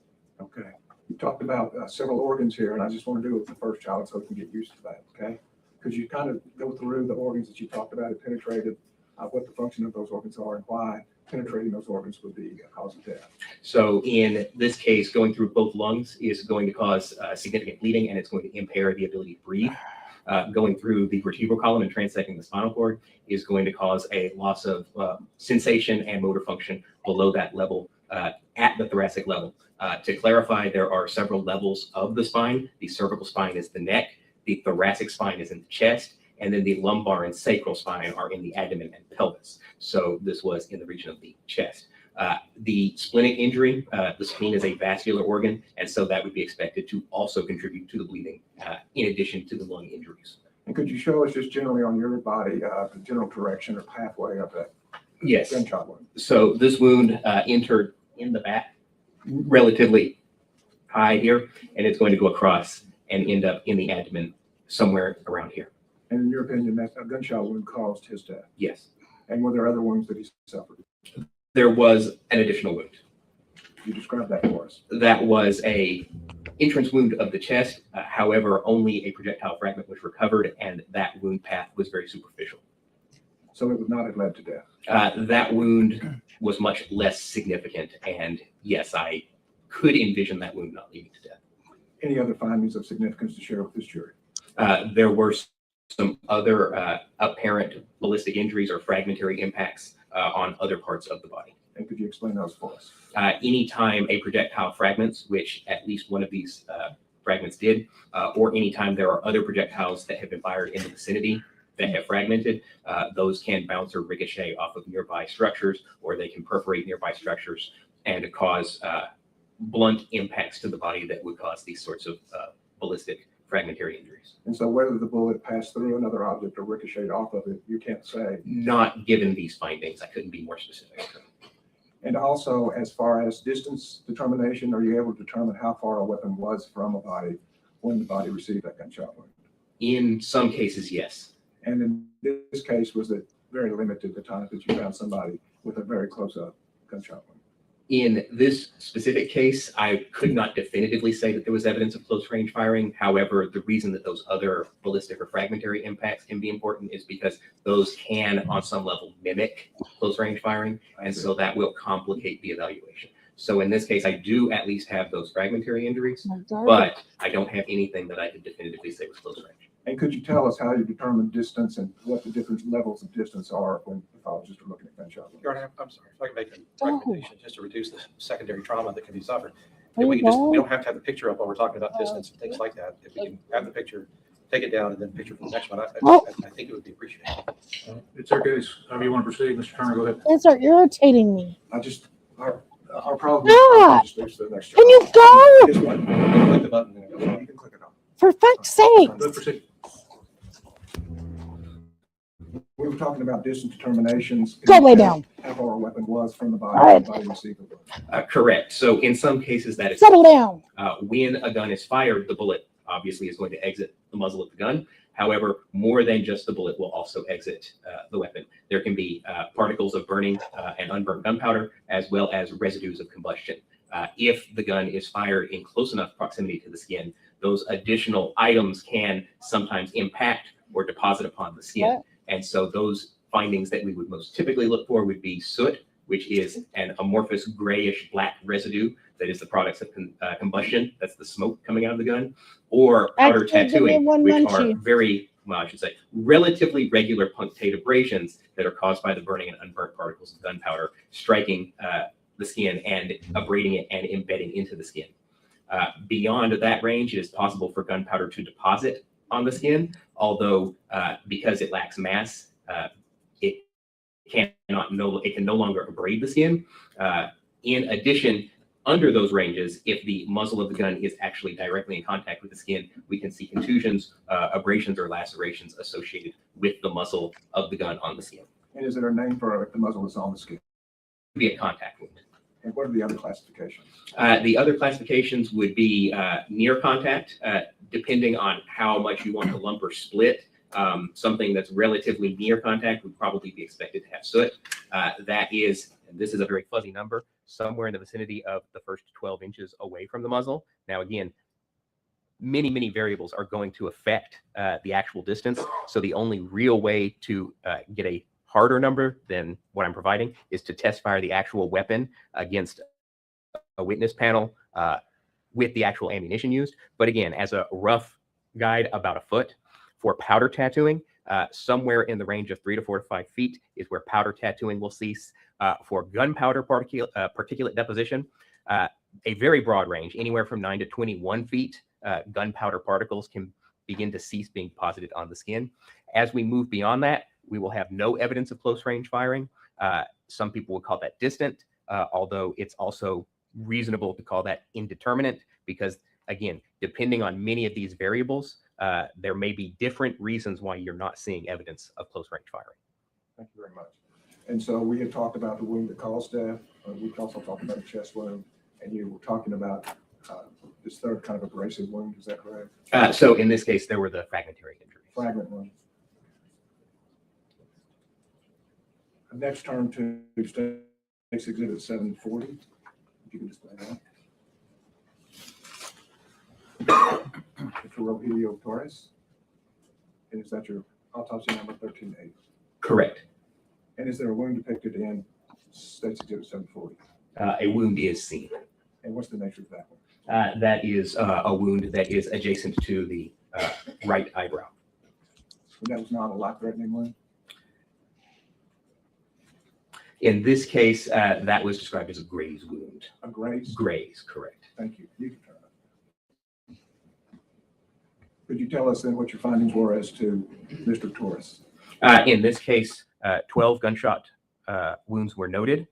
The injuries that were produced included the brain, the right lung, liver, right kidney, thoracic spine and spinal cord, as well as the right humerus, which is to say the long bone of the upper arm. And each one of those wounds, those 12 wounds, were capable of causing death?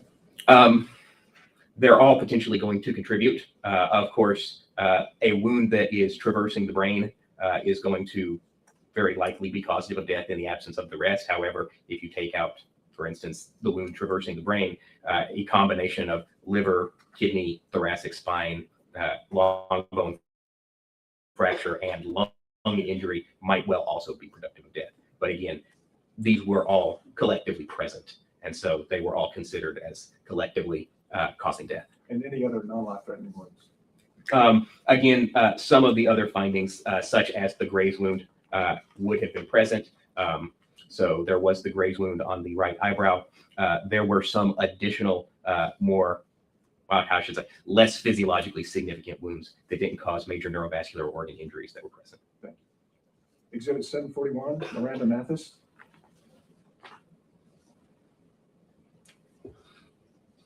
Yes. Could you tell us what your findings are in regard to Miranda Mathis? In this case, there were 12 gunshot wounds. The significant injuries included the heart, both lungs, the liver.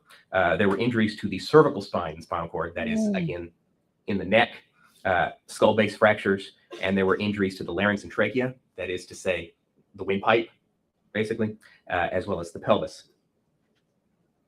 And any non-life-threatening wounds? There were some additional injuries that, again, the ones that I described are the ones that are sort of the most physiologically significant. There were some additional. Let's just stay with those unless you find a wound that you consider significant as to whether or not it was a contact or close contact, something that would make it different from the other wounds you're describing. So in this case, there were 3 of the gunshot wounds that in this case did demonstrate the gunpowder tattooing that were mentioned. And there was some additional gunpowder tattooing on the right hand. And does that suggest range? So this would be indicative of close range firing. And that would be? That would be the powder tattooing. So as we described it, the intermediate range. And the distance would be about what? As I said, somewhere in the vicinity of that 3 to 4 to 5 feet is when that begins to cease. So I would expect under that. But in order to get a better number, it would be necessary to test fire the weapon with the ammunition used. So somewhere around 3, 4, 5 feet away. That's where it ceases. And So if it's present, it's somewhere within. Closer than that. Correct. Thank you. State's Exhibit 742. Alethea Ramirez. Correct.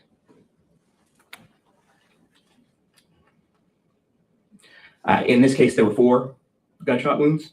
There were injuries to the brain, both lungs, the aorta, left femoral vein, the pelvis, and left femur. The femur is the long bone in the thigh, and an injury to the trachea. And those were the significant findings. Those were the significant injuries, yes. And each of them were gunshot wounds. Gunshot wounds, correct. Thank you. Exhibit 743.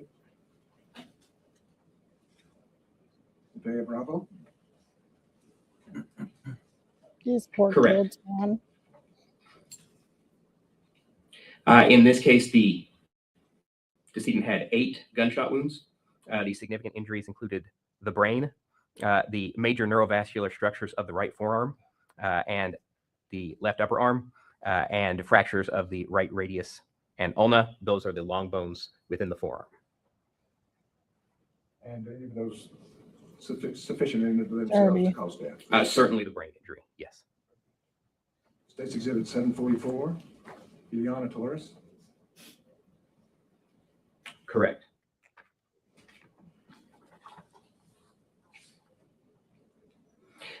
In this case, there were 13 gunshot wounds. There were injuries to the heart, the left lung, the left upper arm vasculature, the liver, the facial bones, cervical spine, and the left humerus. And was it a combination of the wounds or just a single wound that caused the death? In this case, the heart wound itself would probably have been sufficient, but the rest were significant as well. Thank you. State's Exhibit 745. Layla Salazar. Correct. Sorry, could I see that real quick? Just confirm the number. Yes, thank you. In this case, there were 4 gunshot wounds. There were injuries to the left internal jugular vein. That is the major vein that brings blood from the head back to the heart. In addition to that, there were injuries to the left lung, the cervical and thoracic spine and cord, the tibia, which is the long bone in the shin, and there were skull fractures with intracranial bleeding, that is to say, bleeding surrounding the brain, even though in this case the projectile did not traverse the cranial cavity. It went close enough to cause bleeding inside the head. It passed enough energy in to cause bleeding inside the brain. Correct. 746, Annabelle Rodriguez. Correct. In this case, there were 5 gunshot wounds. The right carotid artery and jugular vein were injured. Again, the carotid artery takes blood to the brain. The jugular vein returns it from the brain. Both lungs were injured, and the thoracic spine and cord, as well as the larynx, were injured. Likewise, with the injuries to the cord, what you will sometimes see is that blood will then enter the cranial cavity. So there was some subarachnoid hemorrhage, which is a type of bleeding inside the head surrounding the brain. Thank you. JC Luevanos. 747. Correct.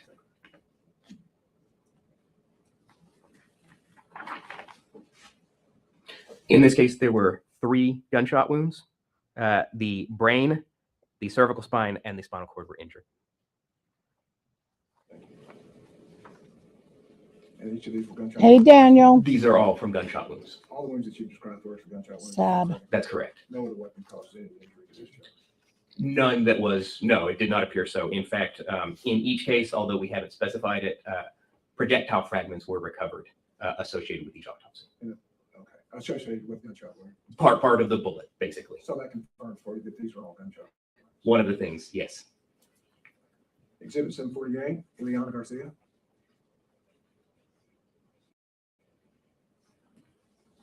Correct.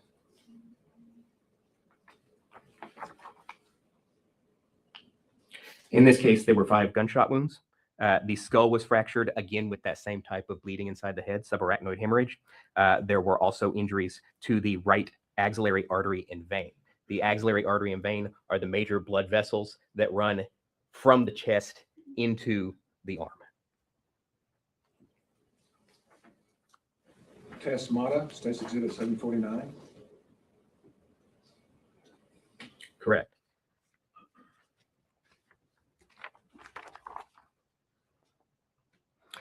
In this case, there were 5 gunshot wounds. The internal injury was the brain.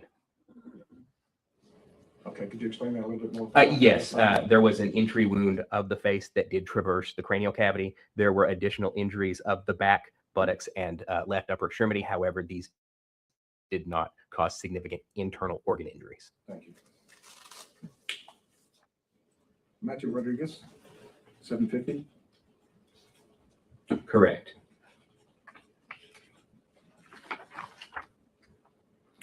In this case, there were 3 gunshot wounds. The brain and the right lung were the major internal injuries.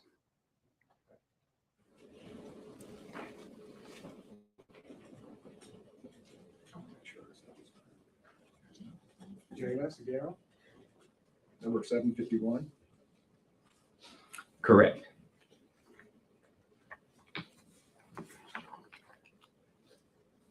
In this case, there were 2 gunshot wounds. Both lungs were injured. The aorta was injured. The aorta is the major blood vessel that comes off of the heart and carries blood to the remainder of the body. And the thoracic spine was also injured. State's Exhibit 752, Amerijo Garza. Correct.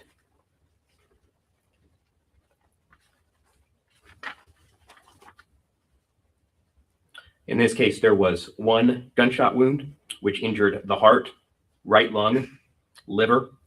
Those were the major internal injuries. It was just one wound, but it went.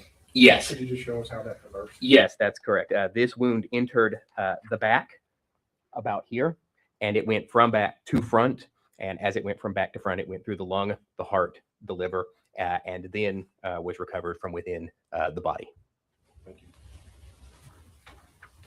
753 McKenna Elrod. Correct.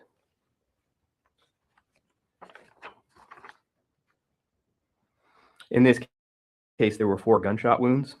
The injuries included both lungs, the brachiocephalic artery. That is one of the major branches of the aorta in the chest that ultimately is going to split off into the right subclavian and the right carotid arteries and carry blood to the head and the right arm.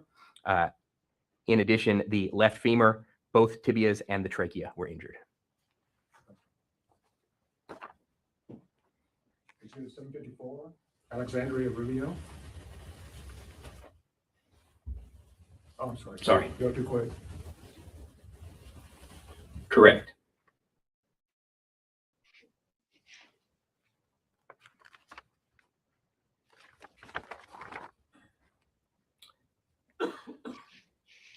In this case, there were gunshot wounds.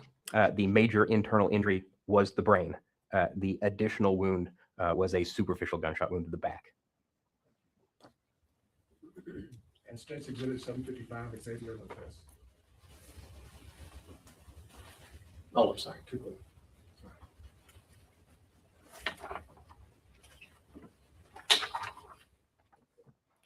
Correct. In this case, there were 3 gunshot wounds. Both lungs were injured, as well as the thoracic spine and spinal cord. In addition, there was a wound that perforated the scalp. It did not go into the cranial cavity. However, it did cause bleeding inside the head, subdural and subarachnoid hemorrhage. Well, I should say, let me back up. It could have contributed to that bleeding. In addition, the injuries to the spinal cord lower down could have contributed to that bleeding. Is that the final report on the children that y'all did pathology on? No, I have a couple more. Of children or? Yes. Okay, could you share with us your next one? My next one is case number 22-1399. And can you tell us about that? And I'll come back to the name. My apologies. Yes, in that case, there was a single gunshot wound that injured the heart, both lungs, and the aorta. This case also demonstrated soot. And what does the soot mean? So the soot is the close range firing that is, again, within that 1 foot distance. And your final autopsy? The case number is 2022-1400. And we'll provide those with a future witness. Yes, in this case, we had a single gunshot wound. That was a wound of the head injuring the brain and skull. And thank you for doing all the work that it took to make these findings. Let me ask you, if I'm pushing too far, I don't mind going to somebody more familiar. But as a pathologist and reviewing the photos in this case, are you comfortable testifying that these were all children under 15 years of age? Judge will stipulate to it. I believe we have a stipulation that these were all children under 15 years. Yes, Your Honor, we will.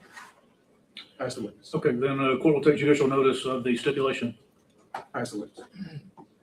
Your Honor, I guess before I start, I just ask out of respect for the children and their families that this exhibit be sealed by the court, that it cannot be accessed by the public, that it stays with the court, because I believe that would be necessary. I'd already instructed the court reporters for that, so. Yes, Your Honor, I didn't know you had, but I appreciate you doing so. Dr. Phillips, you and I, we know each other, actually. Yes, sir. I'll tell you this, I hate to see you here, but I do appreciate what you did to document what that monster did to those children, and I'll pass the witness. That's all, Your Honor. Is he excused, not subject to recall? Yes, sir. Mr. Goss? No, Your Honor, we don't need him for recall. Thank you, Doctor.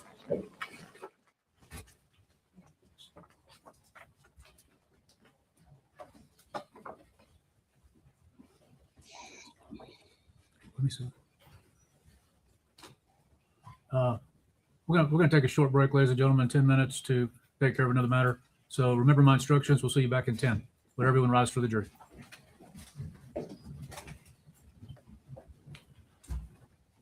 Let me know when you're ready.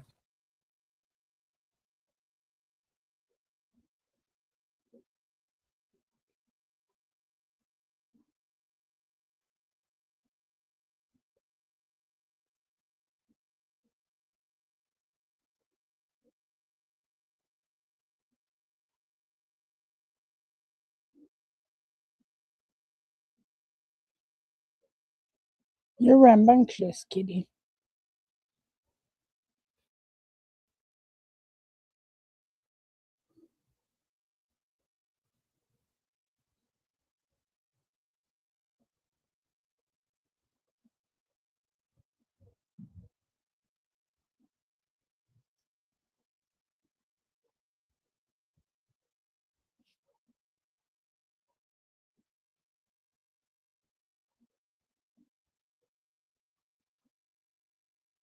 Allow the photographs to be shown without the pathologist testifying. He already did testify about them, but to just tied up. Yes, Your Honor, and I would be, if I could be clear, without waiving increased objection. Allow the photographs to be shown without the pathologist testifying. He already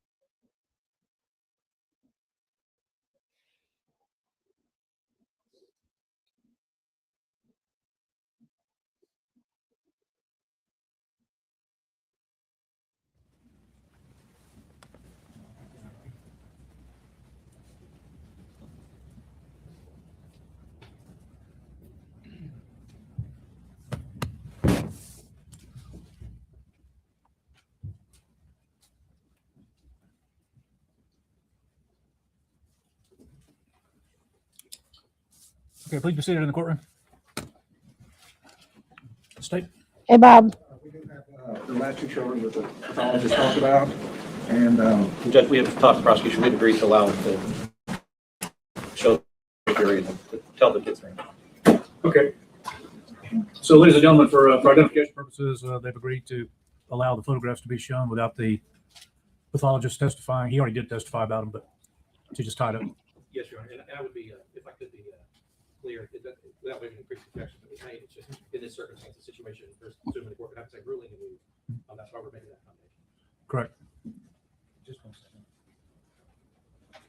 These are photographs of Jacqueline Casares and Javier Lopez. we're just letting you know. Okay.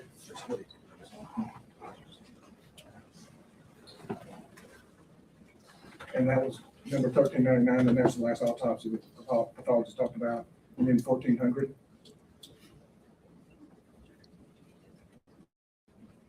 Thank you.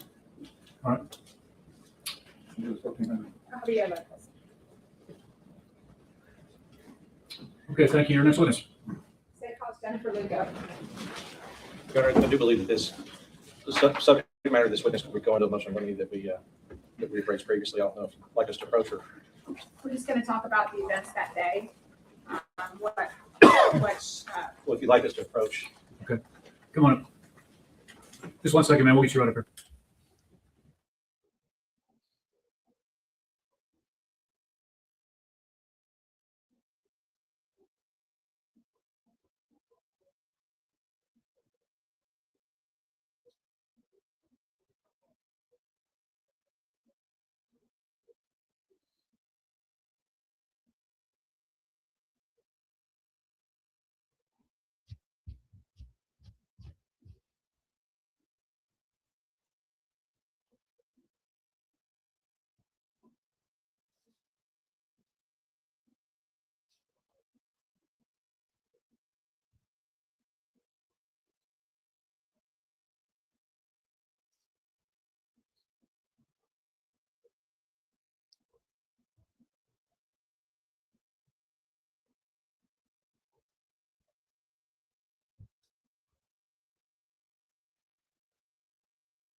Good afternoon. Would you raise your right hand, please? You do solemnly swear the evidence and the testimony given in this cause will be the truth, so help you God.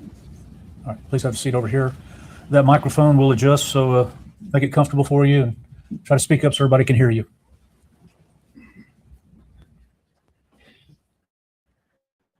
Good afternoon. Could you please state your name for the record? Jennifer Garcia.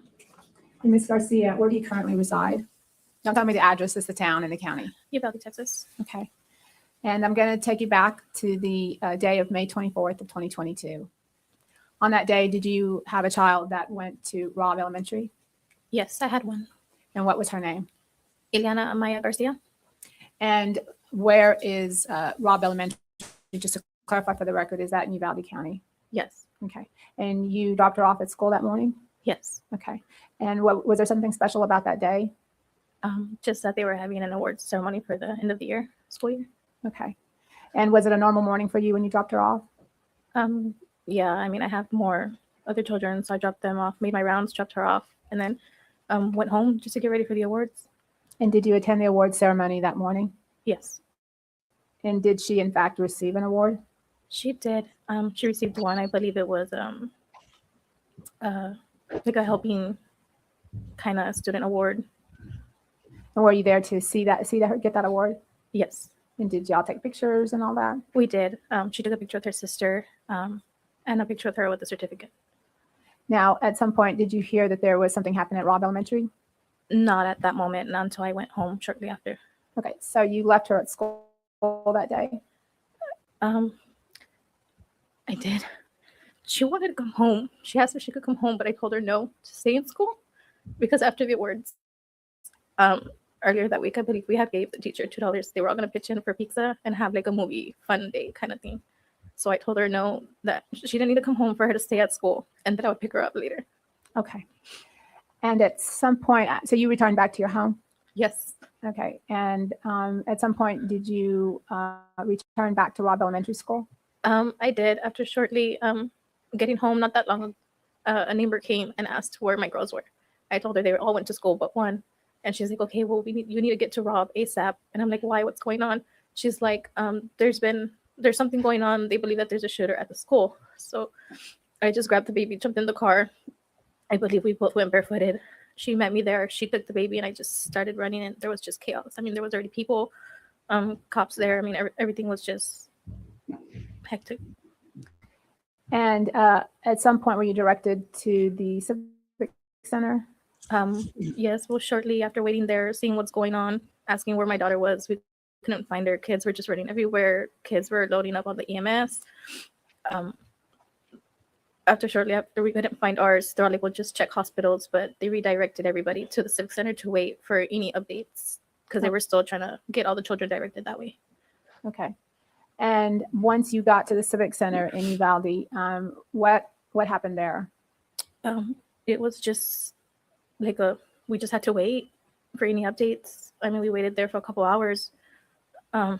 Unfortunately, ours, I want to say we were the second, third to last parents. At the end of the day, about 9-10 to find out that one of our children was one of the deceased. Okay. And who told you that your daughter had died? I don't know. Was it? I don't think they were DPS. It was some officers that were in a room. I don't remember who they were. Okay. And how old was your daughter when she passed away? 9. And was her birthday coming up? Yes, her birthday was supposed to be June 4th. Okay. The weekend after that week. Okay. And again, state her name. Ileana Amaya Garcia. Thank you. Pass a witness. Ms. Garcia, I'm so sorry for your loss. That's terrible. And I pray to God for his peace for you and your family. I'll pass the witness. You have a question, John? Okay, is she subject to recall or is she excused to remain in the courtroom if she so desires? She's excused. We had talked about that, and I guess we could approach on that, but for the moment, there was supposed to be an agreement, and I don't know if we've actually made that agreement. Well, I mean, she's not subject to recall. Anyway. Yes, Your Honor, there were some conditions that we spoke about that I don't think we've actually revisited, but at this moment, we. Ma'am, you've testified you're not subject to recall. At this time, it's up to you. You can have a seat in the courtroom or go about your business, whatever you'd like to do. All right? Thank you. That was our last witness for the day, Your Honor. Okay. All right, ladies and gentlemen, we're going to end a little early. We will resume at 9 o'clock on Monday morning. It's extremely important. You remember my instructions, please. Don't read anything, watch anything, or listen to anything that may be in the media about the case. Don't talk to anybody about the case. Don't let anybody talk to you. Should some of you get here early and you're in the jury room without the other jurors, remember, don't talk about the case. Wait until all the evidence is in. Have a wonderful weekend, and would everyone rise for the jury?